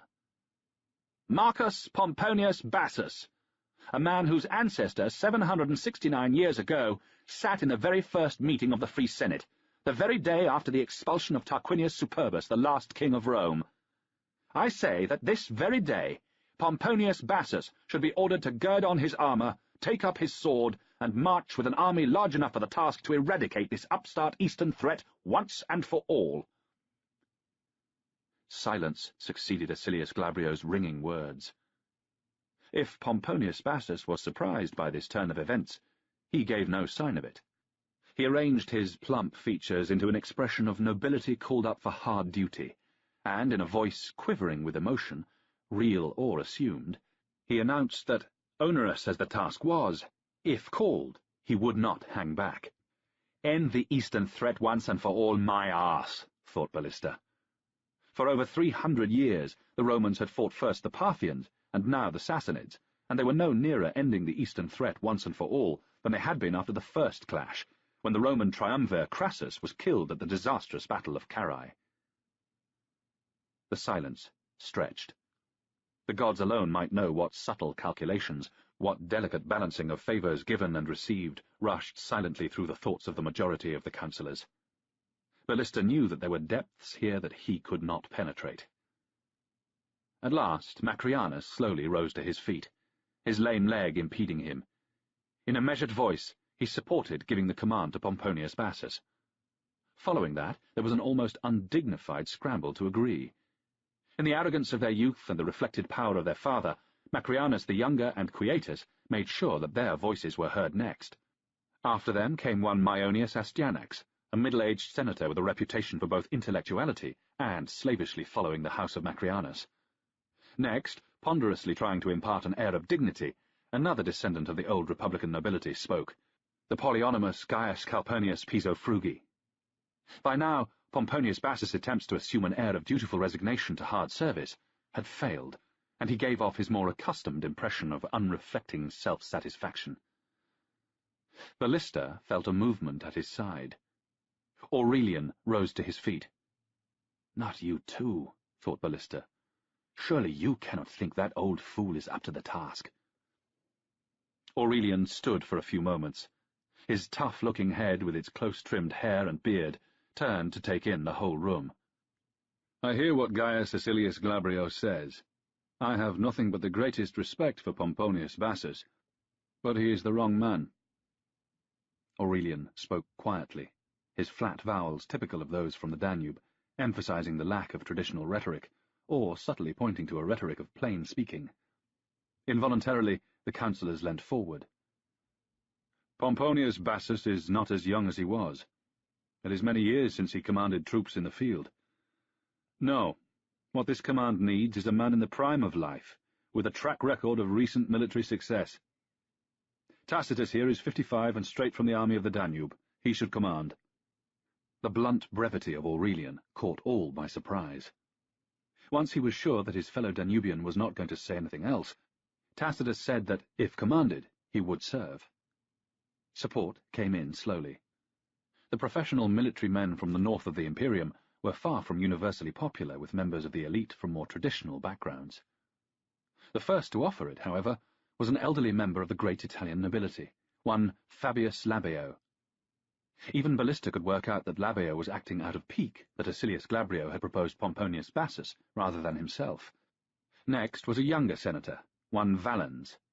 Ballista had no idea why, but Valens always opposed Macrianus. Quietly, almost apologetically, the officer in command of the imperial horse guards, the Equites Singulares Augusti, a young Italian tribune also named Aurelian, and universally known as the other Aurelian, added his voice. When it was obvious that no one else was going to offer their support, Ballista himself briefly announced that he thought Tacitus was the right man. As he sat down, it occurred to Ballista that, so far, 3 of the great functionaries had not yet spoken. There had been not a word from Successianus, the praetorian prefect, Cledonius, the abbot missionibus, or Censorinus, the princeps peregrinorum. As the northerner sought them out with his eyes, he thought he saw Successianus almost imperceptibly nod to Cledonius. Sure enough, in a moment the latter was rising to his feet. "Dominus, imperial amici, we have been offered much good advice, all of it freely spoken in the highest tradition of the res publica of the Romans. Yet, I think that the previous speakers have not explored absolutely all aspects of this case. Possibly there is more that we can draw out." Cledonius' voice was sonorous, his tone one of helpful reasonableness. "Both Pomponius Bassus and Tacitus are great men. It would be unfitting to send either into the field without an army large enough to suit their dignitas. Yet there may be reasons to suggest that such a course of action would not be a good thing. First, this is only a minor detachment of the Persian army, less than 10,000 men, and it is not led by the Sassanid king himself. Second, to equip a force befitting the dignitas of either of the proposed generals, it would be necessary to strip the imperial field army here in Antioch. No one would be so rash as to suggest that the dignitas of a subject, no matter how great, should outweigh that of the emperor himself." Cledonius' face remained blank as he allowed a time for his audience to reflect. "This incursion must indeed be dealt with, speedily and effectively, but by a small, highly mobile force led by a younger man. There is a man here with very recent experience of fighting the eastern foe. A man burning with a desire for revenge. A small force must be sent to the Euphrates, led by Marcus Clodius Ballista." As if on cue, first Successianus, then Censorinus, spoke in favour of this idea. The 2 previous candidates, Pomponius Bassus and Tacitus, wasted no time in affirming their loyalty to the emperor by renouncing any interest in the command and most wholeheartedly backing Ballista. Now it was mentioned, He was far and away the obvious man for the post. With varying degrees of reluctance, a great deal in some cases, all the remaining members of the concilium fell into line. The Emperor Valerian inclined his head. His amici had spoken well. Marcus Clodius Ballista, the Dux Repi, would keep his title, and, with a force to be determined later, would set off as soon as possible to fight the Sassanids on the Euphrates. As he rose to his feet and accepted the command, Ballista realized that for all the years he had spent in the Roman Empire, he could still be completely at sea in the ways of the imperial court. Hopefully Julia would be able to explain the political maneuverings to him. But he had what he wanted. He had an army, a chance to redeem his reputation. And yes, he wanted revenge. Revenge on the Sassanids who had tortured and killed so many at Arete, and, one day, revenge on the man who had ordered it, on Shapur, the king of kings. Antioch was a big and confusing city. If you turned off the main street by the Pantheon into the street known as the Jawbone, the one where so many Christians were to be seen, and followed it down through first the Potter's Quarter, then that of the Tanners, eventually you would reach the Orontes. If you then turned left at the waterfront, and, keeping the jetties and go-downs on your right, walked south down Mariners Street, after about a quarter of an hour you would come to the public baths, named after a local woman called Livia. Just beyond the baths was the bar with the improbable name of Circe's Island. The reputation of the bar for food and drink was not that good, but for girls it was excellent. It was a favourite haunt of Maximus.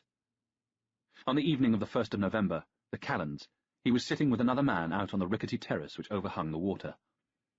The other man was older and strikingly ugly. He had a great dome of a skull and a weak chin, and between them a thin, sour, shrewish mouth. The man's shoulders were shaking, and he was making an unpleasant grating sound. Calgacus, the body servant or valet of Ballista, was laughing. He asked, "And are you being watched now?" There was a pause. Maximus clearly mastered an urge to look round at the other few customers on the terrace, before muttering, no, he probably wasn't. "I've seen it before with men such as you," the old Caledonian continued remorselessly.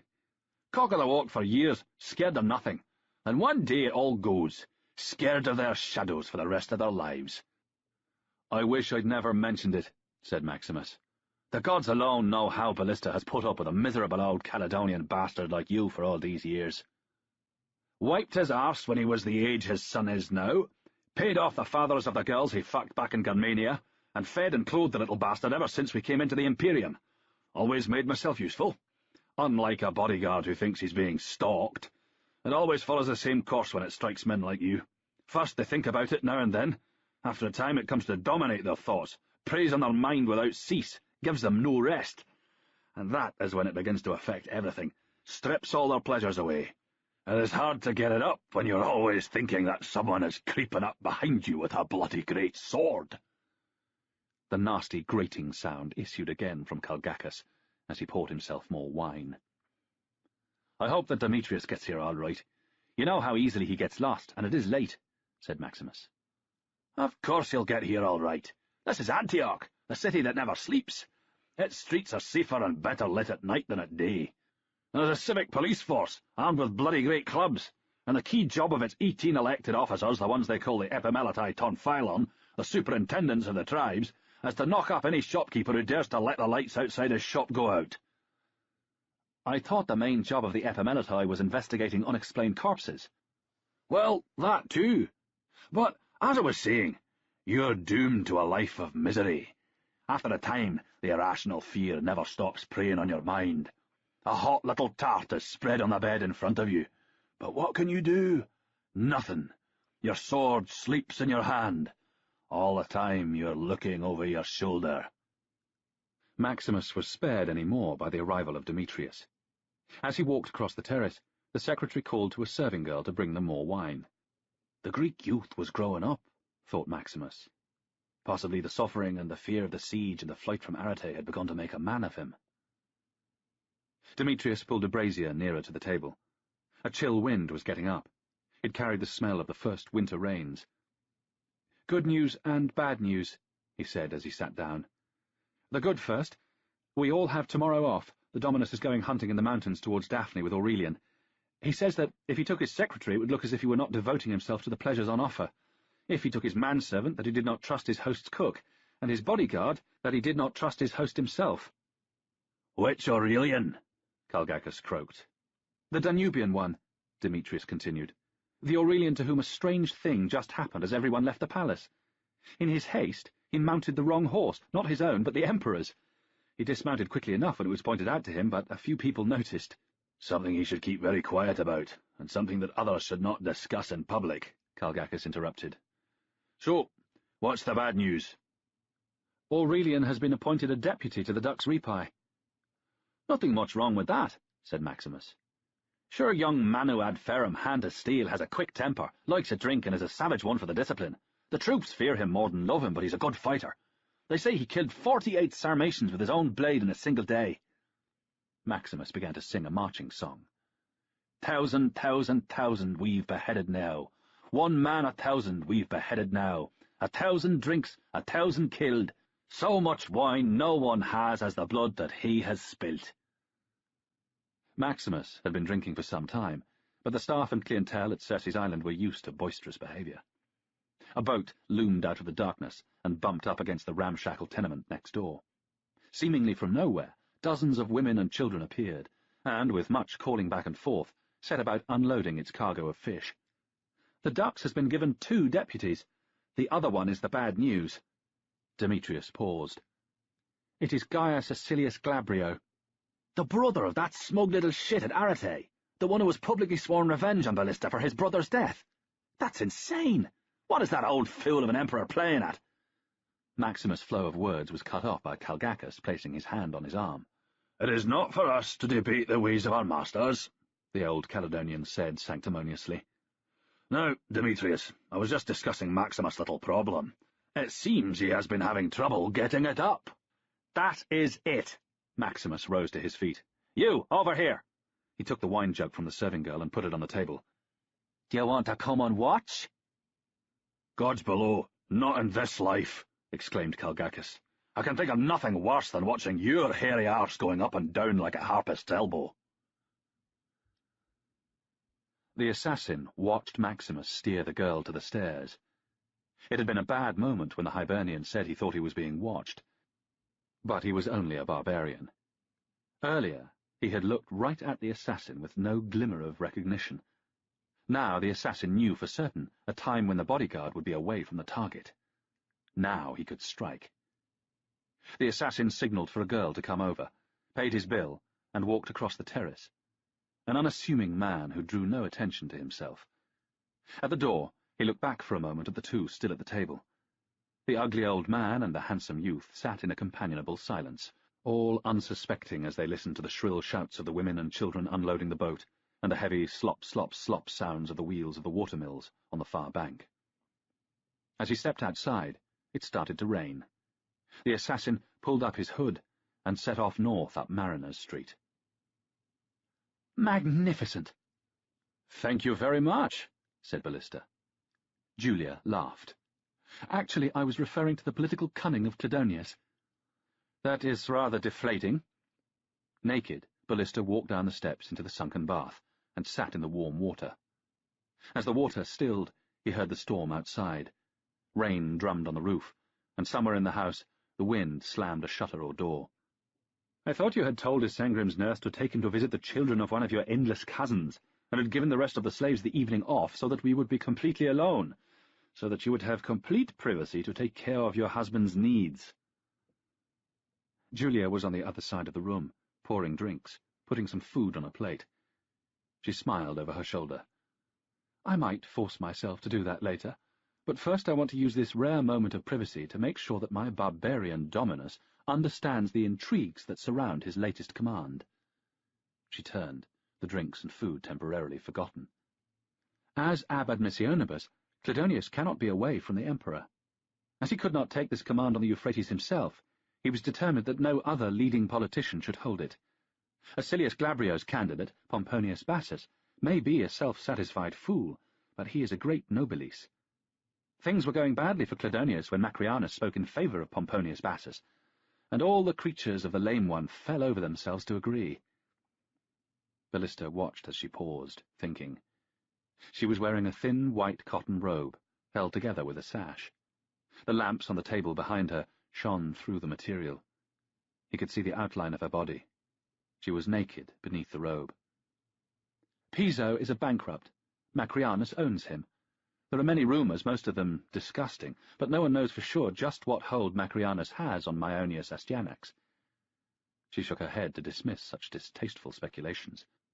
Ballista admired the way her breasts moved, full and heavy, but firm. Perhaps I really am the thick northern barbarian so many Romans take me for, an irrational slave to my appetites, thought Ballista.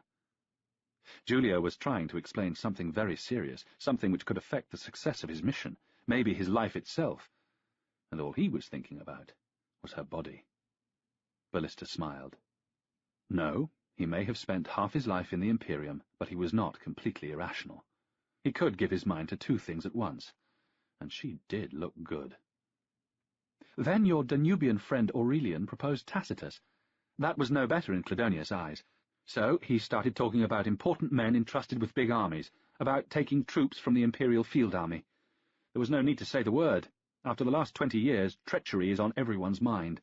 So, when finally he proposes a less grand figure in the court, sorry, my love, with a smaller force, all the concilium rush to agree, and you, my Dominus, are back off to the wars.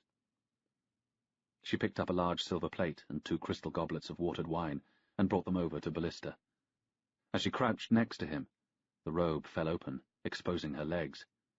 She reached forward to pass him a drink. The robe was tight over her breasts. Ballista looked at the dark circles of her nipples. She smiled and walked round to the steps. Cladonius has got what he wants. No rival will lead this expedition, but he has alienated 2 groups of important men. So, how does he win back their favour? At the next meeting of the Concilium, he proposes that the 2 crucial men, Acilius Glabrio and Aurelian, are appointed legates. Magnificent! But now you are saddled with 2 ambitious young deputies who will be at loggerheads. And make no mistake, Gaius Acilius Glabrio hates you. He despises you for your origins, but he hates you for the death of his brother Marcus. She was standing very still. Outside the wind was battering fretfully at the house. The loose shutter, or whatever it was, banged again. Julia looked sharply at her husband.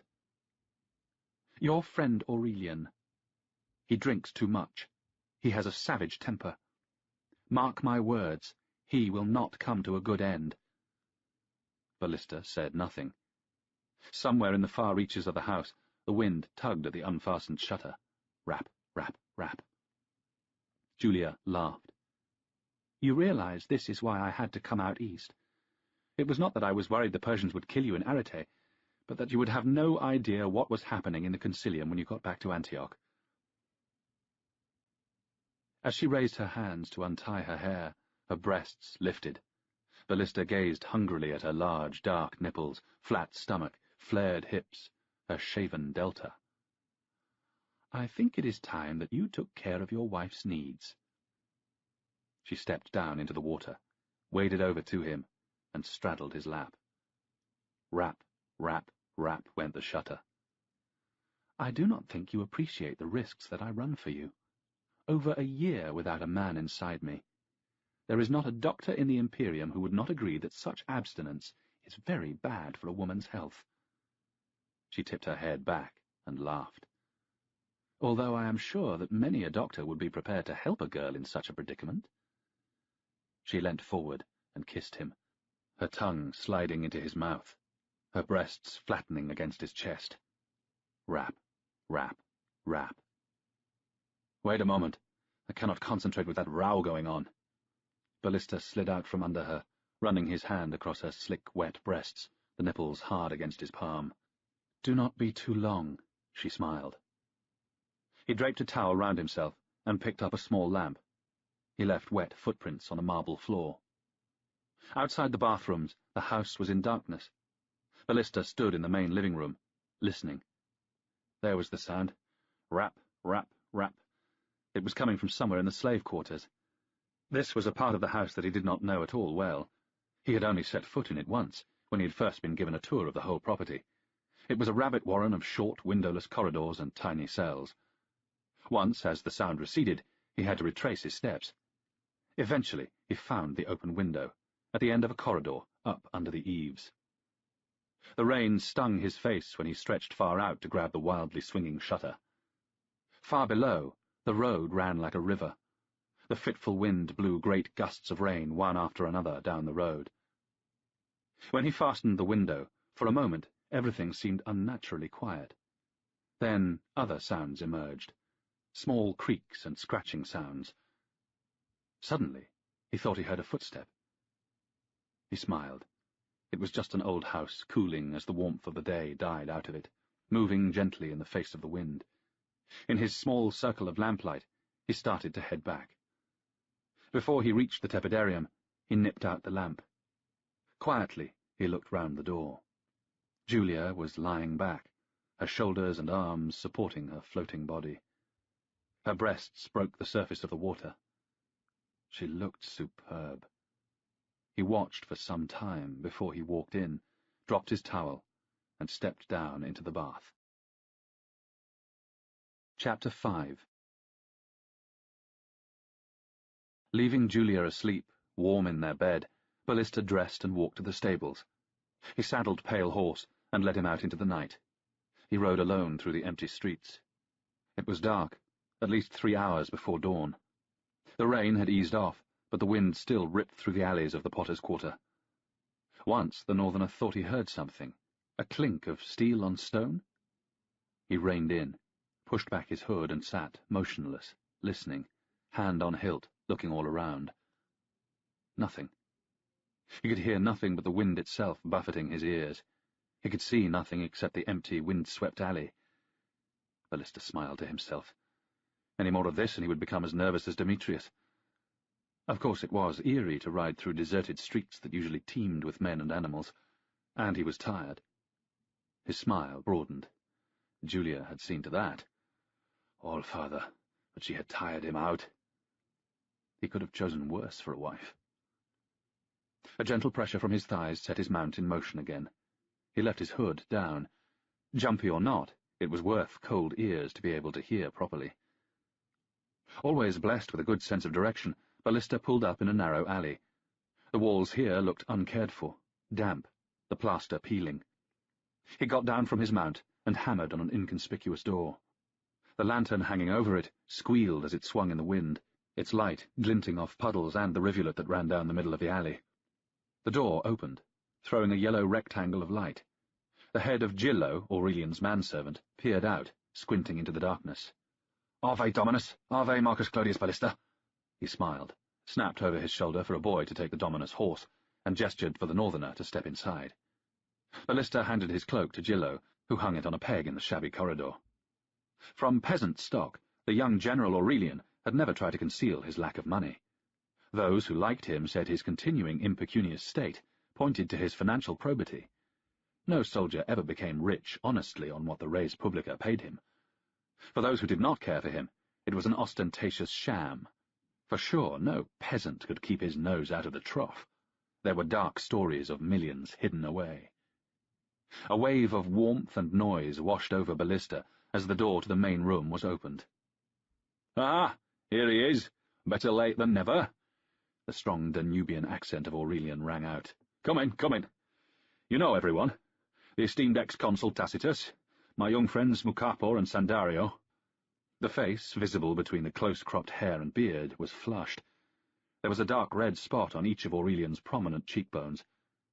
It was hot in the room, and everyone was dressed for hunting, but Ballista noticed the wine-cup in his friend's hand. "Indeed I do, and I am not late."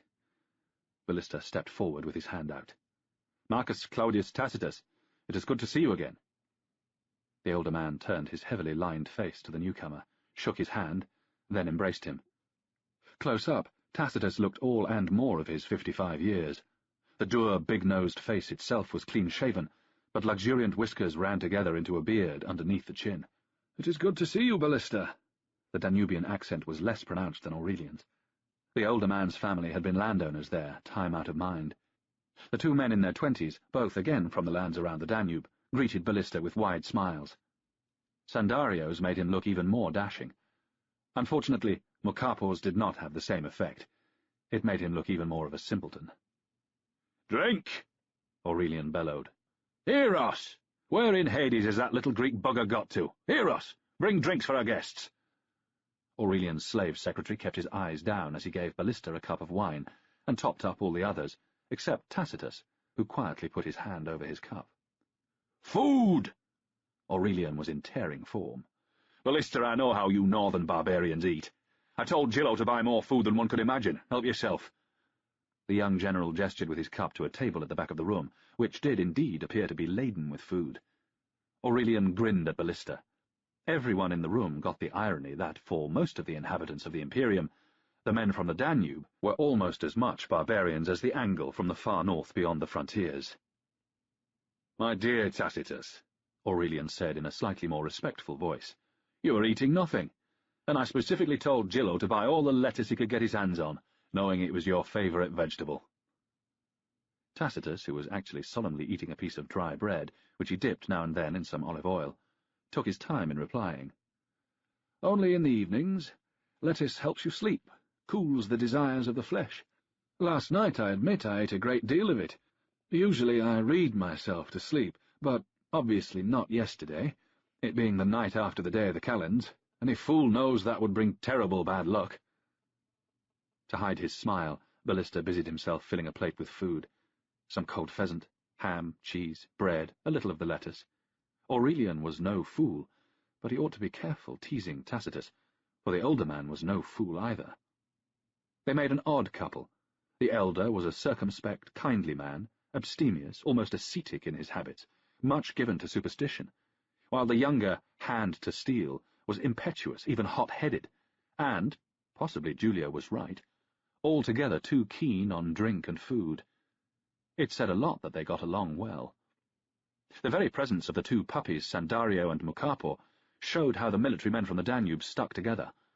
Ballista knew enough Roman history to know that it was only in the last generation that these Danubians had come to the fore in the army. Really, it was only in the last 21 years, since Maximinus Thrax had seized the throne. Ballista had to suppress a shudder at even thinking the name of the long-dead emperor. He could not help picturing the great white face, the terrible grey eyes. Ballista remembered the final threat, "I will see you again," as the emperor died at his hand. All that was long ago, and it was a long time since Ballista's sleep had been disturbed by the unquiet demon of the late and unlamented Maximinus Thrax. Ballista sipped his wine. It was red, as was to be expected from Aurelian, made into conditum, warmed and spiced, just the thing for a cold morning following hounds. Aurelian reverted to a topic that he had clearly been pursuing before Ballista's arrival. "So, the legionary, having seduced the wife of the man in whose house he was billeted, gets away with it. No discipline at all, and another bloody provincial who hates the army. If it had been down to me, I would have made an example of the bastard. Follow the lead of Alexander the Great. Find 2 saplings, bend them down to the ground, tie one of the legionary's legs to each, and let the trees go. Rip the bastard in half. A very public warning of what the men can expect if they flout discipline. Let them see what they're going to get before they do it." Aurelian grinned. Ballista often found it hard to tell when his friend was being serious or was just playing up to his nickname. "Why the fucker could not just use one of the brothels like everyone else, I do not know," Aurelian continued. "It is not as if there is a shortage of brothels in this town." "They should all be closed," said Tacitus. The other men looked at him. Was he joking? He had a reputation for strong self-discipline, but the brothels were so much a part of daily life that only the most radical of philosophers would consider getting rid of them. Even stern Cato had thought that a young man should use them in moderation. "And the baths, the theatre, the hippodrome, and the amphitheatre, they should all be closed. After the disgraceful riot in the hippodrome, the Antiochenes should be punished. Take away their pleasures for a time. That would teach those shifty little Easterners a lesson." Tacitus' audience were spared further ways of instilling backbone into untrustworthy Orientals by the arrival of Antistius, the other manservant of Aurelian, dressed in the embroidered coat of a huntsman, who announced that the horses were ready. Outside, the night had grown worse. The wind still tore down the alley, and it had started to rain again. Before they had cleared the Potter's Quarter, let alone crossed the Kerataion, the Jewish quarter near the Daphne Gate, the little party was thoroughly bedraggled and wet. It was as well that torches carried by the servants Gillo and Antistius stayed lit, though they flared and guttered wildly, for the wind had blown out many of the lanterns that hung outside the shops. "I will tell you what would happen if I were in charge." Aurelian pushed back his hood to bellow at Ballista. "I would liven up those bloody superintendents of the tribes. On a night like this, you would not find a single one of the epimilitae warming his arse by the fire or ramming his wife in bed. Oh, no. The buggers would be out here getting soaked to the skin doing their job, making sure these storekeepers obeyed the law and kept their lanterns alight." "You could make an example of a couple of them," Ballista shouted back over the storm. "Something fitting the crime. Maybe burn one or two alive?" Aurelian grinned and pulled his hood back up. The streets got wider but steeper as they entered the expensive part of the Epiphania district, known as the Rodion, the Rose Garden. The houses here were bigger, with wide grounds, often encompassing a whole block. There were fewer shops. There were even fewer lanterns. But the rain was letting up. The gatekeeper at the southeast postern was expecting them. Even at this hour he was civil, and, in violation of the law, he opened the gate. Obviously he had been bribed in advance. They dismounted, and one by one led their horses through. Outside, they remained on foot. The path Aurelian pointed out was precipitous. In single file, they set off, leading their horses. To begin with, the walls of the town were close on their left, the ravine of the Firminus River at a similar distance on their right. Then both curved away, and the path climbed up through stands of trees, mainly firs, with some ash and wild olive. Progress was slow, the path steep. All except the servants used the boar spears Aurelian had given them as walking sticks. The horses laboured. Over his own breathing, Ballista listened to the wind moving the trees above their heads, the sibilant sound of the leaves, the creak of the branches, a magical sound that reminded him of the sacred groves of his distant homeland. He noticed that the light of the servants' torches was turning a pale yellow. The rain had ceased some time earlier. The sky had gone from black to deep blue to a delicate azure. Scattered black clouds raced low over their heads and away to the southeast, tattered remnants of the night's storm. It was nearly dawn. Suddenly they came out into the open on the crest of Mount Silpius. They halted, men and horses getting their breath back, stretching out from the hunched postures of climbing. Aurelian said that they should wait there for the huntsmen and the hounds. The great disk of the sun appeared on the horizon, and a pale gold light splashed over them. Aurelian handed his reins to Antistius, and prostrated himself on the soaking ground. The others put their fingertips to their lips, and, bowing slightly, blew a kiss to the risen god Sol Invictus. Ballista stood quietly, remaining upright, his hands not moving. The sun was not an invincible god in the pantheon of his youth.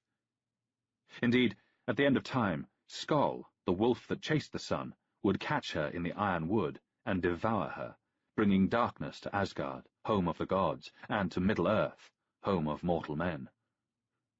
Aurelian got up, brushing the leaves and mud from his clothes. He smiled almost apologetically at Ballista.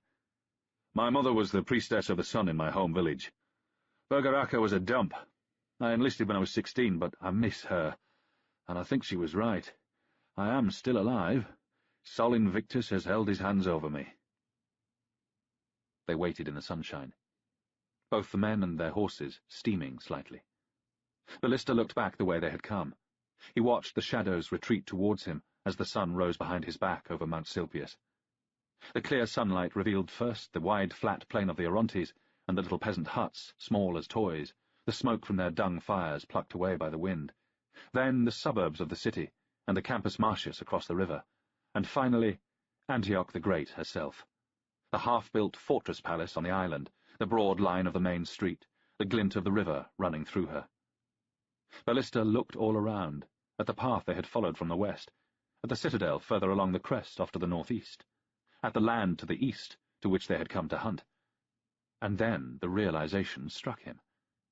He had not seen it before. In the week he had spent in Antioch the previous year, he had not found time to climb to the crest of Mount Silpius. The climb from the city had been steep, hard going for the horses. It would have been a Herculean labour of winches, pulleys, and ratchets to move any siege equipment up from the city to the crest. But to the east, outside the defences, The land fell away gently, in a landscape of broad upland meadows and open woods. At one point near the citadel, a saddle of rock almost overtopped the walls. The northerner filed the revelation away for future use. Despite the river, the walls, the fortress palace, Antioch-on-Orontes, the Roman capital of Syria, the heart of the power of the Imperium in the east, was almost indefensible. "About bloody time!" roared Aurelian. A huntsman came into view, thick coat, stout boots, and 6 hounds on leads surging around his legs. They were gaze hounds, hunters by sight, not scent, Celtic by the look of them. Aurelian might not have much money, but he loved his hunting. The huntsman led the party down to where the beaters were in position. It was a good spot, a wide, undulating field of grass with some dense cover uphill. Aurelian explained again the particular northern style of hunting they were to follow. No, they were not going to use nets and stakes. No, the hounds would not hunt as a pack. As each hare broke cover, a pair of hounds would be slipped, so the hunters could bet on the result. The huntsman shrugged. The Danubian was paying, the northerners could do what they liked, but they need not expect him to feign approval, and called the beaters into action. The hunting party tethered their horses. Aurelian and Tacitus each had a hound on a slip lead. They agreed a wager. Sandario and Mucapo placed a side bet. Although far from adverse to gambling, Ballista kept quiet. They all waited, hounds and men keyed up, expectant. Now and then there was a flash of the red and white feathers of a scarer as the beaters moved through the cover. A hare appeared. After a few hops it sat up, looking around impudently. Then it saw the hunting party. As it raced away, Aurelian and Tacitus slipped their hounds. As always, Ballista's heart thrilled with the beauty of the dog's acceleration, the grace of their running. Aurelian's big black dog forged ahead, its strides half as long again as those of Tacitus' brindle bitch. The black dog closed on the hare, jaws open for the kill. At the last possible second, the hare jinked. The big dog tried to turn to pursue it, but his own speed and size were against him. He lost his footing and went tumbling and rolling, grass and mud flying about him. The neat little bitch was on the heels of the hare. She turned it once, twice, 3 times, and killed it cleanly. She trotted back, wagging her tail. The big dog cavorted around her, though he kept a discreet distance after receiving a warning growl. The huntsman took the prey from her jaws and made much of the bitch. Tacitus took the money from Aurelian, but for a man who, like his host, was renowned for his love of the chase, he seemed strangely subdued. Having settled their wager, Sandario and Mucapo led up their hounds. Almost straight away there was much hallooing and crashing from within the cover. The hounds quivered with excitement. A huge stag leapt from the trees. He stood, his magnificent widespread antlers accentuating the motion as he looked this way and that. Seeing the hunters, he turned and began to run diagonally across the field. Although the stag appeared unhurried, he was speeding away, each bound covering more ground than seemed possible. Among the hunting party there was pandemonium. All the hounds were slipped. Aurelian and the 2 young Danubian officers untethered their horses, hurled themselves into the saddle, and dashed after the stag. Ballista and Tacitus took a little more time. The 2 servants would take forever packing up all the gear. The huntsmen and the beaters would have to follow on foot, as they had no mounts. Ballista cantered beside Tacitus. Across the field, down a steeper slope, and along a track, all in silence. The hounds and the other 3 hunters had pulled ahead, out of sight. The servants would be an age behind. The 2 silent riders came to the top of a rise and reined in. They caught a glimpse of the hounds, already far below in the valley. Not far behind, they saw the flash of a bright hunting cloak. Out of the corner of his eye, Ballista saw another horseman, higher up the mountainside and moving parallel to them. In a moment, he was gone, lost in the trees. As they rode on, Ballista broke the silence. "Forgive me, my dear Tacitus, but you seem strangely preoccupied, almost out of sorts." "I'm sorry I'm not better company. I have had some strange news from my half-brother, Marcus Annius Florianus." Tacitus stopped talking. Clearly he was debating whether to tell Ballista the news or not. They rode further. In the midst of the completely wild landscape, Ballista's eye was caught by a man-made terrace off to the right, a thin line of smoke rising from it. Someone was burning charcoal. "We were brought up together, Florianus and me. We have always been close. Not long ago we bought an estate together at Interamna, about 60 miles north of Rome. We're building a family mausoleum there. He arranged for our statues to be erected, 2 big marble statues about 30 foot high. Rather ostentatious, I thought. Tacitus paused, then took a deep breath, and continued. I received a letter yesterday. Both statues were hit by lightning, blown to pieces. But that is not so much what is on my mind as the words of the soothsayers consulted by Florianus. They declared that it means that an emperor will arise from our family. He will conquer the Persians, the Franks, the Alemanni, and the Sarmatians, establish governors on the islands of Ceylon and Hibernia, make all the lands which border the ocean his territory, and then abolish the office of emperor, restore the free republic, retire to live subject to the ancient laws. He will live for 120 years and die without an heir. Ballista looked across at the serious face. Tacitus did not look at him. All-Father, bringer of despair, do not mention this to anyone else, said Ballista. This is treason. Imagine if a frumentarius overheard, somehow got wind of it. It would not be you alone that would be questioned in the palace cellars. Think of your half-brother, your wife, your friends. Think of you? There was a hint of a smile on the earnest face. Well, I have no great desire to be tortured because of the ravings of some charlatans consulted by your half-brother, a man I have never met. Tacitus smiled broadly. As you say, they are probably charlatans, and anyway they prophesied that the emperor would not take the throne for another 1,000 years. He threw his head back and laughed. Still, it makes you think. Now, let's ride. Without warning, Tacitus kicked his heels into the flanks of his horse, and was gone. Within but a few paces, he had pushed it into something close to a flat-out gallop. Left behind, Ballista more slowly did the same. Yet, no sooner had Ballista's mount reached full speed than the northerner felt something was wrong. Gently he pulled the horse up. He leapt down from the saddle, made the horse walk a step or two, picked up a hoof, studied its leg intently, made the horse take another couple of steps. The horse was lame, near foreleg, but it was only a sprain. Ballista felt a flood of relief. Pale Horse was not badly hurt. Ballista was now standing in the middle of nowhere, Pale Horse nuzzling his arm. Tacitus had clattered out of sight. The servants were somewhere miles behind. Ballista looked round. The wind had dropped. The late autumn sun was warm, and the birds were singing. It was idyllic, a landscape from a pastoral poem, or the beginning of a Greek novel. But Ballista was totally lost, with a lame horse. Over to the right, nearer than before, a thin line of smoke climbed into the sky. Making soft, comforting noises, he led his lame horse in the direction of the charcoal burners. To burn charcoal, you need a completely flat surface. The charcoal burners had cut a small terrace out of the slope of Mount Silpius. Yet, apart from that, everything was as it had been in the clearings in the northern forests of Ballista's youth, when he had helped his father's men tend the stacks.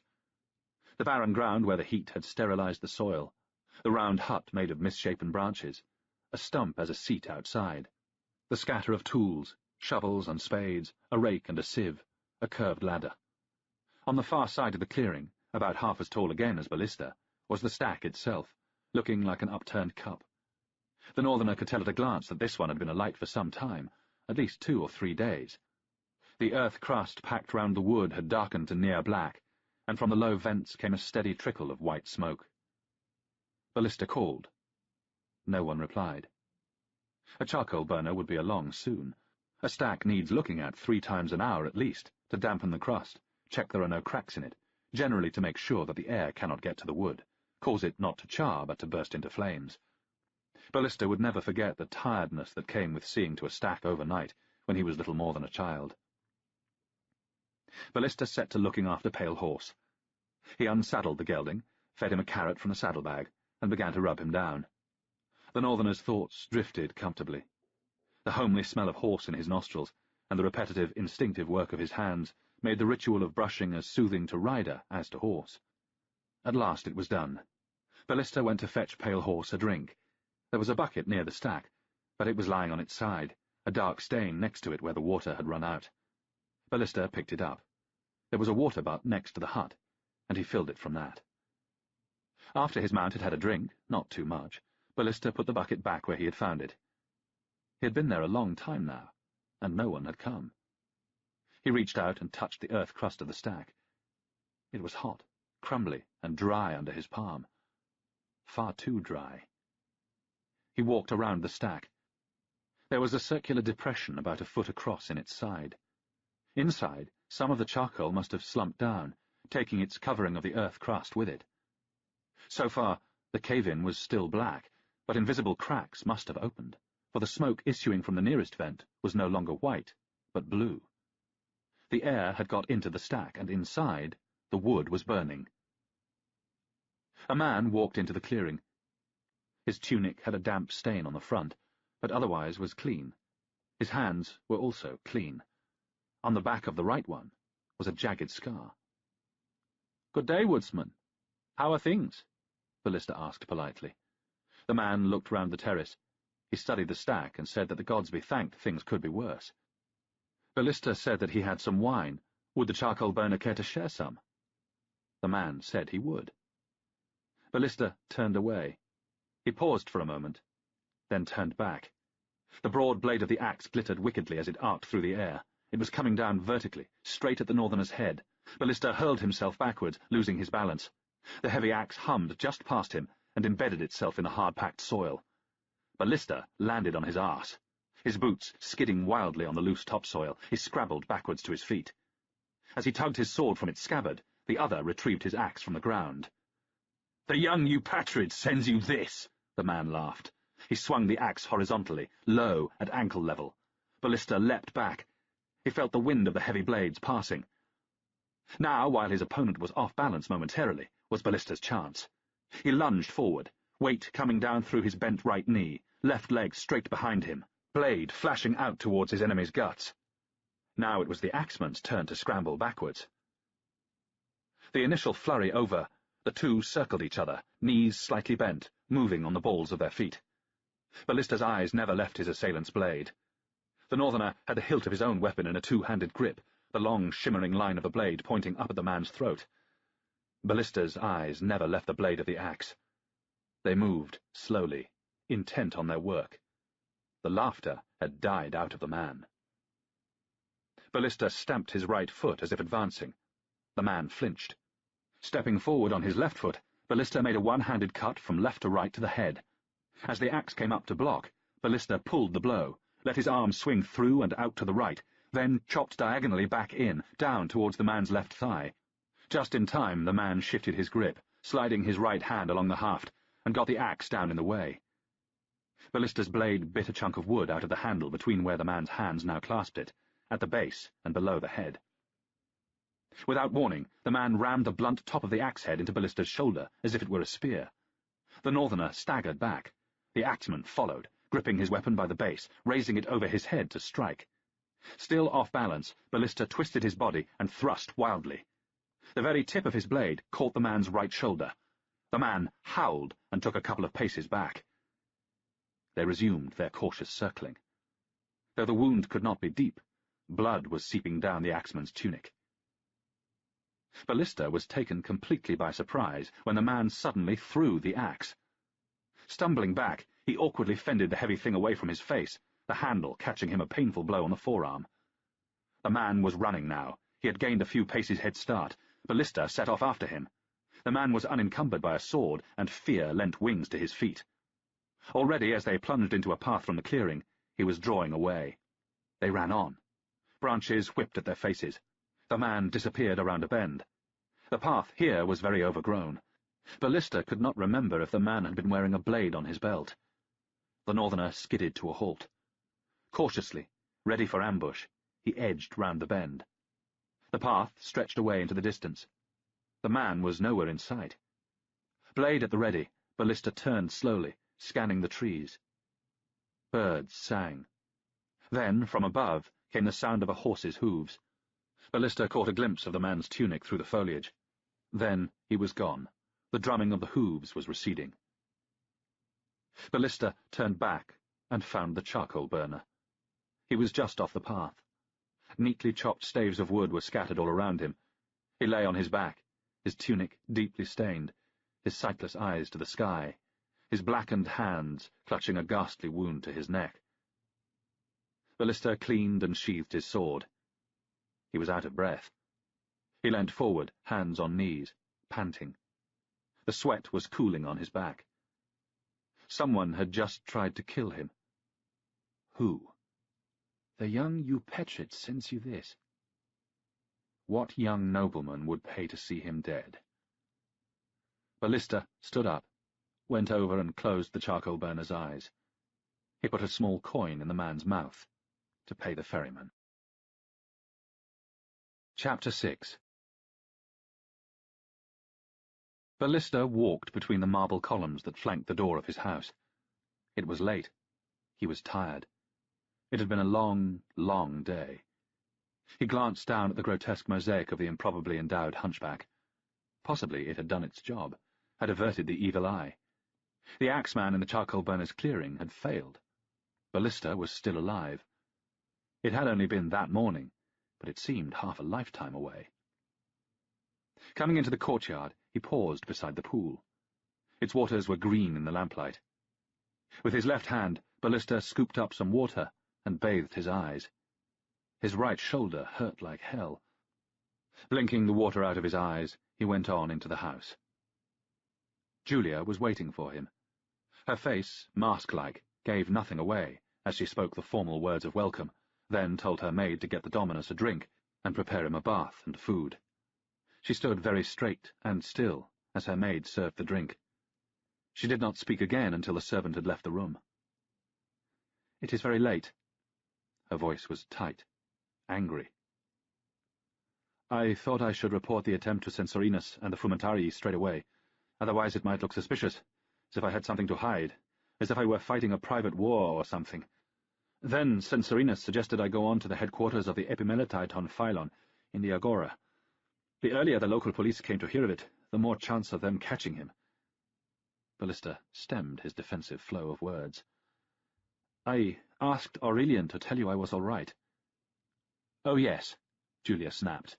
"Your friend turned up eventually, some time after lunch. He was so drunk it was a miracle he did not fall off his horse and kill himself. The Danubian peasant said your shoulder was wounded." "It's nothing.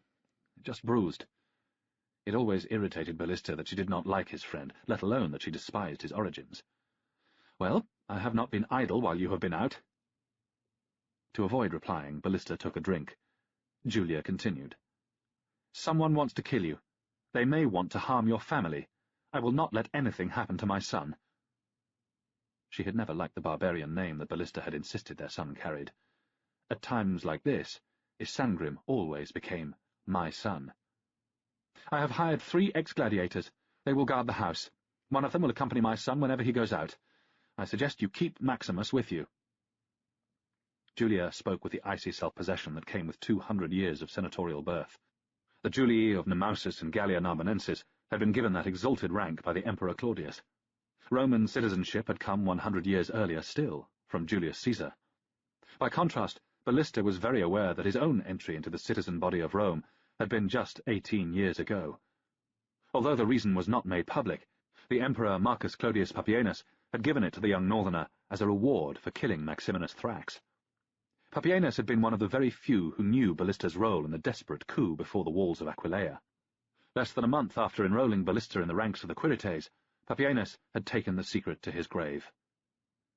"That is good," Ballista said. "If they are reliable."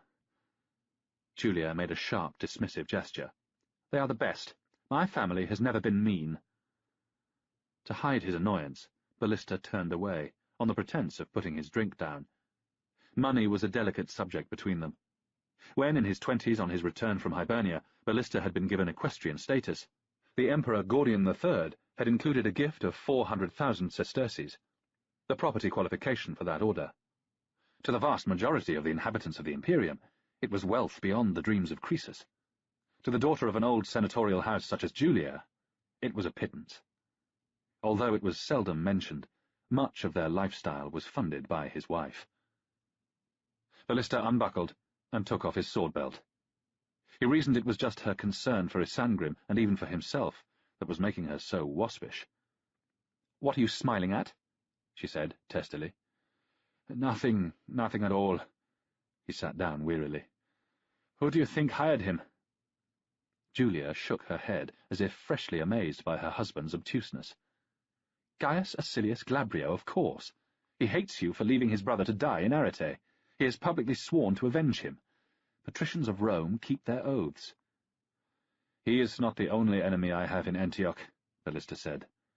"Valerian has kept Videric at the imperial court as a hostage for the good behaviour of the Borani. There is blood feud between us." Julia actually snorted with derision. "Your drunken oaf of a friend said that the attacker told you he had been hired by a Eupatrid." "Yes," said Ballista. "He shouted, 'The young Eupatrid sends you this.' Videric's father, Fritigern, is king of the Borani." "No one in the Imperium would consider the son of some hairy barbarian king well-born, a nobleman." As Julia spoke, Ballista wondered if she realized the implication of her words. "The sons of Macrianus do not care for me." Julia sighed. "Oh, Quietus and Macrianus the younger are vicious and repulsive. They both loathe you since the fight at the palace, and they are certainly underhand enough to hire an assassin. They are rich, but they are hardly Eupatrids. Their equally repulsive father started out as a mule driver." "Acilius Glabrio it is, then," said Ballista. In truth, he was far from convinced. He very much doubted that a hired knifeman from one of the slums of Antioch would be quite as aware as his wife of the subtle distinctions of class among the very rich. The irritation was draining out of him. Even Julia was looking less angry. The maid stuck her head around the door, announced the bath was ready, and ducked out again. Ballista got up and went over to Julia. He put his hand on her shoulder. "Gods below, you stink!" She wrinkled her nose. "Sweat and horse. Go and get in the bath." He turned to go. "Are you really all right?" He stopped. "I am all right." She smiled. "I will come through in a while."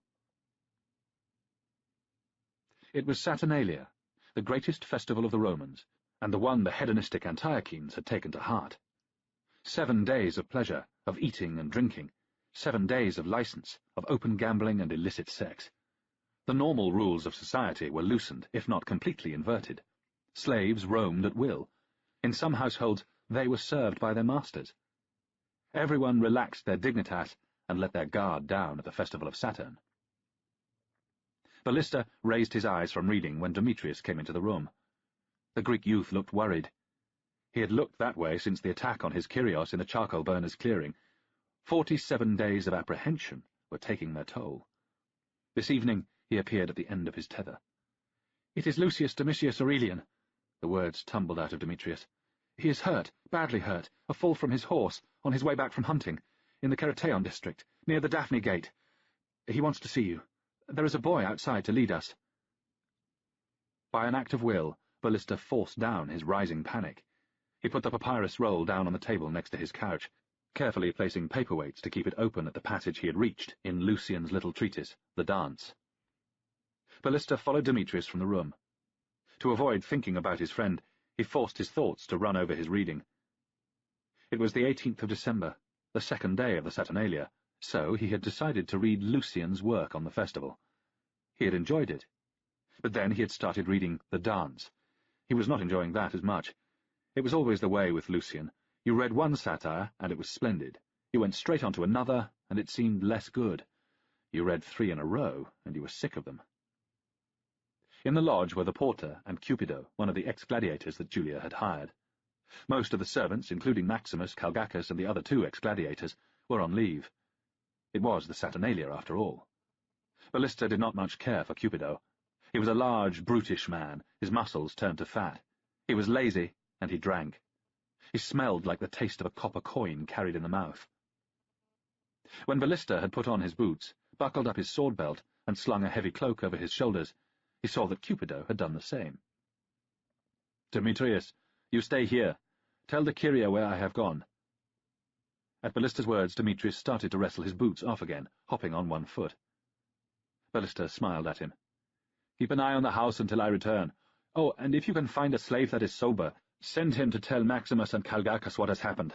They are in Circe's island." Outside it was starting to snow, the first tiny flakes fluttering down. The boy that was to guide them was standing in the street, shifting from foot to foot in his anxiety to be off. The door slammed behind them, and they heard the bolts shut fast. They started walking, the boy leading the way, the two men following. It was dark. The lamps had been lit in most porches. Although it was starting to snow harder, there were quite a few gangs of revellers on the streets as they crossed the Epiphania district. The boy called something over his shoulder to Cupido. The ex-gladiator quickened his pace to catch up, and snapped harshly at him. They spoke in Syriac. Ballista, behind, could not understand them. The snow was falling fast now, big, fat flakes that were starting to settle. Wrapped up in his worry for his friend, Ballista hardly noticed the snow drifting into his face, landing in his hair. Julia was right. Aurelian drank too much. All-Father, let the fool be all right. They reached the Kerateon district, and the boys started to lead them across it by one narrow alley after another. There was next to no one about now. Of course, the Jews did not celebrate the Saturnalia. If anything, they would double-bolt their doors and sit tight at home, hoping the drunken revelry of their pagan neighbours did not turn to violence. The boy dropped back next to Ballista. "Not far now, Kyrios," he said in Greek. Cupido was marching purposefully a couple of steps ahead. The ex-gladiator was puffing, his breath visible in the cold air. At the end of the alley stood two figures in dark cloaks, their shoulders powdered white with snow. They were standing so close together that the high hoods that hid their faces were almost touching, although they did not seem to be talking. Cupido turned off into a side alley. A moment after, Ballista realized his mistake. As he pushed back his cloak and drew his sword, the boy at his side turned and ran. The blade shone in the light of a lamp. Cupido spun round. His mouth opened, but no words came out. Behind him, Ballista heard the patter of the boy's feet and the crunch of heavy boots in the snow. He swung the blade. Cupido tried to step back. He was too slow. The keen edge of the sword bit deep into his left arm. He screamed. Clutching the wound, he doubled up and crumpled to the ground. Careful not to slip, Ballista turned and froze. The two figures were running at him through the snow, swords in hand, dark cloaks billowing out behind. They looked not of this world. Their hoods had slipped back, and they had the faces of impossibly beautiful girls. Their long, plaited hair streamed behind them, and their faces had an inhuman stillness. Ballista stood leaden-footed, his heart shrinking inside him. He stared at the apparitions. They had the faces of statues of goddesses, or the masks of heroines from the stage. Masks! He was a fool. They were wearing masks, dancers' masks from the pantomime. Having recovered from the shock, Ballista hurled himself forward into the path of the man to his right. He swung hard at the man's head. The mask jerked back as the man raised his sword. Dropping onto one knee, Ballista altered the angle of his blow down into the man's thigh. There was a spray of red blood against the white of the snow, a muffled scream from behind the mouthless mask. The man fell. Ballista quickly got to his feet. His remaining assailant was blocking the way he had come. He looked over his shoulder. Sure enough, there were two more masked men moving up the alley behind him. There were several doors, a couple of them with small porches, but not a single window opening onto the alley. The screams had not encouraged any door to open. A good spot for an ambush. Ballista backed to the left-hand side of the alley, to the nearest porch. He tried the door. It was bolted. He hammered on it with the hilt of his sword. The sound echoed back dully, and the door stayed shut. The three men were closing in now. Ballista stepped out into the alley and sidled along until the porch would impede an attack from his left, and the wall of the house covered his back. The men were fanning out, as far as possible, surrounding him. The one in the centre was directing them. He wore the face of a miserable old woman, heavily lined and pouchy-eyed. There was a jagged scar on his right hand. "A long way from your charcoal stack, brother!" As he spoke, Ballista lunged forward, his sword seeking the man's chest. At the last moment, a clumsy but effective parry turned the point of the northerner's blade. Without pause, Ballista took 2 short steps to his right and unleashed a downward cut. The man there leapt backwards. A movement in the corner of his eye, and Ballista swiveled. Automatically, his sword came down across his body, a clash of steel, and the assassin's blade was forced wide. The snow was still falling. It formed a golden corona around the lamps. Weird shadows flickered about the alley, as the four men danced their macabre, rhythmic dance. Feint, probe, lunge, block, cut. Ballista fought doggedly. His mind was blank. After years of training and experience, the memory in the muscle was keeping the man-killing steel from his body. But he knew that if he made one slip, it would all be over. The masked men gave a little ground. A man on horseback rode into Ballista's view. He had a drawn sword in his hand. Unlike those of the others, the mounted man's mask was metal, the silver face of a beautiful youth, lips and eyebrows gilded, an expensive, full-face cavalry parade helmet. The horse stopped. It stamped in the snow. The impassive silver face regarded the frozen tableau of the fighters. "Finish him! Get in close and finish the barbarian filth, you cowards!" Through the thin mouthpiece, the Latin sounded strange, unrecognizably distorted. The pantomime masks closed in on Ballista, faces immobile but eyes wild, long plaits swinging as the swords flashed. They had not the skill of the northerner, and they were encumbered by the masks, but there were 3 of them. A flurry of blows, sparks flying, Ballista was driven back against the wall. No room to move. Off balance, parrying a heavy blow, Ballista was driven to his knees. A sword knocked chunks of plaster from the wall next to his ear. And then the masks were receding. Ballista scrambled upright, getting the sword out in front, securing some space.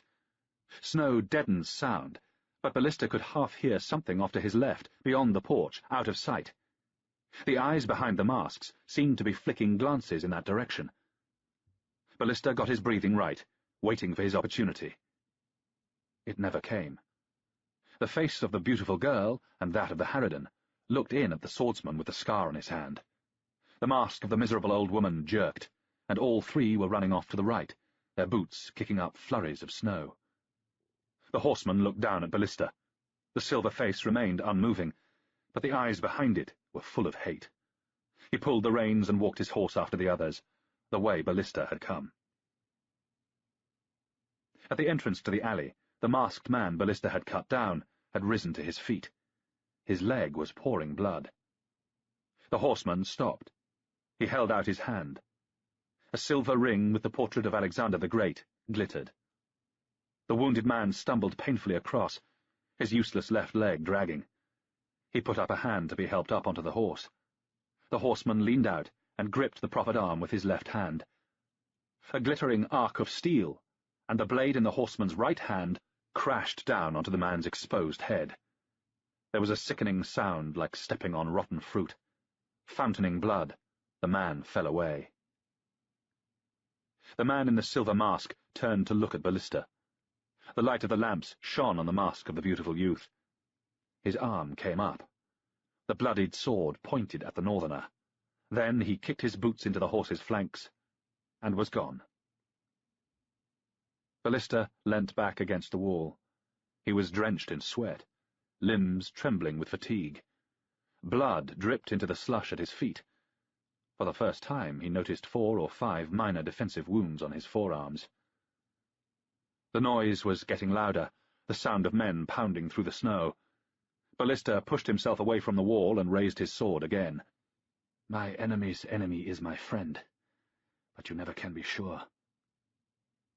A flood of torchlight, and Demetrius appeared. He had one of the superintendents of the tribes with him. They were backed by 6 club-bearers of the watch. Ballista lowered his sword and embraced Demetrius, their faces together. "Thank you, boy. How?" "I knew something was wrong. Cupido never volunteers for anything." Demetrius' face was earnest. "I disobeyed you, Kyrios. I went out and found a party of the watch, led them to the Jewish quarter. You showed initiative. It is lucky one of us kept his wits about him." Ballista released Demetrius and went over to where Cupido lay. The ex-gladiator was not moving. Covering him with his sword, Ballista searched him for concealed weapons. "Doctor," Cupido moaned. Ballista looked at the wounded arm. He was fast bleeding to death. "Who hired you?" "Doctor." The stale copper coin smell mingled with that of fresh blood. "Who hired you?" "A man in a bar. I do not know his name. The one wearing the old woman mask. Scar on his hand. Ballista looked down at him, considering. I need a doctor. Cupido whimpered again. Too late, brother. Ballista lined the sword up and thrust it down into the man's throat. It was finished. The snow was turning to sleet. Chapter 7. It was early, the second hour of an overcast, gloomy day. The black clouds piling up over Mount Silpius threatened rain. It seemed to have rained every day since the attack in the alley. From the second day of the Saturnalia, the 18th of December, to 6 days before the Ides of January, 24 days, calculated Ballista, counting inclusively, as everyone did. 24 days since the third attempt to kill him, and, despite both the municipal epimelitite on Phylon and the imperial frumentarii scouring the city, there was no trace of the would-be assassins. The dead assassin's mask, the beauty of its young girl's face, marred by the blood soaked into the linen, had been no help. There were more than 30 theatrical mask-makers in Antioch. Unsurprisingly, none admitted it was their work, and no one had come forward to claim the body. There was little to go on. 3 hired swords, 2 faceless men, and a nondescript man with a scar on his hand. A nondescript man who, in the charcoal burner's clearing, had shouted, "The young Eupatrid sends you this," in a city of more than 250,000 people. The identity of the young Eupatrid on a horse was still a mystery. The type of cavalry parade mask he had worn was very expensive, but they were readily available all over the Imperium. It need not even have been made by a silversmith in Antioch. The horseman had spoken Latin, but his voice had been so distorted as to be unrecognizable. One thing, however, had struck Ballista. The silver-masked horseman had called him a barbarian. That would come naturally to Acilius Glabrio or the sons of Macrianus, yet surely it was unlikely that Videric, the son of Fritigern, king of the Borani, would call him a barbarian, unless he had become thoroughly Romanized in his months as a diplomatic hostage, or unless he had said it deliberately to throw suspicion elsewhere.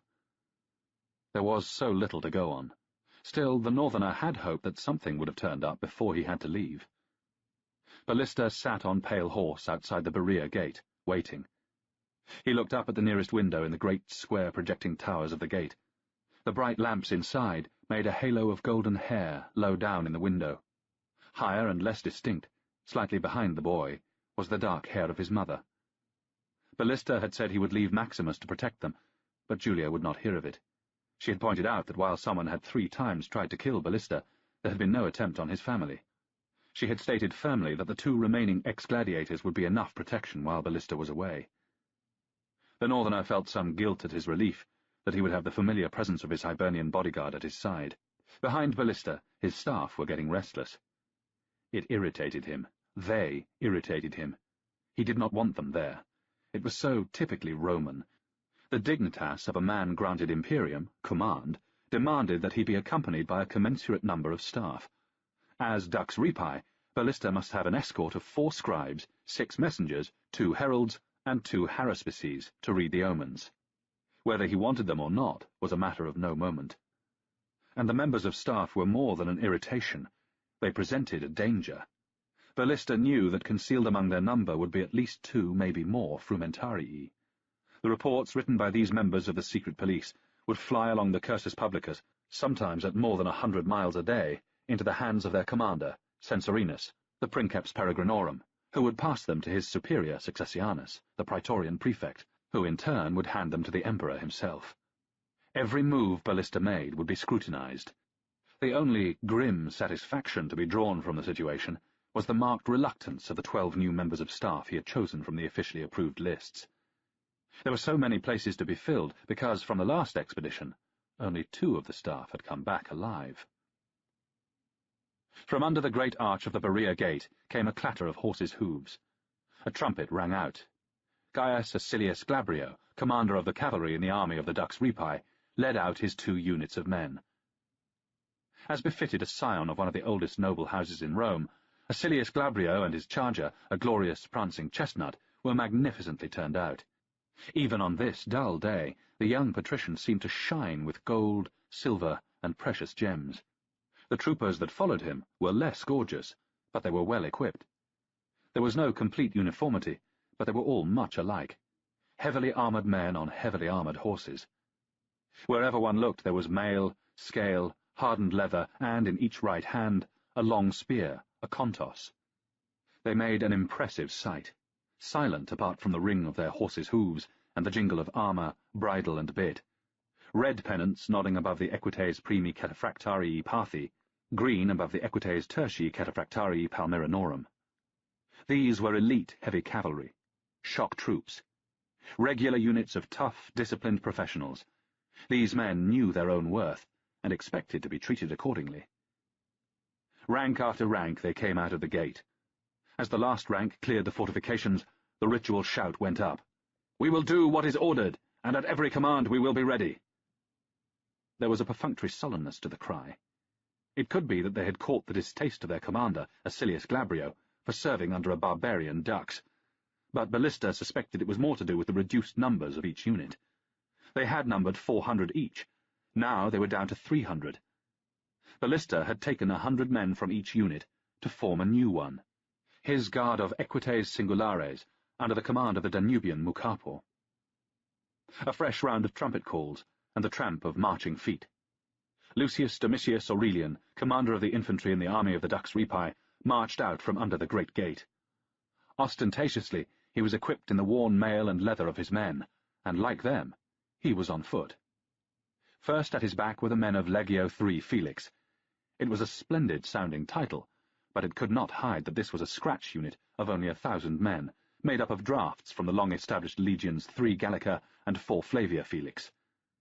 Still, while the unit might be new, the men, in the main, were veterans, and a vexillatio of 1,000 men from Legio III Scythica would join the army when it reached the Euphrates.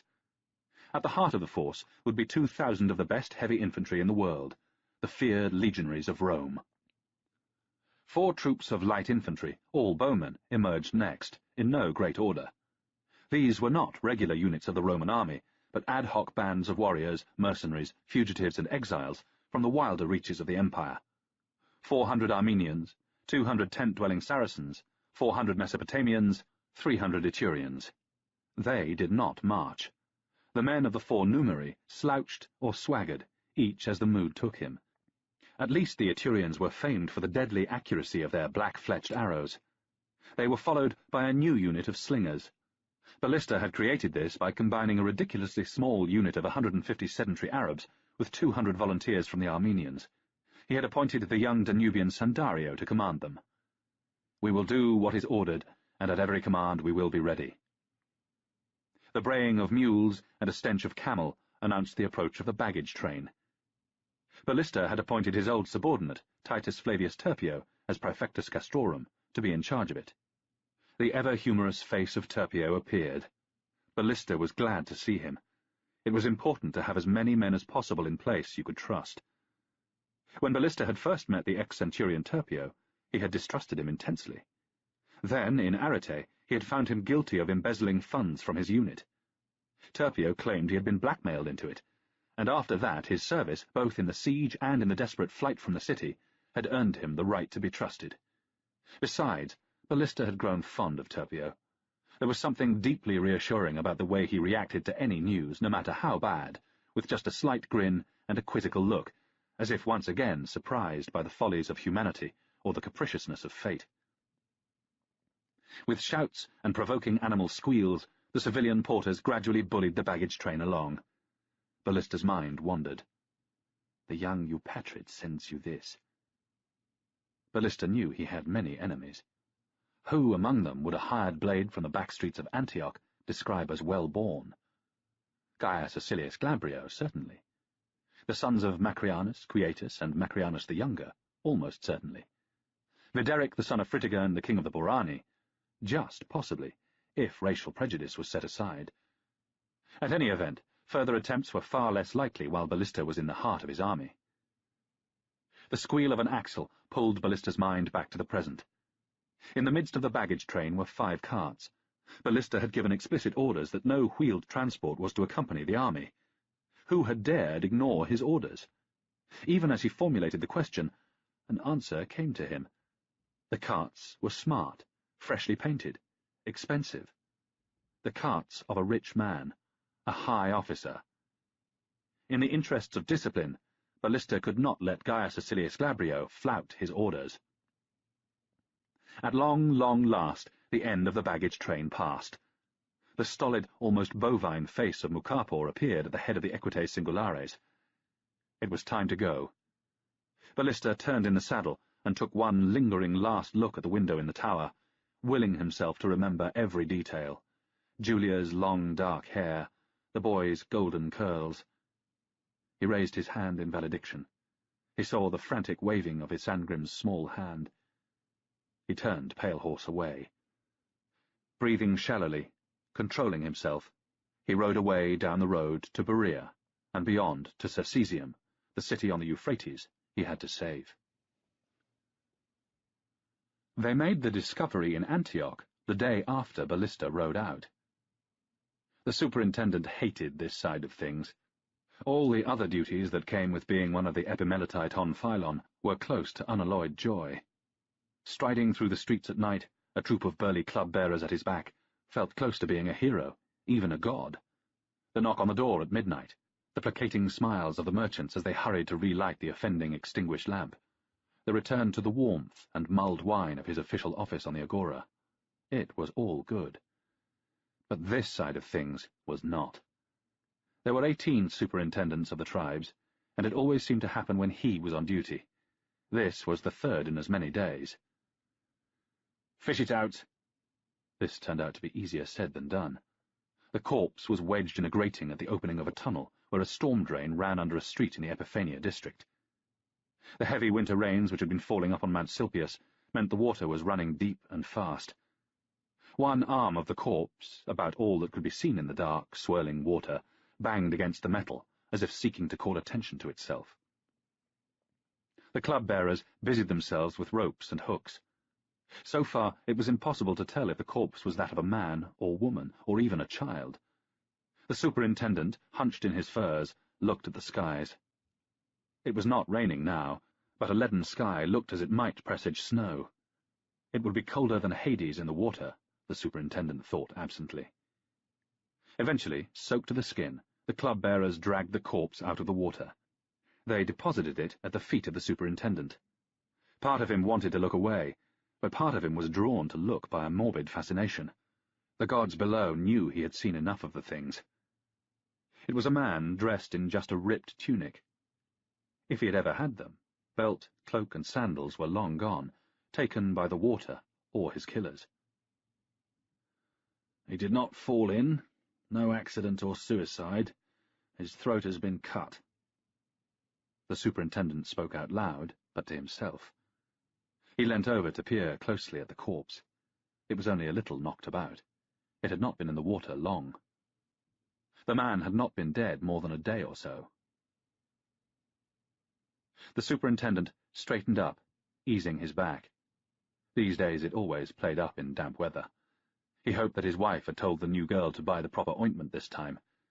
He looked down at the corpse, thinking. The third murdered man in 3 days. This one was a nondescript man with a jagged scar on his right hand. The big barbarian officer had ridden out the day before, and now here was the corpse of the leader of the street gang of his would-be assassins. The other 2 corpses from the previous couple of days could well be the underlings who had escaped from the attempt in the alley in the Jewish quarter. The superintendent did not yet see how this got anyone much further forward, but he was still thinking. It was starting to snow. Chapter 8. Hercules, hairy arse! Our heroic general, mooning over a letter like a lovesick girl, lost like a man in the Highlands with the fog coming down. Oh, shite, what chance have we got? Doomed, we're all fucking doomed. Then, at the same volume but in a somewhat different tone, Calgacus continued, Gaius Cecilius Glabrio awaits your pleasure. He is outside in answer to your summons. The Caledonian's voice rang round the main room of the post-house of the Cursus Publicus in the town of Batnae, which had been taken over as Ballista's temporary headquarters at the end of the 11th day's march out of Antioch. Well, are you going to fucking say something? Although taciturn to the point of monosyllabism when asked about his dominus in public, over the years Calgacus appeared to have developed the strange conceit that if, when in private with Ballista and the intimate members of his familia, he spoke in a self-reflective tone, as if just thinking aloud, his querulous mutterings would be perfectly inaudible. Volume did not come into it. "Thank you very much. Once you have shown him in, you can go back to bothering the baggage animals." Calgacus' thin, shrewish face gazed at Ballista for a few moments, then turned away. "Bother the baggage animals! And when would I find time to get my leg over anything, woman or beast, working my fingers to the bone night and day looking after you?" The tirade was cut off as Calgacus shut the door behind himself. Smiling, the object of his complaints slid the letter, seal untouched, under the daily log of Equites Primi Cataphractarii Parthi, one of the several that he had been working through. The further postponing of the reading of it merely served to heighten his anticipation. "Gaius Acilius Glabrio, Dominus," Calgacus announced. A chamberlain at the court of their sacred majesties could not have sounded more graceful. With a bow, the Caledonian backed out of the room. Ballista stood up and formally welcomed the young nobleman. "Ave, Marcus Claudius Ballista, Dux Repi," the patrician officer replied with equal formality, and snapped a sharp salute. Ballista returned it. "Wine? Well, if you are quite sure—" Although he did not want it, he poured himself a drink, rather than be left ineffectually holding the jug. "The messenger said you wanted to see me, Dominus." "Yes," said Ballista. He indicated a seat. Acilius Glabrio declined, saying he had to see to his men. This was not going to be easy. Ballista took his time. He sipped his drink and studied the young patrician. He was an elegant arrangement of scarlet and gold, muscled cuirass gleaming, his paludamentum, military cloak, draped just so over his shoulder. The post-house only ran to clay and logs and no decoration. Acilius Glabrio was dressed as if he were made for an altogether grander stage. "Before we left Antioch, I gave instructions that no wheeled vehicles were to accompany the army." Ballista paused, then continued with studied civility. "I must have worded it badly. The order was intended to include everyone. We have only been marching for a few days, the easiest of stages, and already the wagons carrying your possessions have delayed things several times. Admittedly, the road has been surprisingly bad, part hill and part marsh, rocks thrown here and there in the marsh, no order at all, but it is unlikely to get much better."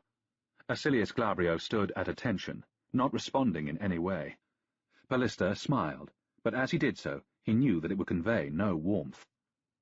"I am sure that you would agree that those of us appointed to high command directly by the Emperor must set an example. When I can find suitable alternative means of transport, I will send the wagons back." Acilius Glabrio was tight-lipped. "Now, if there is nothing else, I must see to the billets of my men." Ballista nodded. Acilius Glabrio saluted and left. Ballista watched the space where the young man had been. His elder brother, Marcus Acilius Glabrio, had been insufferable, but he had proved himself a good officer and a brave man. So far this stripling had shown evidence that he was like his sibling only in the first of those things. And who could be better described as a young Eupatrid than Gaius Acilius Glabrio, the end result of centuries of high birth? To drive such thoughts out of his mind, Ballista poured himself another drink. He sat down and pulled out the letter. He looked for a time at the seal, the duplicate of his own, a cupid winding back the levers of his namesake, a torsion-powered piece of artillery, a ballista. He opened the letter and scanned it once, quickly, fighting down his anxieties, alert for bad news. He reached the end, and, reassured, he settled to read it through slowly and thoroughly. Julia opened with the customary greetings, then she told the latest about the assassin with the scar on his hand. The one of the Epimeletae Tonphilon who had been on duty had shown some cunning. Rather than announce that the corpse of the would-be killer had been discovered murdered, he had given out that an unknown man had been found drowned in one of the storm drains. Sure enough, within 2 days, a distraught woman had come to view, then claim the body. In this way, it became known that the man had been one Antiochus, son of Alexander, a small-time criminal from the tanner's quarter.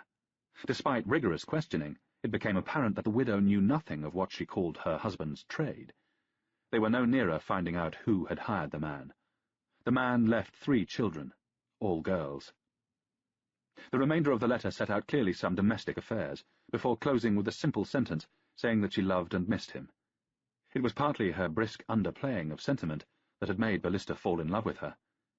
He smiled as he tried to imagine her writing flowery, feminine terms of endearment. There was another sheet of paper in with the letter. Ballista picked it up. It was a drawing by Sangrim. 2 vertical lines. Towards the top, 2 horizontal lines, and what looked like 2 wheels near the bottom. A ballista. In crude letters it was signed. The big northerner put it to his lips and gently kissed it. Carrying the picture and his drink, Ballista stepped outside.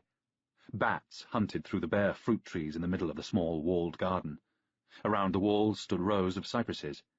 The evening breeze rustled through their leaves. It reminded him of the sacred grove of Daphne. His eyes became hot with unshed tears. They travelled for another 8 days, from Batnai to Hierapolis, and from there to Siciliana on the Euphrates. The road ran straight and true across the red-brown plain.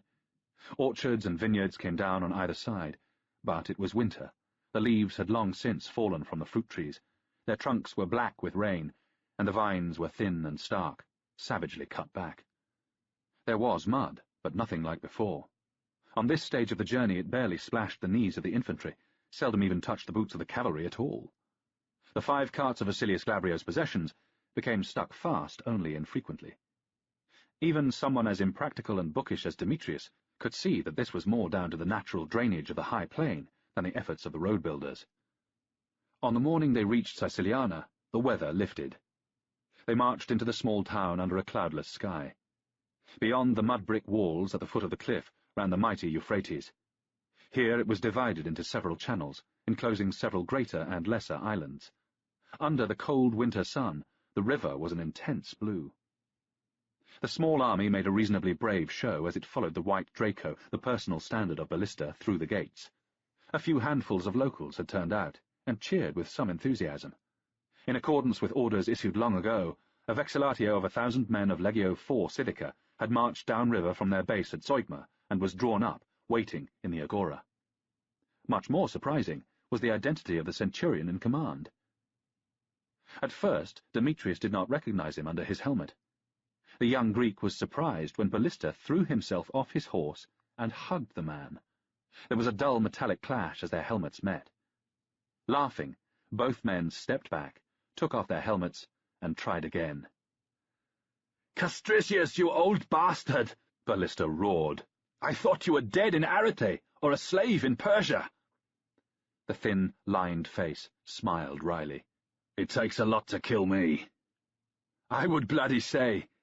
Ballista tipped his head back, eyes almost disappearing in laughter. "A bagger who can survive the imperial mines can survive anything." Demetrius winced. Tact was not always the strongest asset of his Kyrios. It was far from sure that Centurion Castricius would want his legionaries or anyone else to know that before he had joined the army he had been found guilty of a crime serious enough to warrant being committed to the living hell of the mines. Demetrius himself had always had the greatest difficulty in reconciling himself to having been enslaved at all. It was somehow easier to pretend to have been born a slave. The young Greek knew he would not have wanted anyone to know if he had been in the mines. Not, of course, that the issue could ever have arisen. He would not have survived. Castricius just laughed. "As I tell this rabble, the good demon that watches over me never sleeps, keeps them on their toes. Let me present the boys." "Yes, that would be good. And then afterwards you must tell me how you got out of Arete. You shall do so over a proper feast to celebrate. We will kill the fatted pig, or whatever it is the Christians say." "The Christians to the lion," said Castricius, as he turned to lead the way. The inspection passed well. Silent, serried ranks of men. 1,000 large red oval shields, on each the golden lion and eagle, the latter crowned by 2 winged personifications of victory. The symbols of Legio IV Silica were repeated on the scarlet vexillio, on its crossbar above their heads. Hoplites, thought Demetrius. Armoured men. Possibly not quite the same styles of armour as one found on the pots and bas-reliefs of the ancients, but undoubtedly the spiritual descendants of the heroes of Marathon, Thermopylae, and Plataea. The embodiment of Western freedom once again called on to defy the countless barbarian hordes from the east. The feast also started quite well. The official house of the cursus publicus was, if anything, more Spartan at Siciliana than it had been at Batnae, but at least the main room was warm. A fine fire burned at one end, and braziers placed here and there throughout kept the early evening chill away. The dining room was just big enough. The Dux Repi had invited his 3 senior officers, the commanders of cavalry, infantry, and the baggage train, and the commanders of the individual units under them. There were 13 dining. There should have been 14, but Gaius Cecilius Glabrio had sent to announce that he was too busy to attend. First they stood, sipping a glychismos. The sweet aperitif did little to take a certain stiff formality out of the air. The non-appearance of Acilius Glabrio made the 3 cavalry commanders uncomfortable. It was not really the place for the prefects of the Armenians, Saracens, Etrurians, or Arab and Armenian slingers to hold forth, good Romans though they all considered themselves, irrespective of the ethnicity of their men. Things did not improve immediately when they reclined at table. Hard-boiled eggs with salted catfish and spicy black pudding appeared. Then a light, very easy-to-drink white wine from Ascalon went round. Castricius got into his stride with the story of his escape from the fall of Arete, and things began to flow more easily. By the time the few remnants of the first course had been removed, all had had the chance to exclaim at the Odysseus-like cunning and fortitude of Castricius' escape. The arrows whistling out of the dark, the screams of horses and men, the fall, so he thought, of Ballista, the surge of Sassanid warriors, the flight through the chaos to the tunnels which brought water up from the river, Castricius' employment of the knowledge gained when he had surveyed those self-same tunnels to hide in a dead end in one of the furthest recesses. 3, maybe 4 days in the dark, licking moisture from the rock walls. At last, hunger driving him above ground, into an empty world which smelled of wood smoke and something revoltingly like burnt pork. The moonlit shell of a sacked city. The main course was served. In accordance with prevailing medical opinion, as it was winter there were few vegetables, just a couple of cabbages. It was important to prevent the inner man from becoming damp and cold. There was a Homeric quantity of meat, beef, pork, mutton, and one of a pair of ostriches that the officers of Legio IV Civica had caught on the march down. There was a great deal of a strong red wine from Sidon. Most doctors held that wine warmed the blood. Momentarily, the conversation became general, if not inspired. The ostrich was tough, the wings a bit better. The only good way to eat it was air-dried. Then, as is the way, the hubbub died down to a respectful silence as the commanding officer began to talk. Ballista told the tale of the fall of Arete. He told it well, turning to Turpio and Castricius to confirm points of detail. It seemed to be relived before their eyes, the numbers of the Sassanids, the dust darkening the sky, the skill of their siege works, the towers, the great ram, the ramp and mines, the horrible ingenuity of the tortures inflicted on prisoners, the blinding and impaling, the fanaticism of their assaults, the thousands who died before they were thrown back, the God-given zealotry of Shapur, the king of kings, his mission to conquer the world, to make all peoples worship the Bahram fires, the sacred fires of his god Mazda. Finally, when the dangers seemed overcome, the shattering betrayal by Theodotus the Christian. It was a subject that Demetrius preferred not to think about. As a slave standing at the foot of the couch of his Kyrios, naturally he was not brought into the conversation. He envied the others their easy familiarity with Ballista. It was not just that they were free and he was a slave. There was a sense of a hard-to-define but evident relaxed comradeship between them. Possibly, he thought, it came from the largely unreflective nature of military life, and possibly it came from a sense of dangers shared. As Demetrius poured more drinks, his thoughts wandered to Hierapolis, the holy city through which they had passed a few days earlier. For once, there, the military itinerary had given him 2 days of rest. Pleasant images drifted into his mind, the beautiful Ionic temple with its golden doors, the exquisite lingering aroma of incense inside, the eyes of the cult statue of the goddess following him around the sanctuary, the fire jewel on her brow lighting the gloom. Sitting by the sacred lake with its bejeweled fish, which came when called, meeting the stranger Callistratus, walking back through the gardens to his house, the long afternoon behind the shuttered windows. "Demetrius, you are dreaming, boy." The voice of his Kyrios cut not unkindly into his consciousness. "We all need more to drink." The others cheered. "Absolutely arsehole. More drink in their hands, more drink inside them. Half a dozen conversations flourished. Sandario was telling a long story about a young noble tribune who found a camel on parade when he arrived at a lonely desert outpost. Again, Demetrius' thoughts wandered back to Hierapolis, this time less pleasantly, to the hordes of Galli, the eunuch devotees that thronged the precincts. He was glad his visit had not coincided with the hideous ceremony when worshippers, maddened by the goddess Atargatis, seized their own manhood, and the obsidian knives glittering in the pitiless sun, publicly castrated themselves. Self-mutilated and shameless, they would run through the streets of the town until they chose into which house they would hurl their bloody, severed genitals. It was unspeakably barbaric. Demetrius wondered if these eastern provincials had less in common with Hellenes and Romans than with the Sassanid Persian enemy. In a war, how loyal would they prove to the Imperium? "No, my dear Tribune, the men use the camel to ride to the nearest brothel." Sandario's joke was hardly novel, but, helped by the wine, it won a hearty burst of laughter. The officers were still grinning, the tribune of the Saracens shaping to tell the story of the ass and the murderess, when Calgacus ushered one of the equites singulares into the room. The cavalryman spoke quietly to his unit commander. It seemed it took a moment or two for the message to get through, but when it did, Mukapor's bovine face darkened with anger. "How bloody dare he! Outrageous! Teeth before tail every fucking time!" Mukapor slammed his cup down and rose, none too steadily, to his feet. He addressed Ballista. "A bloody outrage! My men are cavalry! Fuck all use if their horses are fucked!" "Whoa, whoa!" Ballista made soothing noises, exactly as he would to a horse. He smiled. "Back up and try the fence again. I have no idea what you are talking about." "Gaius Acilius Glabrio has ordered some of my men's mounts turned out of the barn I have stabled them in so that those fucking carts which carry his possessions can be sheltered." Ballista's smile was frozen for a moment. Then his face changed. "Has he indeed?" The big northerner took a drink. The others were silent. There was expectation as well as alcohol in the intensity of their gaze. "Calgacus, Demetrius, fetch torches."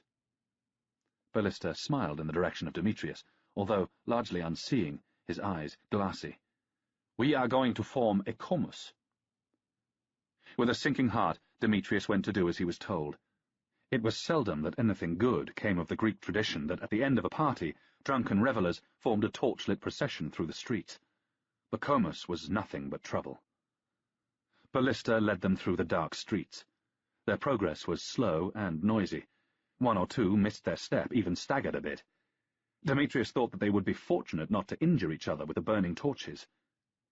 In a strange mixing of cultures, they began to sing a marching song from the legions of Rome, one as old as Julius Caesar. "Home we bring our bald whoremonger, Romans, lock your wives away. All the bags of gold you sent him went his Gallic whores to pay." By the time they reached the barn, they were being trailed by a crowd of the curious, civilians and soldiers alike. Ballista roared at a small group of soldiers to open the gates. They stopped staring incredulously and obeyed. The gates swung back, and there, polished wood softly gleaming, were Acilius Glabrio's wagons. Ballista asked one of the soldiers if they were unloaded. The man stammered that he thought so. "Haul them out, boys!" Ballista's voice carried well. "Haul them out and push them together in the middle of the agora." Demetrius could feel the way that this was going. It was not well. The wagons, their shafts up in the air, were crammed up tight together in the center of the open space. Ballista stepped forward from the gaggle of the comus. He called for oil. While he waited, he swung his burning torch through the air. The oil arrived. Ballista tossed his torch to Maximus, who had appeared from nowhere. Ballista sloshed the oil over the nearest wagon and threw the empty amphora into another, where it shattered into 100 shards. He gestured to Maximus, who handed him back the torch. "No one in this army disobeys orders." Ballista swung back the torch and threw it overarm. It whooshed through the air towards the oil-soaked wagon. It landed, and instantly, with a crump, fire broke out. A cheer went up, and the torches of the others were arcing through the air. The first thick black coils of smoke went up into the clear night sky. Demetrius sensed a movement in the crowd at the edge of the agora. Ballista and the officers around him were oblivious to it, passing a wineskin from hand to hand. Demetrius saw Gaius Acilius Glabrio, his face immobile, like that on a portrait bust in the atrium of a great house, watch his wagons catch and begin to burn. Demetrius turned back to the crowd around Ballista. They had not noticed Acilius Glabrio. Ballista was laughing at something Aurelian was saying. There was much about his Kyrios that reminded Demetrius of his boyhood hero, Alexander the Great. There was the courage, the openness, the impulsive generosity, but there was also the darker side, the dangerous, often drink-fueled violence, seldom far from the surface. Today, Ballista was not the good Alexander who had put the first torch into his own wagons to lighten the baggage train in distant Bactria. Instead, he was the drunken Alexander, torching the palace of the Persian kings at Persepolis at the suggestion of a whore. Demetrius looked back at Gaius Acilius Glabrio. The young patrician was staring at Ballista with open loathing. Whether or not he was the young Eupatrid who had set assassins on Ballista, there could be no doubt that Acilius Glabrio hated the big northerner. After a time, without a word, the nobleman turned and left. Nothing good could come of this, thought Demetrius. Nothing good at all. Chapter 9. The army saw its first Persians at the Ballista River. There were 3 of them on the far bank. They sat on their horses, quietly watching the Roman army approach. These were the first Persians that Gaius Acilius Glabrio had seen. Gods below, he had been waiting for this moment. Ever since that humiliating day in Siciliana, he had been waiting to see the Persians. Cold steel would show that bastard Ballista the difference between barbarian filth like him and a Roman patrician, the difference between mindless, brittle ferocity and virtus, the true, enduring courage of a Roman. What was it the Spartans had said in the old days? If you think your sword is too short, take a step closer. And how long he had waited. First, 17 interminable days training around Siciliana, 17 days of pointless drill and manoeuvres, the barbarian duck's repie fussing and fretting like an old woman. It was as if the northern barbarian were more interested in collecting boats and pack animals for the baggage than in fighting. It seemed that he was reluctant to march out and face the enemy. The young patrician had been only too aware of the sniggers and smiles behind his own back, of sordid plebs, barbarians even, laughing at a member of the Acilii Glabriones. In response, he had just trained his cavalrymen all the harder. Finally, on the 15th day of February, they had marched out. It was the day of the festival of the Lupercalia in Rome. Had he been in Rome, Gaius Acilius Glabrio would have been running with the other Lupercali, every one of them drawn from a leading family.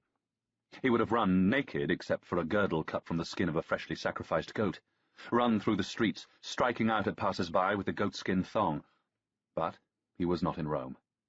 He was hundreds of miles away on the Euphrates, desperate to meet the enemy, to prove himself in the terror of battle. They had marched out, and nothing had happened. For 14 days the army had crawled southward, the great Euphrates rolling along next to them. The army had been ordered by the timorous Dux Ripae into a ridiculous defensive formation, as if scared of meeting the Sassanid reptiles in open combat, and progress had been painfully slow. They had only marched in the mornings. By midday they would have halted and started to dig trenches and construct a fortified camp. At the well-fortified city of Sura, it had taken the army 2 days to cross the stone bridge to the eastern bank of the Euphrates. 2 short days' march after that, they had halted for 3 whole days at Leontopolis, and in all that time they had not seen a single Persian. A few miles southeast of Leontopolis, the Ballista River ran into the Euphrates from the east. The Ballista was a small, insignificant watercourse, probably dry in the summer, but it was here that the first Persians showed themselves.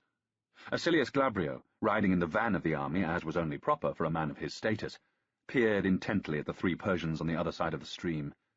He could see them clearly. They were less than 100 paces away. They sat on their horses, placidly, and watched the advancing Romans. They wore loose, brightly coloured patterned tunics, baggy trousers, bushy beards, and long hair. One wore a cap, the other 2 tied their black hair back with a band. They were slender men, dark-skinned. It was true what he had often been told. Their eyebrows joined, and their eyes were like those of goats. When the Romans had almost reached the Ballista, were little more than 20 paces away, the Persians languidly wheeled their horses and rode off. They saw no others for the rest of the day. The army forded the small stream and laboriously constructed its fortifications for the night. At dawn the next day, as the Roman army, with Acilius Glabrio well to the fore, marched out of its camp, the Persians were back, or Persians who looked just the same as the ones of the previous day. For the rest of that day, and the two that followed, as the army marched down in easy stages to Basileia, the Sassanid scouts hung about, 2 or 3 at a time, never more than 5 or 6, now always keeping well beyond bowshot, sometimes in the path of the army, sometimes off to the left flank. When the army was safely quartered for 2 days in the great fortress town of Basileia, the Persians could still be glimpsed here and there outside the walls, now down on the narrow ground by the river, sometimes up on the cliffs. Their constant presence incensed Acilius Glabrio. How he wanted to get at them, what he would do to them when he did. Their hanging about at a distance reinforced everything that he had ever learned about Easterners. Born cowards, they were simply too scared to come to close quarters. He began to worry that they would just melt away back to Persia, that the army would relieve Circesium without a blow struck, that he would never have a chance to strike at the reptiles. It was still quite dark as the army marched out of Basileia. Gaius Acilius Glabrio stretched and yawned until his jaw cracked. He was tired. He settled back into his saddle, the creak of leather and wood lost in the general sound of the slowly moving cavalry. He was very tired. The barbarian ducks had summoned the concilium to meet 4 hours before dawn. By lamplight, the officers had been treated to the usual injunctions. Hold the formation, keep the men closed up, above all no one was to break ranks or to charge without express permission. As for what else they had been told, Acilius Glabrio wondered which of the officers were so stupid that they could not have seen for themselves that the road south of Basileia ran through a narrow gap between the Euphrates on the right and high cliffs on the left. Apparently, not far south, the road forded a watercourse which ran from the hills into the Euphrates. The locals called it the Canal of Semiramis. There had been reports of dust clouds to the south. The barbarian ducks had said it might signify that the Sassanids intended to make a stand there. Nonsense, thought Acilius Glabrio. The cowardly little Easterners did not intend to make a stand there or anywhere else. The chance would be a fine thing. As for Semiramis, every ditch, wall, and hillock out here was credited to the ancient Assyrian queen. Beyond its fringe of reeds, the river shone, as water sometimes does, in the darkness before dawn. An arrowhead of ducks flighted past, splashing down somewhere towards the tail of the army. The sky was lightening. A handful of high clouds could be made out. They were moving north. Down where the army of the barbarian ducks Repi marched, there was no wind. Barbarian ducks Repi. The words did not fit properly together. It was, thought Gaius Acilius Glabrio, like saying sedentary Scythian or virtuous whore. Lulled by the motion of his horse, his thoughts ran on. Short-haired Gaul, vegetarian nomad, trustworthy Carthaginian, taciturn Greek. A darker line running through the gloom, running across the path of the army, interrupted his paradoxical ethnographic musing. He raised himself in the saddle and peered ahead. The cliffs off to the left made the dark of night linger longer down on the floodplain. Distances and heights were hard to judge in the murk. The dark line appeared to be about 100 paces away and somewhat taller than a man. It seemed to move, to waver or sway. Was it a line of tamarisks, such as you often found out here along watercourses, moving gently in the early morning breeze, or even poplars? Then Acilius Glabrio remembered. There was no wind down on the floodplain. A large, pale shape moved along the dark line. On it, something seemed to glint in the half-light. A horse and rider, a cavalryman. The line was a line of Sassanid cavalrymen. "Form line! Form line on me!" Acilius Glabrio shouted, his voice loud and slightly cracked. After a second or so there was a rising swell of noise as junior officers barked orders, armour and weapons jingled and clashed, and horses snorted. The 300 men of Equites Primi Cataphractarii Parthi began to manoeuvre from a column 5 abreast into a line 5 deep. Wisp, wisp, wisp. Something shot past his face. Something else struck the ground by his mount's near foreleg and skittered away. Arrows! The reptiles were shooting arrows out of the near darkness. The bastards! "Bucinato! Prepare to sound the charge!" Acilius Glabrio was pleased that this time his voice sounded less ragged. "Wait, Dominus!" Out of the body of men, Niger, the prefect of the unit, drew his horse up alongside that of Acilius Glabrio.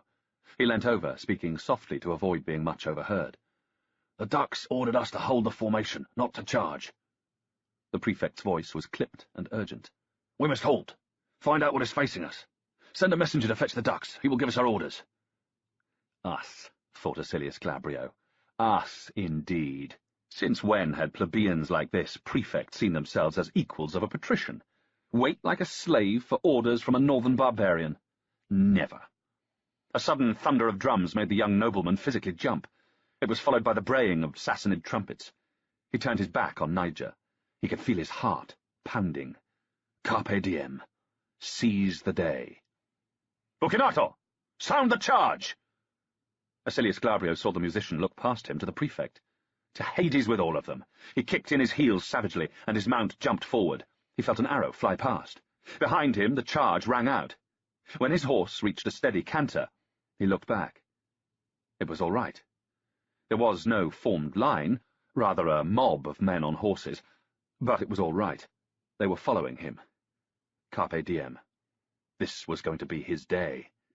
This would show the barbarian bastard that had left his brother to die, and that Danubian peasant Aurelian. This would show them all. "Are you ready for war?" The young patrician's words were lost, snatched away over his shoulder, drowned by the pounding hooves, the ringing of weapons and armour. He caught sight of the canal a moment before they were on it. His horse seemed to disappear from beneath him. Only the high horns at the rear of his saddle stopped him being thrown. The horse found its feet. Acilius Glabrio slammed painfully down into the saddle. It knocked the breath out of him. They splashed across the watercourse. The bed of the watercourse was smooth, the water no more than hock-high. Acilius Glabrio heard himself sob as, hunched over in agony, he forced air back into his lungs. The far bank was in front of him. Thank the gods it was not too steep. As his mount gathered itself, Acilius Glabrio looked up. A fierce, bearded face was gazing down at him. The Persian yelled something in their incomprehensible tongue, his teeth very white in the midst of his black beard. A long Sassanid cavalry blade glittered. Acilius Glabrio remembered he had not drawn his own sword. One hand clinging to the saddle, he wrestled it out of its scabbard as they scrambled up the slope. His horse hauled them over the top of the bank into bright sunshine. The Persian was gone. All the Persians were gone. The nearest was 20 paces away, his bow-case banging against the flank of his mount, puffs of dust rising from under its hooves. They were running. All the reptiles were running. "After them! Don't let them get away!" Acilius Glabrio kicked on, the reassuring sound of his men at his heels. Carpe diem! He was laughing out loud. The Persians were light cavalry. They were riding hard. Unencumbered by armour, their bright clothes shining in the morning sun, they were pulling clear of the Roman heavy cavalry. Off to his right, down by the Euphrates, Acilius Glabrio saw tethered horses, Sassanids on foot milling around. He glanced over his shoulder. The Bucinator was nowhere to be seen, but the standard-bearer of Equites Primi was close. He waved for the man to follow and steered towards the riverbank. He did not look back again. He knew the troopers would follow the standard. Down by the bank, Persians were throwing away pickaxes, cutting the tethers of their horses, throwing themselves into the saddle, spurring away. The gap closed quickly. Acilius Glabrio picked his man, a tall, thin Persian some way from his mount, running desperately. His baggy trousers flapped as he ran. As Acilius Glabrio came up with him, the man looked round. Acilius Glabrio leant out from the saddle, swinging his long blade in an arc. The Persian threw up an arm, screaming, his goat eyes wild with terror. The blade bit home. The impact wrenched Acilius Glabrio's shoulder, almost pulled the hilt from his grasp. The Persian fell, and his horse carried Acilius Glabrio past. "After them! Don't let them get away!" Leaning forward in the saddle, Acilius Glabrio urged his mount on. The Persian light horse were getting away. He pushed his horse harder. The sound of a Roman bucinator playing recall cut into his consciousness. How dare the bastard! Without orders! Acilius Glabrio looked around. The widely scattered Roman cataphractarii nearest to him were slowing down, reining in, coming to a stand. He stared after the Persians. Possibly it was for the best. The reptiles were outdistancing the pursuit. The south wind was blowing the dust of their passage into his face. He pulled up his own horse. It was lame. He had not noticed. Now that he had, he did not care. He had another 10 as good with the baggage train. He was sweating. His sword was slick with Sassanid blood. His heart was singing. As the lame animal picked its way down to the riverbank, Acilius Glabrio counted 6 Persian corpses, the glorious colours of their clothes dimmed by dust and blood. One of them was his. He was not sure which. It did not matter. He had been the first to kill his man. Puzzled, Acilius Glabrio looked at the pickaxes, shovels, and other tools scattered by the riverbank. The Persians had been digging. Then he realized what they had been about. The shifty little Easterners, too cowardly to face Roman steel, had been trying to enlist nature on their side. They had been digging through the embankment to flood the land between the Euphrates and the cliffs. Only a little longer, and they would have succeeded. Well, he had put pay to that. Laughing out loud again, he kicked on his lame horse. Carpe diem. It was his day, his victory, a glorious victory. If your sword is too short, take a step closer. Chapter 10. Sunrise usually made Ballista happy. Today, it did not. He was with the scouts about a mile in front of the marching camp. He sat on Pale Horse, watching the sky over the cliffs turn a delicate lemon yellow. A small hawk was hunting, a black, humped silhouette against the beautiful sky. None of it lightened his mood. Gaius Acilius Glabrio was a fool, an insubordinate, arrogant fool. Yesterday he had disobeyed orders. His headstrong charge had scattered Equites I Parthi, worn out their horses. Easy pickings had the Sassanids laid a trap. The charge had left the army in disarray, the van completely open if the Sassanids had been ready with an attack. He had courted utter disaster. But it had not happened. The Sassanids had not set a trap, had not been ready with a counterattack. Not only had the fool got away with it, he had prevented the enemy sabotaging the levee and the irrigation sluices, prevented them from flooding the path that the Roman army must take.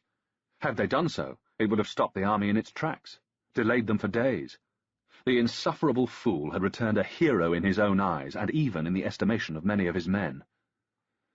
Angry as he had been, Ballista had somehow summoned the restraint to wait until they were in the relative privacy of his tent, before upbraiding Acilius Glabrio. It had done no good whatsoever. Yesterday's stupidity had merely served to reinforce the young officer's patrician pride.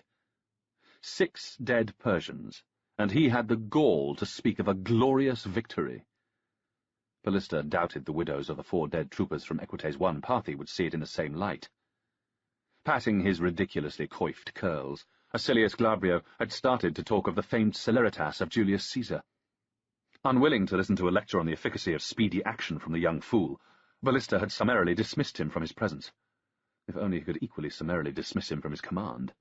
But the general could not. Acilius Glabrio had been appointed personally by the emperor. The fool had to remain cavalry commander. And the worst of it was that now he had been reinforced in his insubordination. Now he would be even less ready to obey Ballista's orders. It did not look good. An insubordinate, arrogant fool, and possibly a murderous one. Who better fitted the assassin's description of a young Eupatrid? At least he had not made an attempt on Ballista's life since Antioch. Angrily, Ballista tried to push the patrician out of his mind. He returned his attention from the skies to the terrain his army must cross. Here the cliffs started to run away to the west, opening up a wide, largely featureless plain between themselves and the Euphrates. Ideal terrain for cavalry. Ideal for the Sassanids. Bad for the Romans. A brassy peal of trumpets announced that the army was breaking camp. Ballista turned in his saddle to watch. He wanted to study the order of march that he had prescribed, to see it, as it were, from the outside, through the eyes of the enemy. Straight away, the 4 parallel columns that were the heart of the formation began to be apparent. First, out on the river, some 100 boats of all shapes and sizes were being rowed, paddled, and poled into position. Around the ungainly transports nipped 5 little one-banked galleys, chivying like sheepdogs. Ballista was pleased that he had gone to the trouble of finding and requisitioning the galleys, partly crewing them with experienced boatmen from Legio IV Silica. He was even more pleased that he had bullied the military commander at Siciliana into handing over 5 bolt-throwing ballistae to mount on the galleys. The galleys were manoeuvrable. The artillery on them had a far better range than any handheld bow or sling. A Sassanid cavalry force was very unlikely to have any boats or artillery with it. The little improvised war galleys gave Ballista command of the Euphrates, and that secured one flank of his army. Next, keeping as close to the riverbank as possible, came the land-based half of the baggage train. Over 300 indiscriminate beasts of burden: donkeys, mules, camels, horses, and broad-shouldered slaves. Somewhere in that braying, surging mass were the 10 spare mounts of Acilius Glabrio, and the rest of his luxurious equipage. At least the latter was now carried on the backs of animals or men, not on lumbering wagons which got stuck at the merest hint of bad going. Ballista watched horsemen spurring up and down the column, trying to instill some order. He was glad that he had not only seconded Turpio some legionaries for the galleys, but 20 cavalrymen from the Equites Singulares. It was not just that they would help Turpio control the awkward land column. If everything went wrong, he would have some good men at his back to help him cut his way out of the rout. Ballista pushed the thought away. He was irritated with himself for thinking such an ill-omened thing. The Dux Ripae switched his attention from the tail to the teeth of his army. Parallel to the baggage rode the cavalry, 800 heavily armoured men in column of 4s. It was easy enough to spot Acilius Glabrio. One only needed to locate the standard of the lead unit, Equites Primi Cataphractarii Parthi, and look just in front of it for the elegant figure in scarlet and gold who rode alone. Some way back, looming above the dust, was Ballista's own standard, the white Draco. It marked the midpoint in the column, where marched the Equites Singulares. The rear unit, the Equites Tertii Cataphractarii Palmyranorum, was already completely obscured by the dust. The fourth and final column was the tough outer carapace behind which the others sheltered. This was the column furthest from the river. Here was the infantry, Legio IV Sithica, followed by Legio III Felix, 2,000 legionaries marching in a column 4 wide and 500 deep. They were ordered just so, 2 paces between ranks to allow the bowmen, 400 Armenians and 400 men. Ballista considered the 3 units that were not organized into the columns. Across the front and rear of the army were 2 thin lines of bowmen, turning the whole formation into a hollow square. But how very thin the line at the front looked. Just 200 Saracens. Ballista could not see them, but he knew that the line at the rear was little better, just 300 Etrurians. The last unit that made up the army was also lost in the dust, but somewhere between the columns of cavalry and infantry, the resourceful Sandario held his 350 slingers ready to reinforce any part of the square. It was quite good. Bits of it, the river flank and the infantry column, were very good, but there were undeniable problems. There was not enough heavy infantry. Another 500 legionaries in the van and in the rear, and the square would have been nigh on impregnable. Or rather, it would have been nigh on impregnable if everybody obeyed orders and held their position. As it was, Ballista was worried about the obedience of his command. It was not really the 2 columns of baggage under Turpio. Yes, the sardonic ex-centurion had been mired in corruption when the northerner had first met him. Turpio had sworn that he had been blackmailed into it. Ballista did not know what it was that had laid Turpio open to such coercion. Turpio claimed that it was resolved, that it could not happen again, but one never knew. Ballista tried to shrug all this away. Turpio had more than redeemed himself in action since then, and Ballista liked him. You had to trust your judgment. As for the infantry on the other wing under Hand to Steel, Aurelian might be something of a hothead, but in a paradoxical way, he was also the personification of old-style disciplina. Ballista had no real worries there, unlike with the cavalry. It all came back to Acilius Glabrio. How much damage could the young patrician do? Ballista would take his position with the Equites Singulares. They should not be directly affected by any foolishness of Acilius Glabrio. The Equites Tertii Cataphractarii Palmyranorum rode at the rear of the cavalry column. Ballista was between them and Acilius Glabrio. Their prefect, Albinus, was a sound man, a long-service career officer. They should be all right. Which left Equites Primi Cataphractarii Parthi at the head of the column. Again, their prefect, Niger, was a sound man. Ballista had told Niger not to let his men follow Acilius Glabrio if he tried to do anything stupid. But would the men heed the sensible prefect, or the glamorous patrician? All-Father, do not let that arrogant young fool lead them off in another mad charge. And what if he did? What would Ballista do then? Watch them become isolated, surrounded, cut down? Or try and rescue them, and run the risk of dragging the whole army down in bloody ruin. Maximus rode between Ballista and the Roman army, breaking into his worries. "Time to go!" The Sassanid scouts were coming on at an easy, loose canter. There were more of them than before, maybe 40 or 50. They were strung out across the plain in no particular order. From time to time, as if on a whim, an individual horseman would turn, now angling towards the river, now the cliffs, then again heading straight for Ballista and his small party. Some way behind the Persian scouts rose a large, whirling dust cloud. There was no breeze, and it rose straight and tall. Its base was some miles away. It was moving towards them. "It could be onagers," said Demetrius, hopefully. "Turpio told me that when a herd of wild asses is attacked by lions, they come together in a dense pack to frustrate the predators. He said that the dust was often mistaken for that raised by troops." Keen for reassurance, the young Greek talked on. "Turpio has been out here a long time. He knows what he is talking about, knows about these plains." "It could be onagers." The flat tone of Ballista's reply showed that his mind was elsewhere. "Time to go," said Maximus again, more loudly. As if woken from a reverie, Ballista realized that the Sassanid outriders were coming into bowshot. He hurriedly made the signal and turned pale horse. The Romans rode hard and straight for the safety of the army, only jinking around the occasional scrub of camel thorn. Behind them, the Easterners swooped across the plain like swallows. A couple of hours later, mid-morning, about the time when in Rome the courts stopped sitting, even Demetrius could not cling to the idea that the dust was raised by onagers. A fold in the plain hid the Sassanid army until it was quite close. The first things that could be seen quite clearly were the big standards.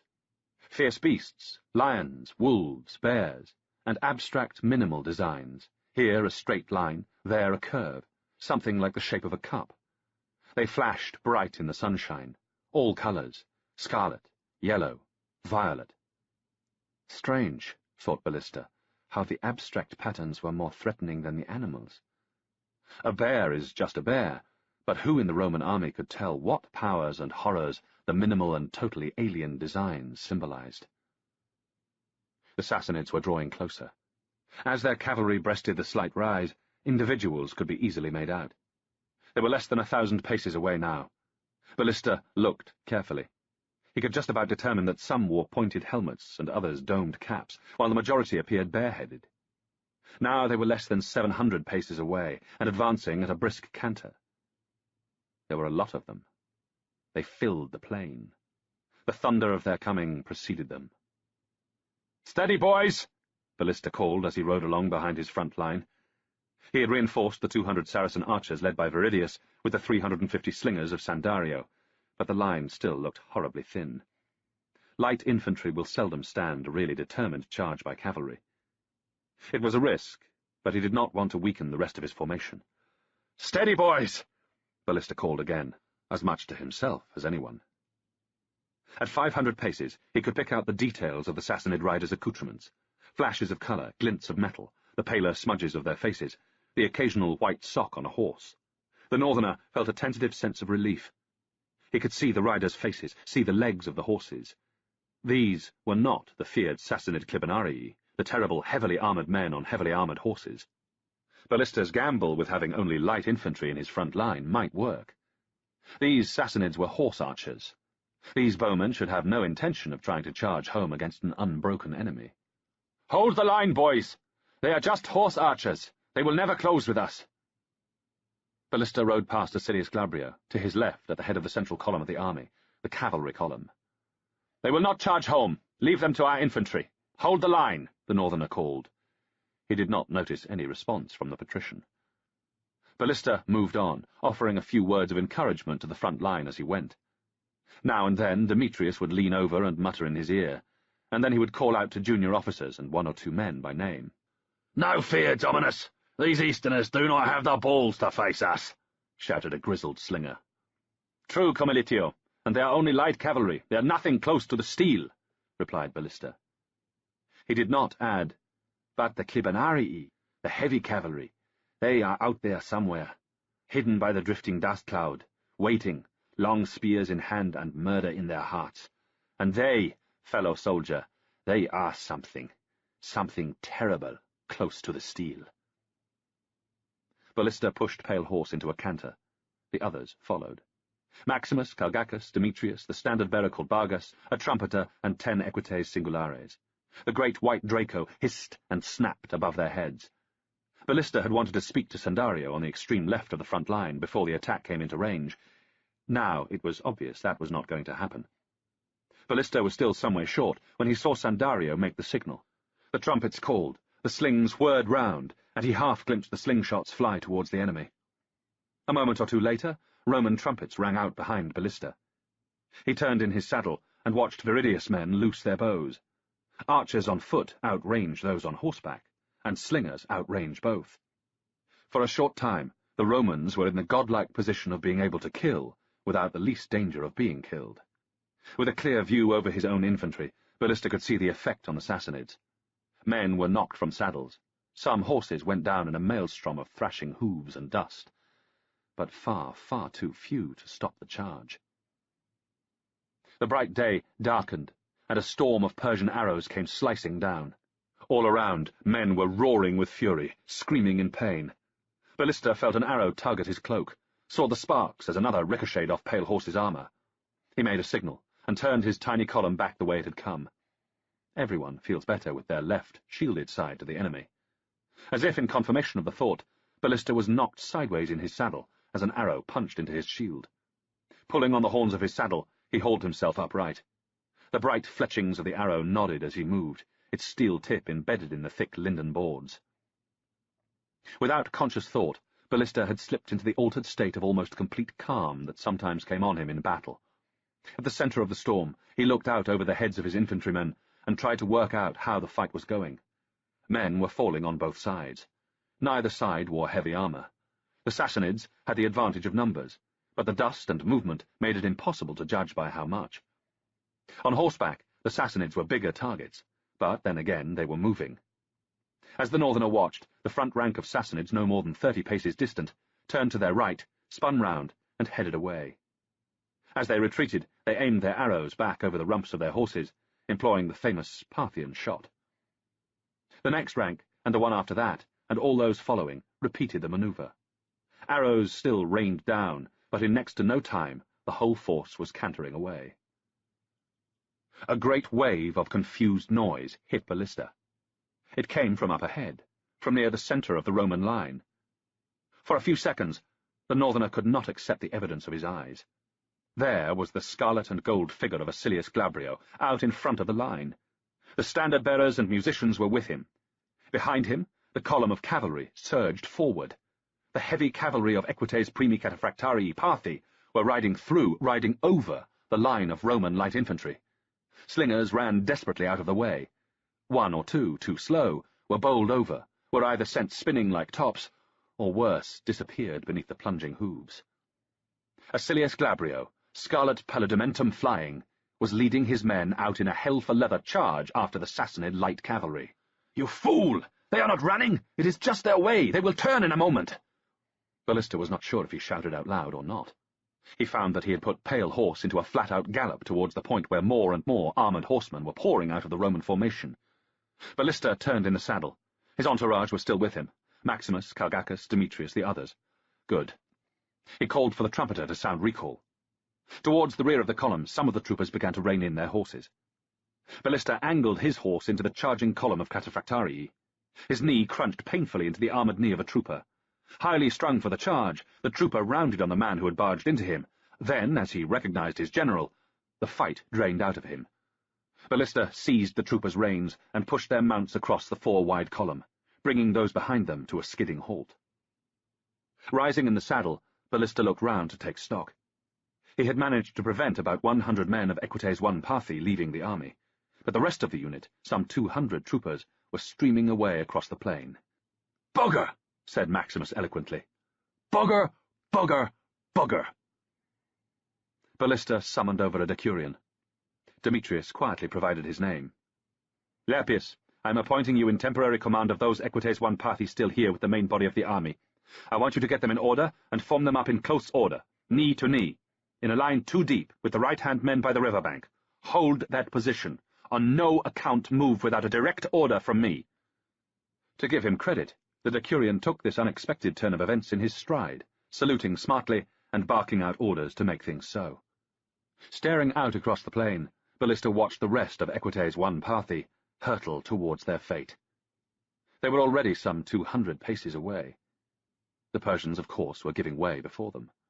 But now some of the eastern horse archers were beginning to hang back, to lap round their flanks. In a classic manoeuvre, the Persians were drawing the Romans on while flowing around them like water. Ballista spoke fast but clearly to a messenger. "Tell Mucapo to bring the Equites Singularis forward. I want them in a line 100 across and 2 deep, in open order, a horse's length between each rider, the whole line cantered on me." The messenger clattered away. Ballista looked back out over the plain. The majority of the Equites I Parthi still galloped hard after Acilius Glabrio, though now they were strung out like the train of a meteor. Carrying their own heavy armour and their armoured riders, the horses must be nearly blown. Towards the rear, some troopers were slackening their pace. 1 or 2 had even stopped and were turning their mounts. The jingle of equipment, the stamp of hooves, and the muted grunt of orders announced that his bodyguard, the Equites Singulares, were being deployed behind him, as Ballista wished. He did not turn around. He kept his eyes on the plain. The main group of Roman troopers had come to a halt. He could see the standards still flying above them. They were about 400 paces away, and the Sassanids were closing around them. Across the plain were isolated Roman troopers. Sassanid light cavalry will fight hand-to-hand if the odds are well in their favour. One after another, the isolated Roman cavalrymen were dragged down, overwhelmed by sheer numbers as the trap closed. In a matter of moments, the main body of Acilius Glabrio's men was surrounded. Arrows were flying at them from all directions. "Leave the bastard there," a small voice spoke in Ballista's mind. "The bastard hired someone to kill you. Leave the bastard to die. It is his own fault." Mucapo approached, saluted, and waited for orders. "But leave the bastard, and you leave the rest of them to die." Ballista returned the salute. "Mucapo, you will take the right-hand 100 men of the bodyguard, and I will lead the left. We will advance separately, driving the Sassanid horse archers before us, until we are on either side and just beyond where, as you can see, the legate Acilius Glabrio has got his men trapped. Then, while the remnants of Equites I Parthi run back to the army, we will conduct a controlled withdrawal, one line withdrawing through the other, so that there are always some troopers facing the enemy." Ballista paused for questions. There were none. "The river should help guard your right flank." As it occurred to him, the general issued orders for Sandario to try to protect the left flank with his slingers. Ballista indicated where the unit was to be divided. He and Mucapo trotted off in opposite directions to take up their positions in the centre and just in advance of their men. Once in position, Ballista wasted no time making the signal to advance. They advanced slowly, a walk at first, never rising to more than the gentlest of canters. Ballista gave some of his attention to dressing the line of his men. It was vital they kept together, and some to the Persian horse archers ahead. But much, much more of his mind was directed to piercing the cloud of dust that hung over the plain. Somewhere behind that thick, swirling red-brown cloud were the Sassanid Clibanarii, the terrible heavy cavalry that could sweep over the tiny forces of his own cavalry in a matter of moments. "This is madness," thought Ballista. "I am risking the whole army on the off-chance of saving a couple of 100 men and a man who probably paid an assassin to kill me." As was only natural, the Persian light horse withdrew before these new forces of Roman heavy cavalry. A few feinted towards them, loosed off an arrow or two, but then were gone. As Ballista made the signal to halt, he saw the surviving troopers of Acilius Glabrio's unit streaming towards the army. Some of them were on foot, discarding their weapons and armour as they ran. He could not see if the young patrician was still with them. Ballista waited a few moments. The Persians were rallying just out of bowshot. He ordered the retreat to begin. The front line of the men with him turned to the right, passed through the line behind them, cantered for about 50 paces, then turned again and pulled up once more, facing the enemy. Then the other line turned and repeated the procedure. So it went, Ballista and his immediate entourage remaining always with the line nearest the enemy. It seemed no time at all before the horse archers were back, snapping round the heels of Ballista's men, shooting innumerable arrows from but a few yards. Despite their heavy armour, men and horses of the Equites Singulares were being wounded, were falling. A rider crashed into pale horse. Ballista turned to curse him, then realized with a lurch that there was no point. The man was dead, held on his mount by the horns of his saddle. 2 arrows protruded from his face. As the horse carried him away, the shafts seemed to dance in a grotesque parody of a set of panpipes. Ballista looked back at the Roman army, still some 300 paces away. They were going to be a very long 300 paces. Then he looked south towards the Persians. For a moment the dust cloud parted, and there was the sight that the northerner least wanted to see. Glinting and flashing in the sunlight, coming on like an army of living statues, was a solid line of Sassanid heavy cavalry, the Clibanarii. The dust cloud covered them again. How far away had they been? Ballista was unsure. He had made out details of their surcoats. They must be within at least 500 paces, probably much closer. This ordered retreat was not going to work. The Clibanarii would overrun them before they reached the army, and then, with no organized force at the front of the Roman columns, they would overrun the whole army. Ballista gestured wildly for a messenger to attend him. "Ride to the Legate Aurelian, who is with the infantry column. Ride as fast as ever you can. Tell him I want to bring 500 legionaries around to the front of the army. I want them set out in 5 blocks of 100, enough space for our cavalry to pass between each block.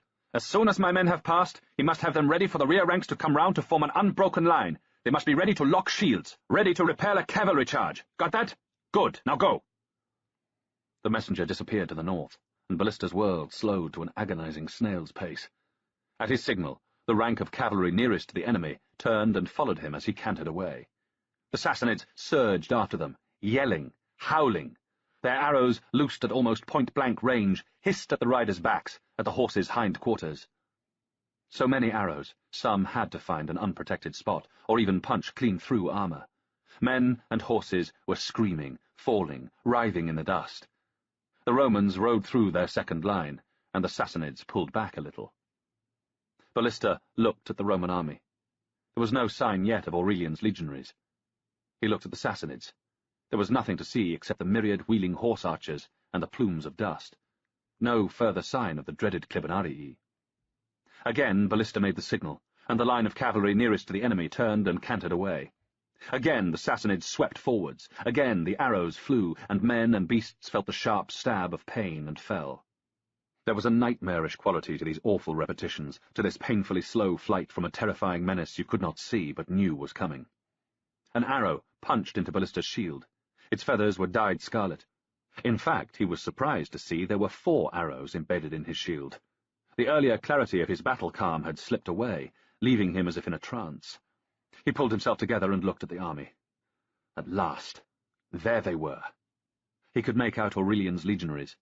They were about 200 paces away, jogging across the front of the army. Ballista turned to regard the Sassanids. There was nothing to see but horse archers and dust. He made the signal, and the front rank of the Equites Singulares followed him away. And something had changed. Arrows were still falling, but not so many, and not released from so close. Ballista swiveled in the saddle. Still nothing in sight but horse archers and dust. Almost casually, he fended off an arrow with his shield. All the eastern riders were galloping away from the Euphrates, away to the east. Already there were none down by the riverbank. Absently, Ballista noted the little galleys out on the river, saw their torsion-powered artillery bolts speeding after the Persians. I must remember to praise Turpio for his initiative. Ballista waved the trumpeter and Bargus the standard-bearer to his side. If I get to see the bugger again. He looked at the Roman army. It was about 150 paces away. Aurelian's men were not yet quite in position. It could not be helped. It had to be now. He gave the order. All-out retreat. Every man for himself.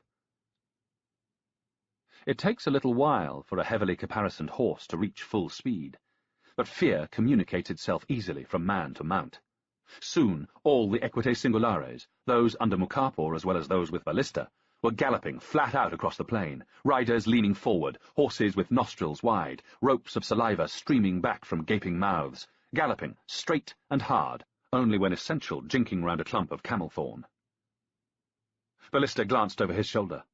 The horse archers were gone, cantering now off to the northeast, to lap round the flank of the main body of the Roman army, and in their place were the Clibanarii.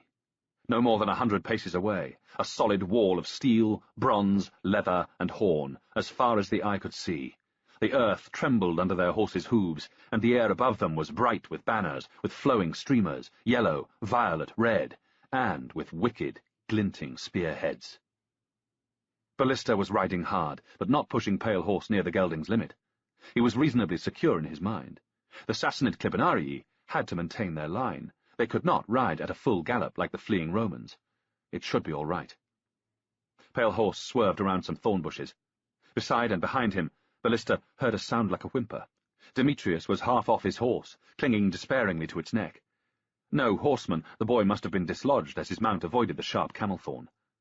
As Ballista watched, the Greek youth's grip failed, and he was rolling on the hard, dusty ground. Without thought, Ballista reined in, grabbed the bridle of Demetrius' mount, and circled back. The boy was on his feet. He was babbling as the northerner led up his horse. The Greek youngster looked over his shoulder, saw the advancing Clibanarii, and leapt at his horse. He misjudged it entirely, and slipped back to the ground. "Plenty of time," said Ballista reassuringly.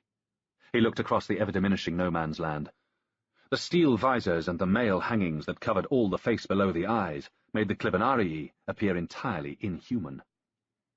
Demetrius tried again. He got half up, and stuck, wriggling.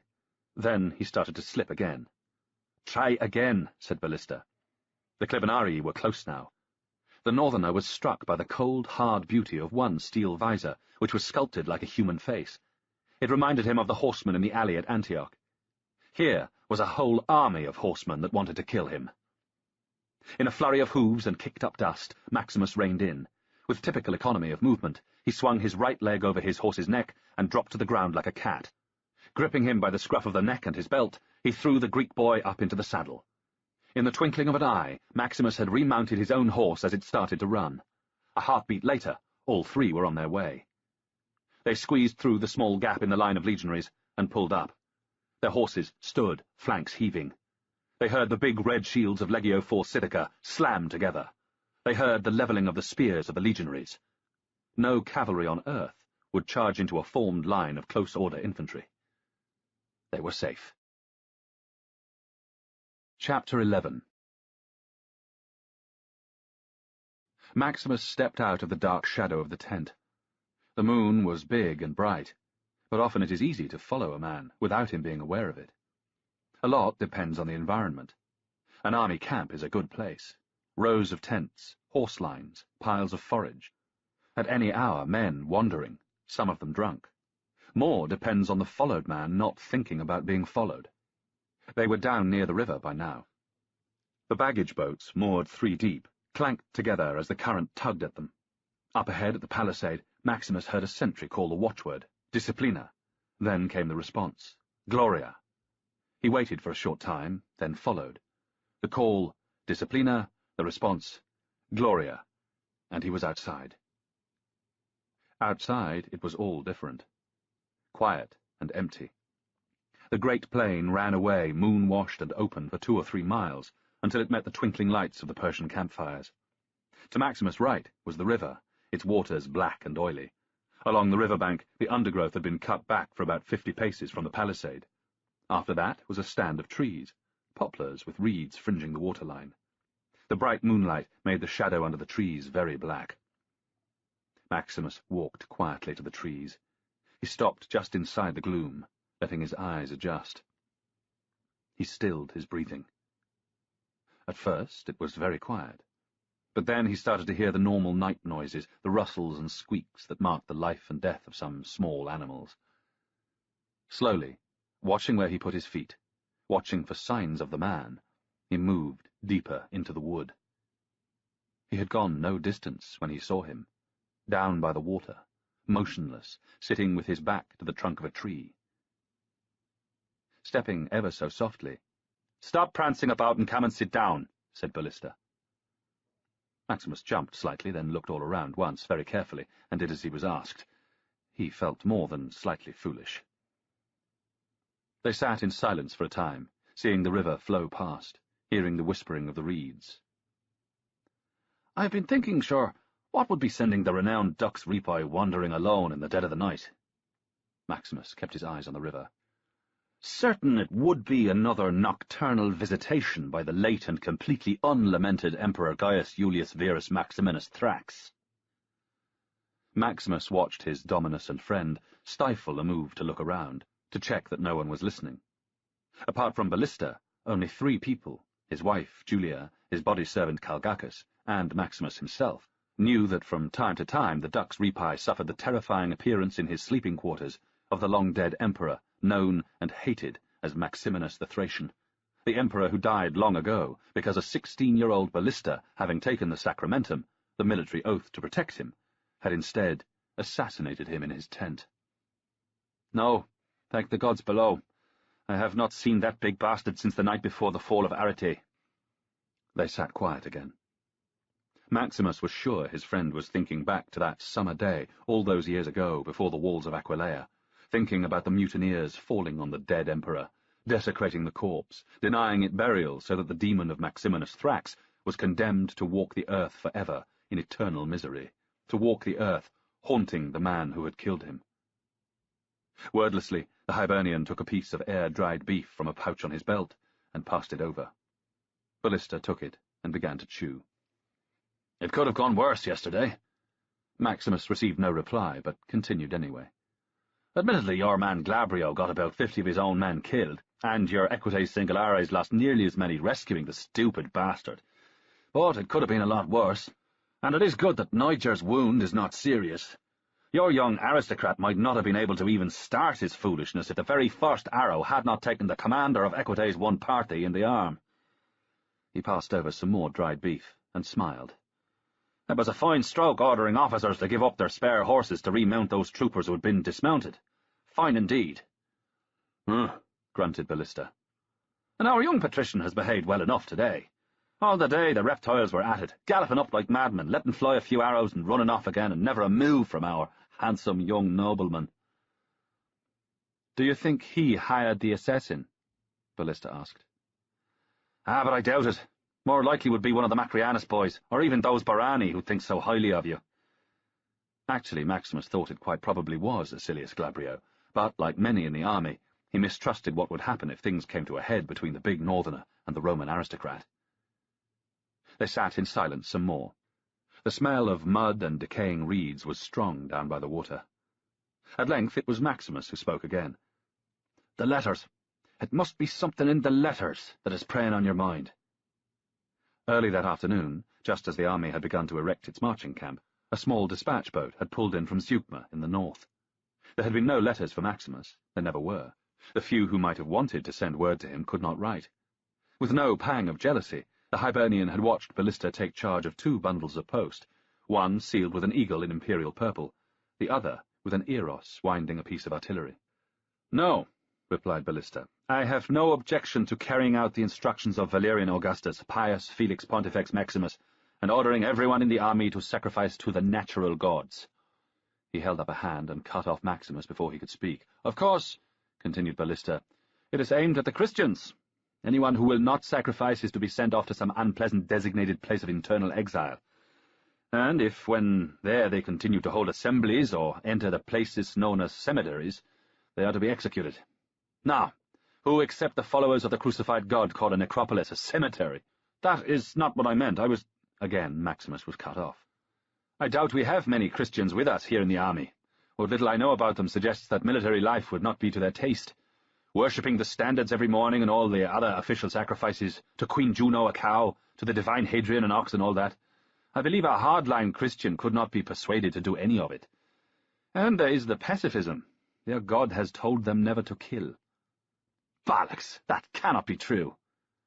"Well, I listened to one of them in Antioch. He was holding forth in that street known as the Jawbone. They seemed to be thick as flies around there, and that seemed to be what he was on about. Thou shalt not kill. Thou shalt not kill, my arse. That is a recipe for a religion with no future." Maximus was glad Ballista was talking, even if quite deliberately avoiding what was bothering him. "Even so, I think I will delay implementing the order until it is over with the Sassanid reptiles one way or another. You never know. If directly ordered to sacrifice to the natural gods, some closet Christian soldiers might suddenly rediscover their principles. Have you noticed how it is with men who are given to bothering the gods? Their principles come and go. And what about the arrogance of the bloody Romans? Their gods are just the natural ones." It has to be said they are a lot closer to the sort of gods you and I worshipped when we were young. A bloody sight closer than a criminal on a cross, said Maximus. Well, Woden the All-Father did let himself hang on a tree in agony for 9 days. Actually, I was really talking about the other letter. The one from your wife. Ballista grinned, his teeth white in the gloom, but said nothing. Everything all right at home? The boy is all right. Ysengrim is fine. And the Domina? She is fine too. Gods below, man, you're not thinking there's another man's mule kicking in your stall? Ballista laughed quietly. A lovely turn of phrase, but no, it is not what I was thinking. For a time they sat in silence again, now a more companionable, a somewhat happier silence. It was Ballista who spoke first this time. It is nothing specific. I suppose I just miss them, but then, when I start missing them, wanting to be with them, I start worrying where it is I want to be with them. In the villa in Sicily, or back north in the halls of my people. I do not pretend to understand. You have a marble home on a beautiful island under the southern sun, and you want to go back to living in a glorified mud hut in a bleak northern forest. Maximus shook his head in mock sadness. The world is full of girls and women, all shapes and sizes, almost all of them willing, some ever so grateful, and a few reluctant ones just needing to be shown what they're missing. And you stick to just the one. From somewhere, Maximus produced a flask. He drank and passed it over. It's not natural, and it's not good for you, but you will probably have the better time than me. Ballista, drinking, made a doubting noise. What do I have? Apart from the fighting, just the two things. One makes me feel like dying in the mornings, and the other is finished in a quarter of an hour. Ballista laughed. A quarter of an hour? I have got better. Both men laughed. Ballista passed the flask back, and said they had better get some sleep. They got to their feet and walked back under the big moon. Already, as the army snaked out of camp, Ballista could sense the coming heat of the day. Today would decide things one way or another. Ballista's mission was to raise the Sassanid siege of Circesium. Today, barring disaster, Ballista would reach Circesium. If he entered the town, the Sassanids would go away, yet that was not enough. As soon as Ballista and his army left, the Sassanids would return and place Circesium under siege again. He had to defeat the Easterners in battle. But it was difficult for an infantry-based army such as Ballista's to force a cavalry horde into battle. He had to trap them in unfavourable terrain. The only place where that might happen was before the walls of Circesium itself. The town was sited on a promontory at the junction of the Euphrates and a river called the Chaboras. The Euphrates ran northwest to southeast. The Chaboras flowed into it from the northeast. With his rear protected by the Euphrates, and his right resting on the outskirts of Circesium, one all-or-nothing charge might catch the Persian cavalry in the narrow triangle of land leading up to the banks of the Chaboras. Everything depended on timing and disciplina. Charge too soon, and all the Sassanids would escape, galloping away to the northeast. If Ballista's men did not all charge as one, most of the Sassanids would escape, streaming away through the gaps between the Roman units. One united all-or-nothing charge before the walls of Circesium. It was the best that Ballista could come up with, but he knew it was not much of a plan. And for it to have any chance of working, the army had to reach Circesium in one piece. Any break in the line, any premature charge would be fatal. And the line was painfully thin. After the near disaster with Acilius Glabrio, he had reinforced both the front and rear of his column with 500 legionaries of Legio IV Sicica. It had left only 1,000 legionaries of Legio III Felix guarding the left flank, and the line was becoming ever thinner. Casualties had mounted steadily. It was the 15th day of March, the Ides. How could any country be so hot in the springtime? He looked at the sky. There was no breeze down on the plain, but up there, high up there, clouds moved away to the north. He watched them retreating. Big, heavy clouds, full of rain. They could have made all the difference today. A sudden downpour dampening the bowstrings of the Persians, forcing them to give up their hit-and-run tactics and fight with spear and sword at close quarters, forcing them into his hands. He had prayed to the high god of his people. All-Father, grey-beard, wand-bearer, fulfiller of desire. Woden-born though he was, the All-Father had ignored him. The rain clouds had swept on to the north. Behind them, the sky was an empty blue. Ballista shrugged. What could one expect of a god who started wars just because the fever was in his blood, and he was bored? A roll of drums brought Ballista's attention back to earth. The Sassanids were confident. Last night, for the first time, they had encamped barely a mile away. This morning they had been up and about earlier than usual. While the dew still held the sand together before the choking clouds of dust rose, they had come up from the south, spread out like a triumphal procession. The great line of Clibanarii had taken station out in the desert to the east, spear tips flashing, standards glinting in the rising sun. Ballista had estimated the line about 1,000 riders long and at least 2 deep. At least 2,000 Clibanarii. As was their way, the light horse archers had swooped and circled across the plain. It made their numbers hard to judge, maybe somewhere between 5,000 and 10,000, maybe more. An army of between 7,000 and 12,000 riders, maybe more. Maybe a lot more. It made little odds. Ballista had to bring them to battle today. Had to get them to close quarters in the confined space before Circesium, and then sow panic in their ranks. So far there was no sign that Pan or any other god had put fear into the hearts of the Sassanids. They looked and sounded confident. The horse archers had swept around the Roman army, enclosing it on every side except the west where the river ran. Not far out of slingshot, they taunted the Romans, caracoling their horses, calling out insults. Now and then an individual would spur forward, yelling a challenge. When no one stepped out to take it up, the Sassanid would make his mount rear, spin it round on its hind legs, and vanish back into the seething mass of horsemen. The noise of the Easterners rose up like a wall around the Roman marching column. Drums, trumpets, cymbals, the yells of men and the neighing of horses. Some lines of Homer drifted into Ballista's mind. The Trojans came with cries, and the din of war like wildfowl when the hoarse cries of cranes sweep on against the sky. As Ballista had ordered, the Romans trudged on in silence. It was not that he dismissed the value of noise. Only a fool who had not stood in hot battle would do that. Often you could judge the outcome before a weapon was cast by the volume and quality of the shouting. But his men were outnumbered. There was no point in getting into a contest you could not win. Sometimes an ominous, disciplined silence can also unsettle and demoralize. Achaea's armies came on strong in silence, breathing combat fury, hearts ablaze to defend each other to the death. Ballista's mouth was dry, gritty. He took the water flask that hung on a horn of his saddle, unstoppered it, rinsed his mouth, spat, then drank. He replaced the flask, and, without conscious thought, ran through his pre-battle ritual.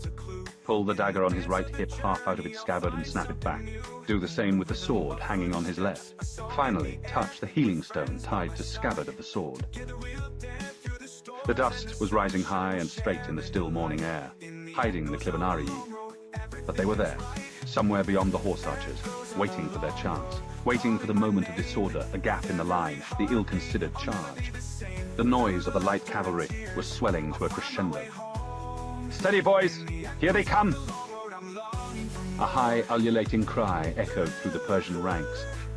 All-Father, they sounded confident.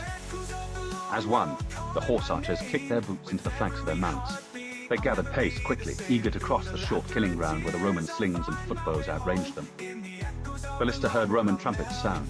Slings whirred, bows twanged. Some Persians went down, but the vast majority raced on at a breakneck gallop. At little more than 100 paces, they drew and released. Eastern arrows sliced into the Roman column. The sounds of the incoming missiles echoed all around Ballista.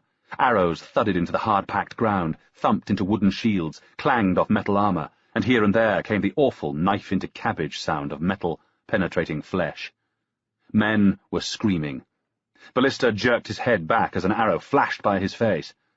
At about 20 paces, the Sassanids spun round and raced away, still plying their bows over their horses' quarters. In moments they were gone out of range. They left a few crumpled bodies, their dark blood staining their bright clothes, draining away into the sand. Ballista watched a horse struggle to its feet. One of its front legs broken, it limped after the Persians. He looked around the Roman column. It was responding well. The legionaries were closing ranks. The light infantry ran around gathering spent missiles. Camp followers helped the wounded to the baggage train. The dead were left where they had fallen. If they were lucky, their contubenales, their messmates, would put a coin in their mouths, close their eyes, sprinkle a little soil on them. It was not what one would hope for, but it was better than nothing. Out of range again, the Sassanids resumed their jeering and boasting. The first test of the day was passed, but it would be a brief respite. The Easterners would come again within half an hour. Ballista idly wondered how many such attacks the column had weathered.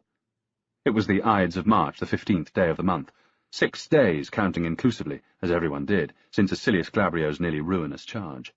6 days of marching under a hot sun with the spirits of death hovering close at hand. 6 days with wave after wave of attacks. As a heavy surf assaults some roaring coast, piling breaker on breaker, whipped by the west wind, and in come more shouldering crests, arching up and breaking against some rocky spit, exploding salt foam to the skies. So, wave on wave, they came. "Here they come again!" called Maximus. With a thunder of hooves, the Persian light horse surged forward. Their shadows flickered out far in front of them. The sun was still quite low. "All-Father, it can only be the 2nd hour of the day," thought Ballista. Again the storm of arrows burst over the Roman column, again the inhuman noise, as wicked steel and bronze filled the air. Acting on instinct, Ballista caught an arrow on his shield, the impact jarring up his arm. He saw an arrowhead dink off Maximus' helmet. He looked around to check Calgacus and Demetrius were safe. He tried to smile reassuringly at the tense-faced Greek boy. With no warning, Albinus was in front of him. "You had better come to the front of the column." Ballista nodded and waved for his immediate entourage to follow. As they cantered up between the columns of infantry and cavalry, Ballista wondered what could be important enough to make the commander of Equites III Palmyranorum seek him out himself. The pressure was always greater on the rear of the column than the front, so every day Ballista rotated the units at the 2 stations. In both places Albinus had shown himself calm and capable. Ballista had a far from good feeling about this. When they reached the front of the column, Ballista peered out for a few seconds from behind his shield. He saw nothing unexpected. Incoming arrows, Persians, dust. He ducked back, then looked again. This time he saw it. Sassanids on foot, plying bows and slings. Bugger! Infantry! Behind him he heard Demetrius ask Maximus why it mattered. "It means there are a lot more of the bastards than we thought." The Hibernian's voice was resigned. "This is not a cavalry raiding force, but a full-scale fucking army." "I have to nip this in the bud," thought Ballista. "Don't think, just act." He repeated the mantra to himself a couple of times, then, putting his shield aside, braving the missiles his standard attracted, he raised himself in the saddle and called out to the nearest men. "A few reptiles without horses! Who gives a fuck? Everyone knows they have the hearts of sheep. They do not have the bollocks to fight on foot, and their big baggy trousers mean they cannot run. All the more for us to kill at Cecesium. Remember, every one of them carries all his wealth sewn in his belt. Rich cowards who cannot run." A thin cheer rippled away down the front line. The arrow storm faltered and died as they rode back down the column. With Demetrius inconspicuously prompting him, Ballista called out to men by name as they passed. Already dust powdered the legs of the infantry white, like men on a threshing floor. At the rear of the column they found Acilius Glabrio and Niger under the red standard of the Equites I Parthi. The young patrician had a nasty-looking gash on his cheek. They all saluted each other. "We will do what is ordered, and at every command we will be ready. Next time you must let me lead the men out, just a short controlled charge to drive the goat-eyed bastards away," Acilius Glabrio said in one breath. "No. We hold the line until Cecesium." Unexpectedly, Niger joined in. "The cavalry commander is right. The men will not take much more. The infantry are having to walk backwards, trying to defend themselves as they do. My cavalry are losing horses and men and have no way of striking back. No man can take that forever." "No, I know it is hard, but it is not far to Cecesium now. Then we will all charge as one. If we charge too soon, if we do not all charge together, we have no chance of smashing them, and we risk disaster." The northerner looked at their unconvinced faces. "I know it is torture, but not for long." Then, again using the saddle horns, he raised himself up and called out to the soldiers. "The reptiles are only brave at a distance. Not far to Cecesium now, and then you can kill to your heart's content." He paused. There was a less than convincing cheer. "Remember, they are all as rich as Croesus. They carry all their gold in their belts, hidden in their clothes, maybe stuffed up their asses for all we know. There will not be a poor man in our camp tonight." This time the cheer was somewhat louder. Ballista turned his horse. He looked steadily first at Acilius Glabrio, then Niger. "Hold the line until my command. 6 blasts on the trumpet. Hold the line until Cesium." By the time Ballista and his entourage reached their station with the equites singulares in the centre of the cavalry column, the Persians had struck again. Now the dust hung so thick that you could not see further than a shepherd could throw a stick. The arrows scythed out of the murk before the horsemen could be seen. Again the air was full of horrible, inhuman sounds. In the middle of the maelstrom, Turpio calmly rode up to Ballista. As Turpio saluted, a gold bangle on his wrist flashed. It was his proudest possession. He had taken it in a daring night raid on the Persian camp outside Arete, taken it from the hastily vacated bed of Shapur, the Sassanid king of kings himself. Ballista and Turpio leant from their horses to embrace. "How goes it with the baggage train?" "Rather quieter than with you," Turpio replied, "but rather less well than it was going. There are marshes fringing the Euphrates here. They're getting wider. It is making it harder to ferry the wounded out to the boats. I'm running out of porters and animals on shore to carry them and the supplies." Ballista looked over and stopped. He had grown so used to the dust and noise all around wherever he looked that it was a shock to be able to see all the way down to the water, across the river, and to the sandy bluff opposite. It was, he noticed, a beautiful day, quiet and sunny. From this distance, the boats looked serene, bobbing on the turquoise waters. "If it comes to it, abandon the supplies. If we win today, we can take all we want. And if we do not—" Ballista shrugged. Turpio nodded. "I'm not going to ask for them, but I could do with some more of your equites singulares. The 20 you seconded to me are becoming overwhelmed by the number of malingerers trying to hide among the wounded and get out to the boats. The light infantry mainly, but some legionaries and cavalrymen too. Do your best. As I keep saying, not long now." Turpio saluted and rode away. Ballista watched him go down to the riverbank. The dust raised by his horse streamed away to the north. Good, thought Ballista. The wind is getting down to the plain. Hopefully it will be strong enough to blow away some of this shit, and then we will be able to see what the fuck is going on. The Ides of March, an ill-omened day for Romans, the day Julius Caesar was assassinated, a day of bad memories for Ballista. A year ago he had first encountered the Sassanids.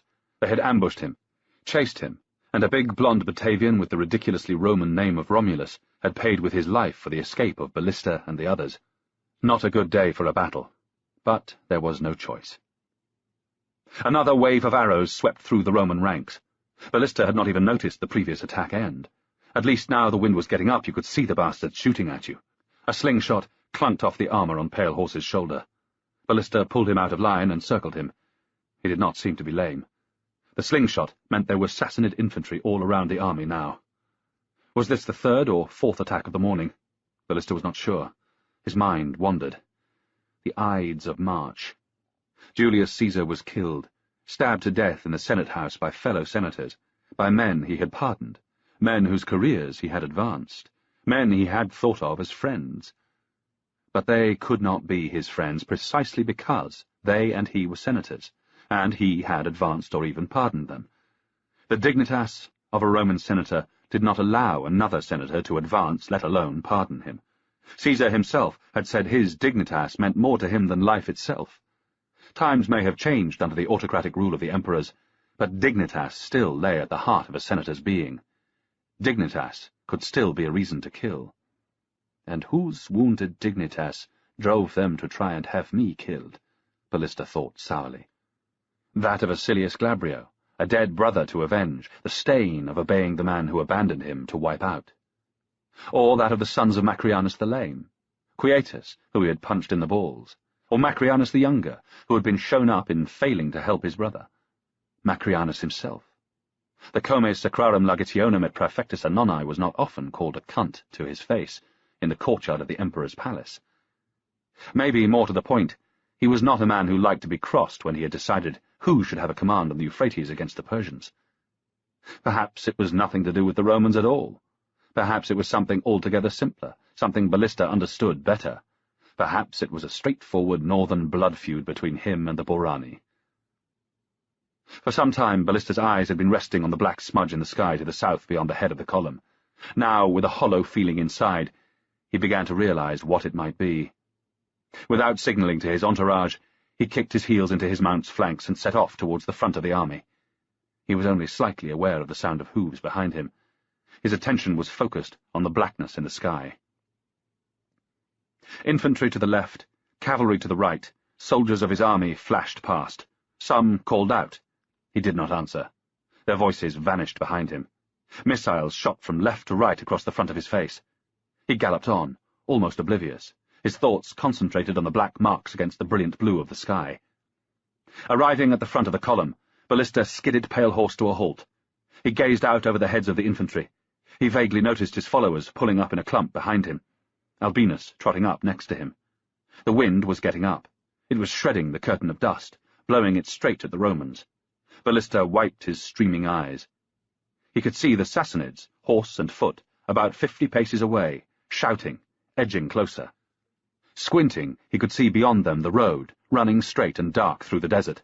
And about 200 paces away, he could see the first tombs of the necropolis on either side of the road, and spreading wide on either side of them, suburban gardens and orchards. And there, no more than 400 paces off, were the walls, tall, crenellated, mud brick, the same colour as the desert. Beyond the walls was the city of Circesium. But he could not see. The city had fallen. Circesium, just like Arete, had fallen to the Sassanids. Ballista had failed again. They will have a field day in the Concilium, was Ballista's first thought. Led by Acilius Glabrio, they would close in for the kill. Negligence and sloth. How long wasted in unnecessary training upriver? If not something worse, what do the reports of the Frumentarii say? "Fuck, oh, fuck," said Maximus. The flow of lively obscenity put an end to Ballista's unhappy imaginings. What was the point of worrying about what people might say sometime in the future, when he had to find a way to stop them all dying here and now? Ballista looked south. Not much more than 150 paces to the first of the tombs, gardens, and orchards. As soon as the head of the column reached there, he would order the charge. The walls, ditches, close-packed trees, and huts of the market gardens would shield the right wing of the army. Any sooner would mean throwing away the chance to trap the enemy, might even bring catastrophe. Just a few more moments of torment. Not long now. A huge, swelling roar rolled up the line of the Roman march. Ballista could make out hundreds, thousands of voices chanting, "Ready! Ready! Ready!" He could not hear who was shouting out the formulaic question, "Are you ready for war?" But he could guess. His heart sank. There was a great rattling thunder as the soldiers beat their weapons on their shields. Calling Maximus over and leaning on his shoulder, Ballista precariously stood on his saddle. He looked back to the north and saw what he expected to see. With the red signum fluttering above them, the 200 or so remaining troopers of the Equites Primi Cataphractarii Parthi were charging out to the east against the enemy. They were riding knee to knee in a tight-packed wedge. At their head was an elegant figure in scarlet and gold. "Too soon, you fool!" Ballista cursed. "Too soon! Most of the reptiles will escape!" He watched for a few moments. The Sassanids turned to flee. Some were too slow. In their confidence they had come too close.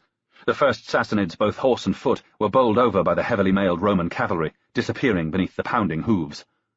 Ballista clambered down into the saddle. Thanks to Gaius Acilius Glabrio, the Romans were charging too soon, not all charging as one. Somehow Ballista had to try to retrieve the position.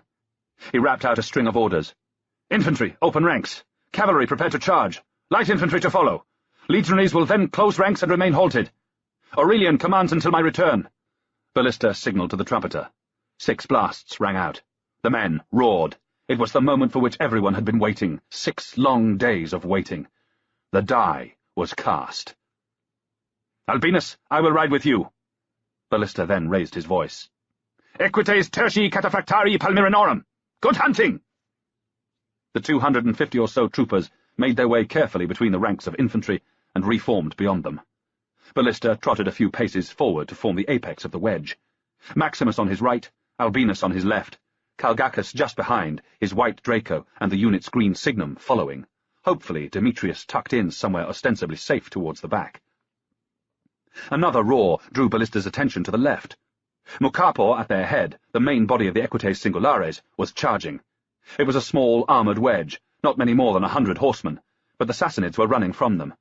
All along the line the Easterners were running. "Damn," thought Ballista. "It is all too soon, all fragmented. Most of the bastards will escape." Ballista put Pale Horse into a trot, rising gently to a canter. There were 100 paces of bare desert to the backs of the nearest Sassanids. "Time to take charge," thought Ballista.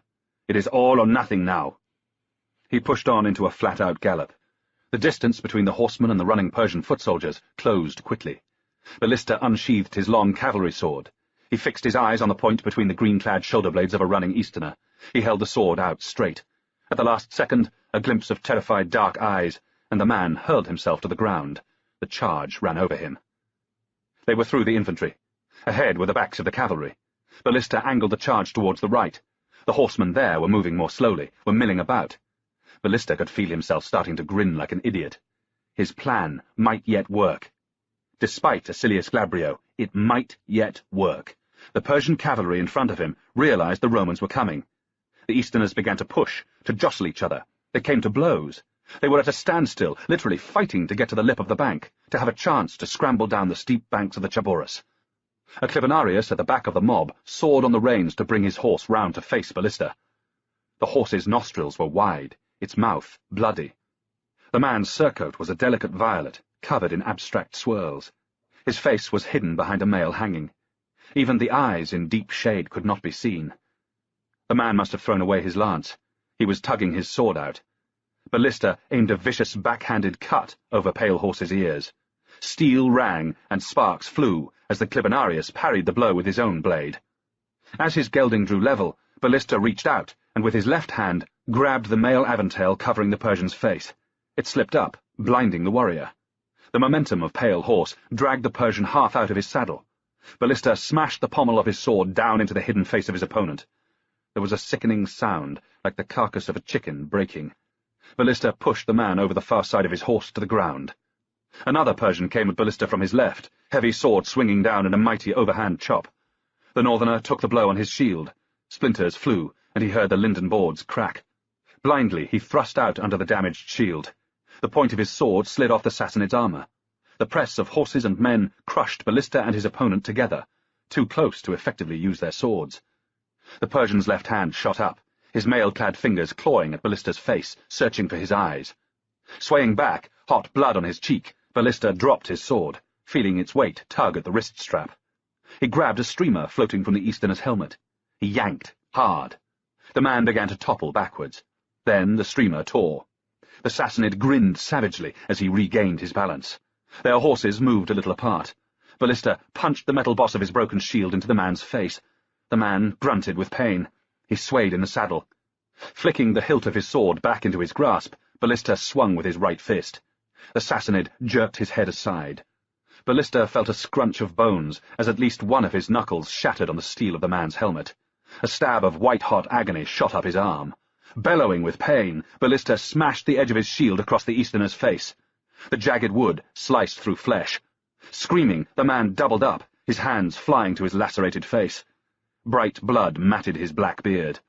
Ballista chopped the blade of his sword down into the back of the man's neck, 1, 2, 3 times. Ignoring the sharp bursts of pain from his broken hand, he finished the job. The Sassanids were no cowards, but they had been caught unprepared, trapped between the impetus of the Romans and the steep slope down to the river. Panic spread through an army like fire across a Mediterranean hillside in high summer. Soon the only Persians left on the stricken field were dead or helpless and soon to die. Ballista kept the Equites Tertii Cataphractarii Palmyranorum close in hand. He did not let any of them descend the banks of the Chaborus, although after a time he let some dismount to throw rocks down into the tangled mass of horses and riders struggling in the stream. Any recruits in the ranks now knew that a river running red with blood was not just a literary conceit. Here in the south, where the Chaborus had impeded their flight, the slaughter of the Sassanids had been prodigious. Some Easterners had also died in the north, those who had been too close to avoid the charge of Acilius Glabrio and Equites Primi Cataphractarii Parthi. In the centre, all the Persian horsemen had got away into the desert to the east. Mucapor and the Equites Singulares had merely run down some poor infantrymen. Yet Ballista's plan had worked. Although Acilius Glabrio's premature charge had let the majority of the Sassanid army escape, it mattered little. The Easterners were scattered. Their morale was broken. As Ballista slid from the saddle to relieve the weight on Pale Horse's back, a wave of depression broke over him. What did it signify? He had beaten this army. The Sassanids would send another, and another after that. This was a religious war. The Easterners would not stop until they had lit the Bahram fires, the sacred fires of Mazda, throughout the whole world. A black thought struck Ballista. Even if he defeated Shapur himself, even if he killed or captured the King of Kings, the eternal war between East and West would continue. Chapter 12. The aftermath of any battle is hellish, and the Battle of Circesium was no exception. Under a high sun, the flat, bright desert stretched away. The ground was covered with the detritus of warfare, discarded broken weapons, dead horses, the half-naked, humped corpses of men, sweet-smelling piles of horse droppings, the foul stench of human guts. "Ave! I give you joy of your victory!" Acilius Glabrio had taken off his helmet. His usually purposefully teased curls lay flat to his skull. Sweat was running down into his beard. He was beaming, very full of himself. Ballista noticed the cut on the young patrician's cheek was still open. "Celeritas and cold steel. Nothing a goat-eyed Easterner can do about it." Ballista stepped very close to him. "You insubordinate little prick!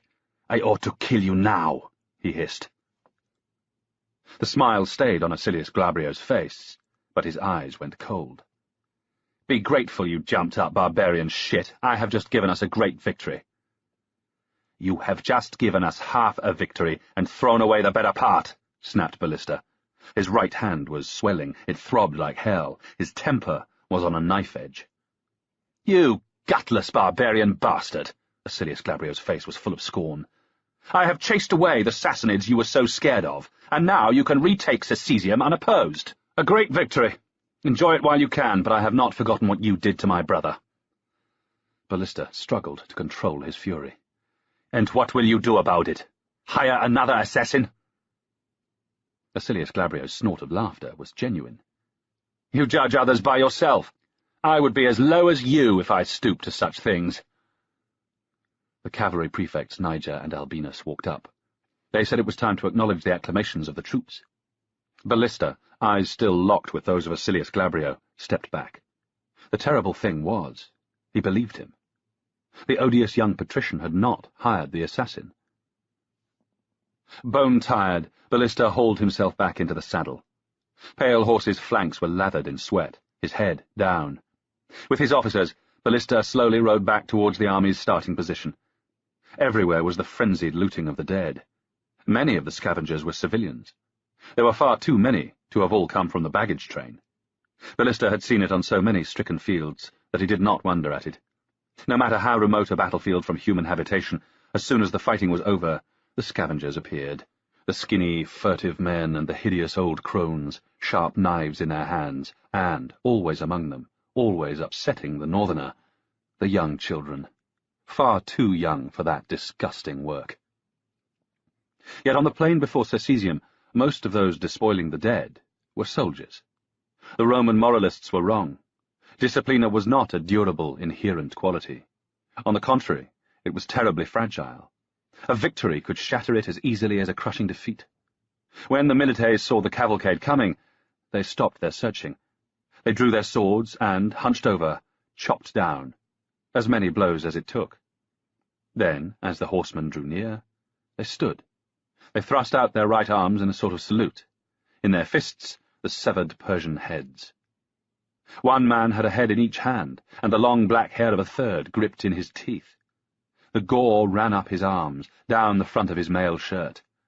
As a Roman general should, Ballista inspected the grisly trophies, commended those holding them with a kind word or an affectionate look. In the liberty of the moment, The soldiers called out whatever they pleased: praise, jokes, boasts. Small knots of men chanted the names of the officers. Ballista noted that more chanted for Acilius Glabrio than for himself. The Northerner bitterly reflected how all his hard work, all his planning, counted for next to nothing in their eyes. One foolish, insubordinate charge, a charge which brought a half-success and squandered total victory, had won the odious little patrician the hearts of the men. "Gaius Acilius Glabrio! Gaius Acilius Glabrio!" The chanted name rang through Ballista's angry thoughts. Acilius Glabrio was an arrogant, stupid, self-satisfied fool, but not a murderer. Ballista had been so convinced that he had hired the assassins. But there had been an honesty in the young nobleman's contemptuous retort. "I would be as low as you if I stooped to such things." It had changed the Northerner's mind. "Gaius Acilius Glabrio! Gaius Acilius Glabrio!" Ballista's thoughts scrabbled round like rats in a trap. Not Acilius Glabrio. Then who? Ballista had never really thought it was the Barani prince Videric. This conclusion was not from any misty-eyed sentiment that Northerners such as himself would not resort to such underhand methods. They did, often. Blood feuds in Germania involved murder. It was more that various things did not seem right. The assassin in the clearing shouting, "The young Eupatrid sends you this." The pantomime masks and cavalry parade helmet in the alley.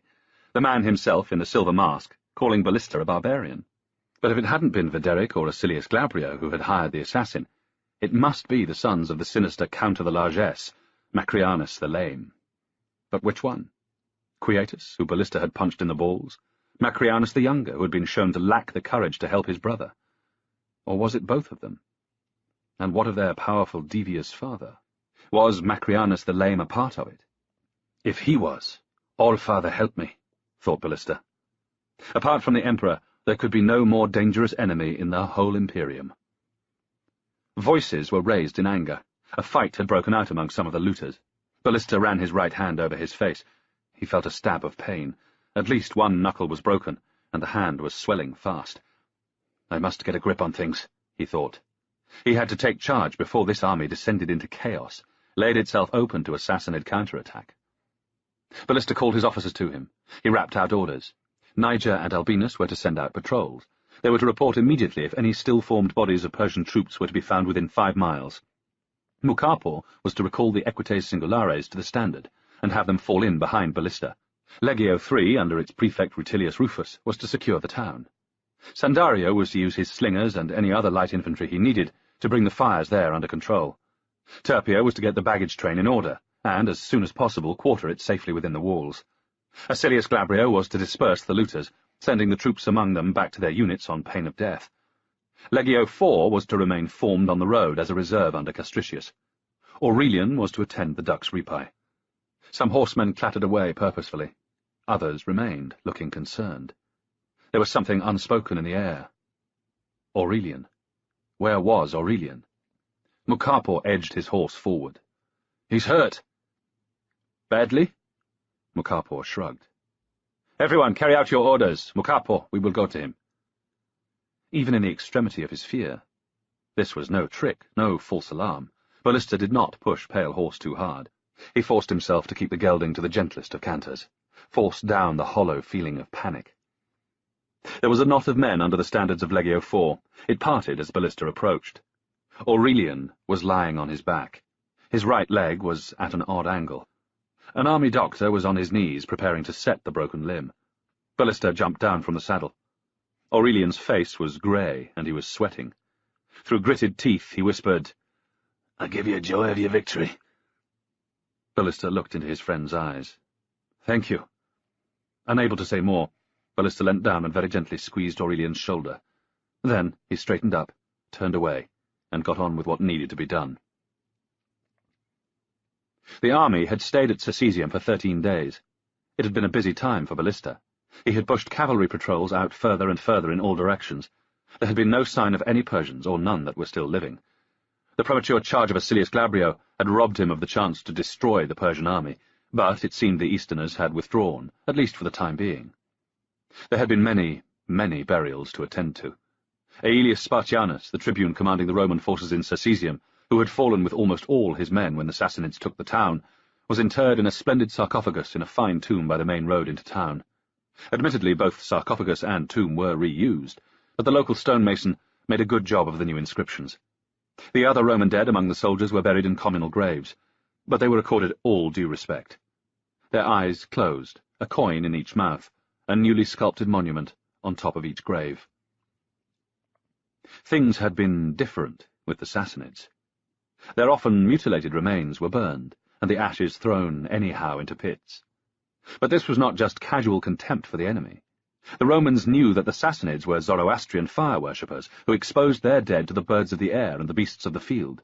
They knew well that the Zoroastrians held that the mere touch of a corpse polluted the very sacredness of fire.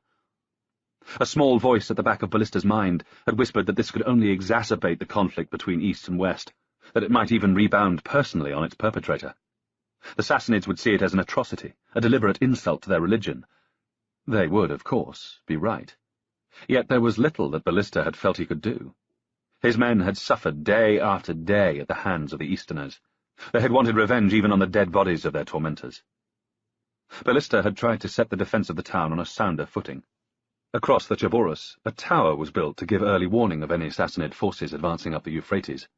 The walls and gates of Sacesium itself had needed little work, as the town had fallen to a surprise attack, rather than regular siege works. Ballista had arranged for supplies and materials of war to be transported by boat downriver from Seugma.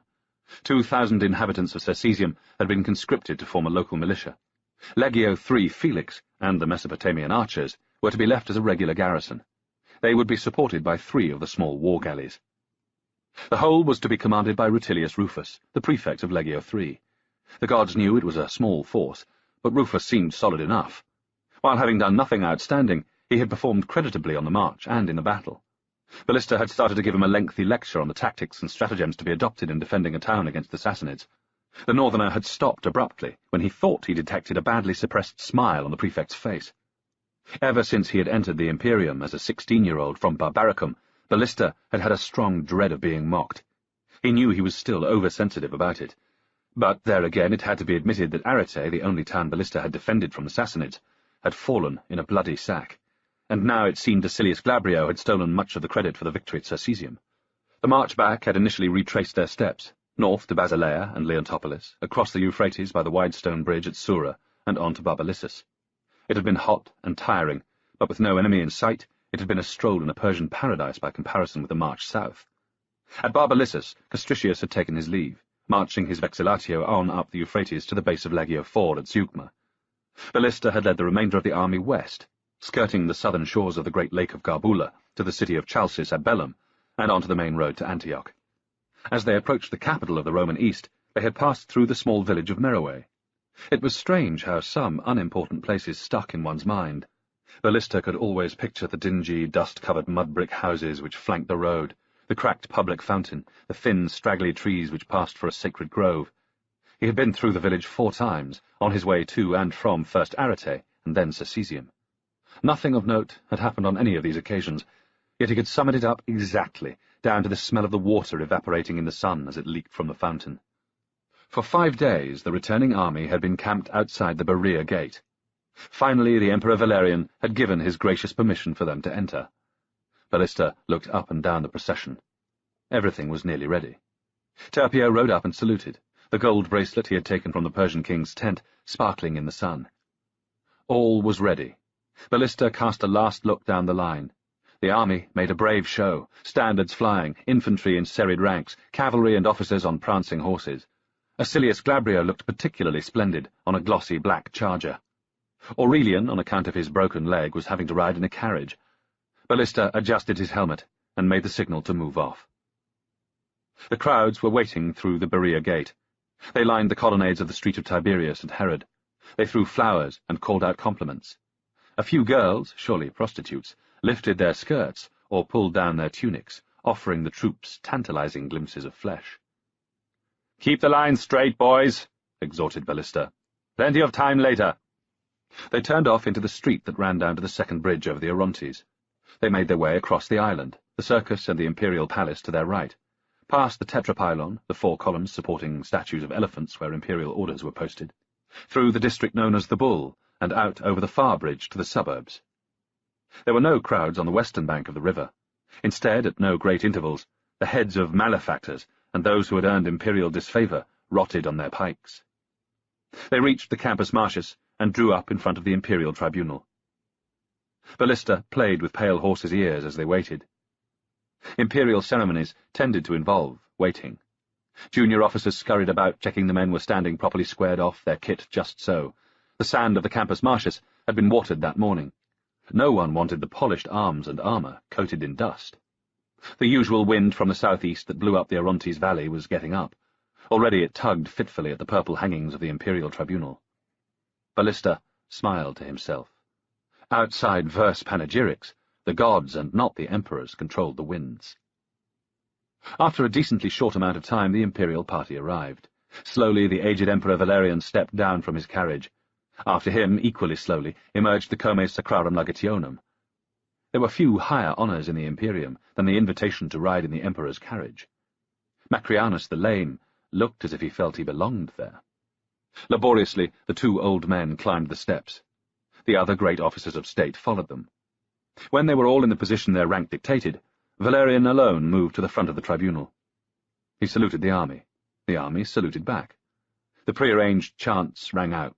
"Hail, Valerian Augustus! May the gods preserve you!" 20 times. "Valerian Augustus! Deliver us from the Persians!" 30 times. "Valerian Augustus! Long may you live!" 40 times. In the quiet that followed, the snap of the purple hangings in the wind echoed across the parade ground. Valerian filled his lungs, put his head back, and began to speak. "Ave! Hail the victors of the Battle of Cecesium! Ave! Hail the conquerors of the eastern barbarians!" He had got no further when an exceptionally strong gust of wind tore one of the purple hangings from the front of the dais. It eddied for a moment. An imperial servant ran after it. A second gust sent it skidding along the ground, to come to rest where the injured Aurelian stood, leaning on a walking stick. The Danubian picked it up and handed it to the slave. There was a slight stir at the back of the dais, but most of the men standing there had not risen high in the imperial service by exhibiting obvious interest in things that might be interpreted as dangerous omens. The emperor himself had paused, but he did not deign to look directly at the incident. Now the servant had retrieved the bit of cloth. Valerian continued. "From the very earliest times, the West has been relentlessly attacked by the cruelty, avarice, and lust of the East. First, duplicitous Phoenicians, who sailed to Greece under the pretence of trade, abducted Io, daughter of King Inachus of Argos. Since then, Mardonius, Xerxes, and now Shapur, in their pride, have led innumerable Asiatic hordes against us. There have been times when Oriental cunning and treachery have brought defeat to the West. The aged Roman general Crassus betrayed and beheaded at Carrhae. The agonies of hunger and fear suffered by Mark Antony and his men on the retreat from Frata in Media. A few years ago, in the time of troubles, the defeat at Barbalissos, the sack of so many cities, including mighty Antioch herself. Last autumn, the fall of Arete. But there have been many, many victories won by open Western courage and disciplina. From the Athenians of old burning Sardis to the Roman emperors Trajan and Septimius Severus sacking Ctesiphon, the capital of the Oriental despot. And there will be more Western victories. Make no mistake. War is coming. All-out war. The insolence of Shapur, the so-called King of Kings, must be crushed once and for all. It will not be this year or next. There are many preparations to make, many things at home to set in order." Valerian paused to allow for the required cheering. After a time he waved a hand to quieten the army. "You, the victors of Cecesium, must have your rewards." The aged emperor had their attention now. "After your labours, you deserve rest, a time of pleasure. Every man in the victorious army will receive 5 days' leave. Your valour deserves recognition. When you return to the standards, you will each be issued with a new red military tunic." When the soldiers were sure the emperor had stopped, they cheered again, rather less enthusiastically. "The officers, just as their duties are greater, so should be their honours. Each officer in command of a unit will be presented with a silver-ornamented sword belt." There was a most perfunctory cheer. "Your commander, the Dux Ripae, Marcus Clodius Ballista, must be praised for the rigours of the army's training, the dedication with which he kept order on the march down the Euphrates. To him will be presented a golden armlet weighing 7 ounces, a gilded silver clasp, and 4 handkerchiefs from Sarepta. In every battle, there is a time when all hangs in the balance. Our sacred majesty is well informed that at Circesium the moment was seized by one of the noblest of young Romans. With no thought for his own safety, on his own initiative, the legate Gaius Acilius Glabrio led a daring charge against overwhelming odds which shattered the Sassanid army. To our most dear Gaius Acilius Glabrio, we will present a golden collar weighing 1 pound, a golden clasp with a Cyprian pin, and a white part-silk tunic ornamented with purple from Gerba. As the old emperor, accompanied by Macrianus the Lame, made his way to his carriage, the army repeatedly chanted, "Valerian Augustus, long may you live!" The men in the ranks were chanting loud enough, but Ballista knew they were not happy. They had 5 days' leave, but no donative, no gift of money in their hands to spend on drink and women. As for being given a military cloak, the Comes Sacrorum Largationum was responsible for supplying clothes to the army. Several thousand new cloaks must be some scheme of Macrianus the Lame to further enrich himself. The majority of the officers also were unlikely to be thrilled. An ornamental sword belt seemed a tawdry reward. At least one man in the army would be delighted, Ballista thought sourly. Despite disobeying orders, despite putting the entire army at risk and throwing away the chance to wipe out the Sassanid army, Gaius Acilius Glabrio, with his patrician glamour and excellent contacts at court, had somehow emerged as the hero of the Battle of Circesium. Publicly honoured and flattered, there could be no doubt he stood high in imperial favour. Equally, there was no doubt where Valerian's speech left Ballista himself. The inclusion of Arete in the list of Western defeats, the faint praise for his training and ordering of the army, the lack of kind words, and, above all, the demonstrable inferiority of his gifts compared with those of Acilius Glabrio, showed clearly that he had lost imperial favour. The gods alone knew how long it would be before he might get a chance to win it back. If ever. "Valerian Augustus, long may you live!" As the imperial carriage left the Campus Martius, the chanting died away. Vicarius Proconsularis, summer AD 258 to spring AD 259. For it is written, I shall destroy the wisdom of the wise, and bring to nothing the learning of the learned. Where is the wise man now? Where is the scribe? Where is the investigator of the present age? Paul of Tarsus, 1 Corinthians 1, lines 19 to 21. Chapter 13. The imperial summons came early on a July morning, 1010 years ab urbe condita, since the founding of Rome. It was over a year since Valerian had addressed the returning army of the Dux Ripae, over a year since Ballista had lost the favour of the emperor. In all that time, apart from being told to remain in Antioch, he had received no further orders, no command to attend the imperial concilium. He had been ignored. At first, Ballista had been happy enough in his unlooked-for freedom, away from the court and the poisonous intrigues that surrounded the vice-regent of the gods. He had money. Technically, he was still the Dux Ripae. His stipendium was still paid. He had peace. The sons of Macrianus the Lame made no new attempts on his life. The northerner was convinced they had been behind the assassin with the scar on his hand. Ballista had time to do all the things that made him happy. He had played with his son, made love with his wife, eaten a great deal of seafood, passed whole days reading. True, the social life of a man cast out from the imperial circle was somewhat reduced. Not all want to be seen to be too close to such a man. Ballista had spent more than a usual amount of time in waterfront bars with Maximus. Yet Aurelian and the Danubian circle had not deserted him. He had gone drinking, and, once Aurelian's injury had healed, hunting with them. They went searching for lion and tiger in the mountains. Sometimes they even took Julia and Isangrim with them. They found only fallow deer. However, there were always ostrich and humped ox out on the plains towards the lake. But a year is a long time. Although he would hardly admit it to himself, Ballista had found that a life of unremitting otium, leisured peace, can begin to drag. There are only so many times you can eat your favourite fish dinner. Of course, he told himself, things would have been very different if he had been at home, either in Tauromenium in Sicily, or his birthplace in the far north. The imperial summons, when it came, was a complete surprise. The emperor wished Marcus Clodius Ballista to attend him. He should bring his letter of appointment as Dux Ripae. Ballista walked into the great courtyard of the imperial palace. The water clock struck. 4 golden spheres rested at the bottom of the stake, held by the gilded statue on top of the inner gate. At least he would not be late. Something in the conviction of his stride conveyed itself to the throngs of petitioners who moved out of the way. Near the inner gate he had to check his pace, as a party of northern barbarians were slow to step aside. For a few seconds he suspected they might be Borani, but a sharp look revealed the striped clothes and elaborate hairstyles of northern Germania. It was just the habitual truculence of a group of Franks. At the foot of the steps, the sight of the imperial codicil in his hand parted the ranks of the Silentarii. The praetorians saluted and opened the doors. A eunuch appeared to lead him down the long peristyle. Their footfalls echoed. Statues of long-dead deified emperors, Augustus, Claudius, and Trajan among them, gazed down impassively as the heavy doors shut behind them. Through the next doors, the warm, scented near darkness of the imperial vestibule surrounded them. With the utmost politeness, the eunuch asked Ballista to wait, and then disappeared into the gloom. Ballista looked around. There were 4 other men waiting, 3 senators and another equestrian like himself. Ballista found an upright chair and sat down.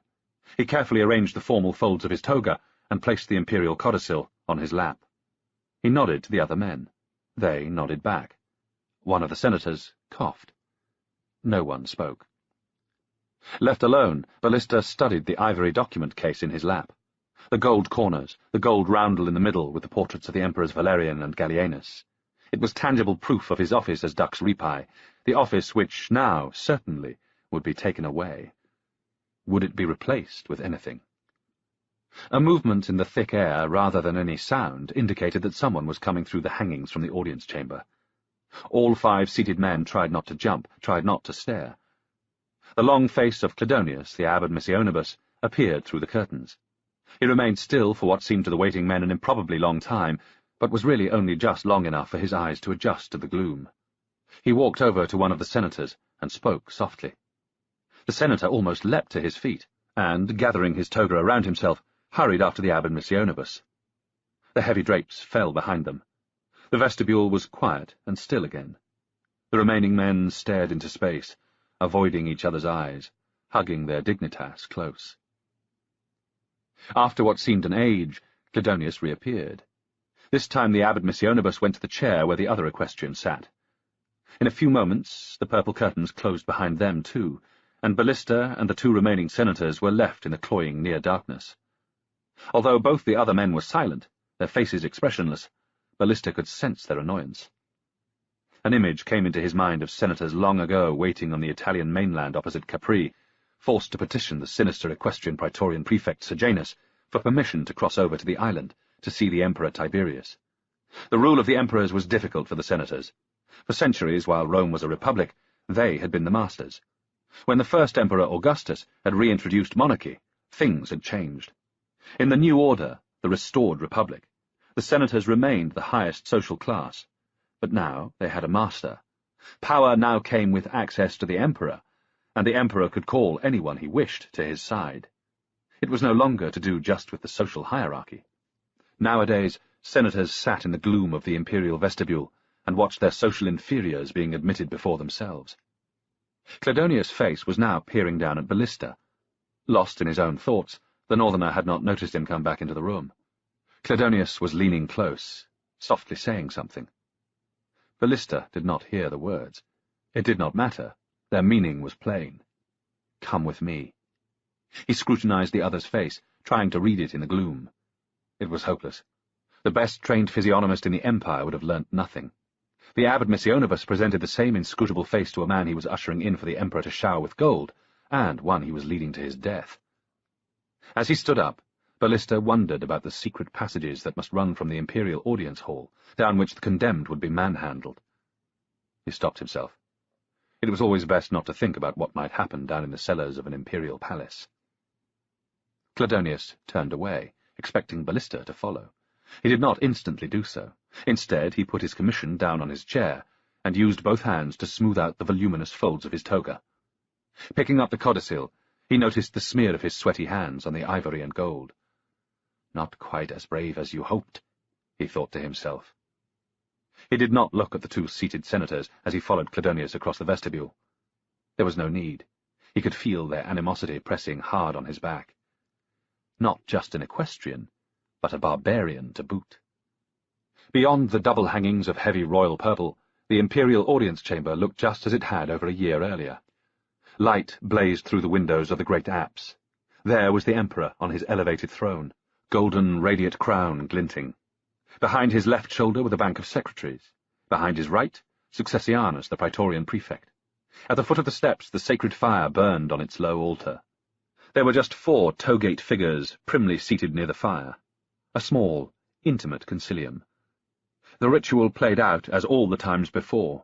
The long walk down the silent room, the introduction by the abbot missionibus, Ballista's face close to the cool marble floor for the proskynesis, the hand with the heavy ring held out to be kissed, the taste of the jewel and the metal, the cold, formal words of welcome from the god's vice-regent on earth. Ballista stood just by the sacred flame. Covertly he checked the seated members of the concilium. There were the comes largitionum, Macrianus the Lame, and the princeps peregrinorum Censorinus, one in charge of imperial finances, the other the spymaster controlling the frumentarii. Both were sinister in their different ways. The other 2 were senators unknown to Ballista. While he recognized one of these senators from having been seated outside, there was no sign of the equestrian Clodonius had shown in. At length, the prominent chin of the emperor lowered. He looked full at Ballista. The corners of the imperial mouth were upturned, but Valerian was not smiling. Marcus Clodius Ballista, last year, 5 days before the Ides of March, you received a written imperial order signed by me and addressed specifically to you, which ordered you to oversee that every soldier in the army you then commanded as Dux Ripae was to make sacrifice to the natural gods. You were ordered to implement this immediately on receipt of the order. Yes, Dominus. You did not see fit to administer this oath until the calends of April, 22 days later. Valerian paused as one of the senators began to cough. When the man did not stop, Valerian started to speak again, louder than before. During that interval there were, he consulted a document, some 20 soldiers who left the standards without permission. One of these deserters came into the hands of the frumentarii. After some persuasion, the emperor nodded benignly at Censorinus.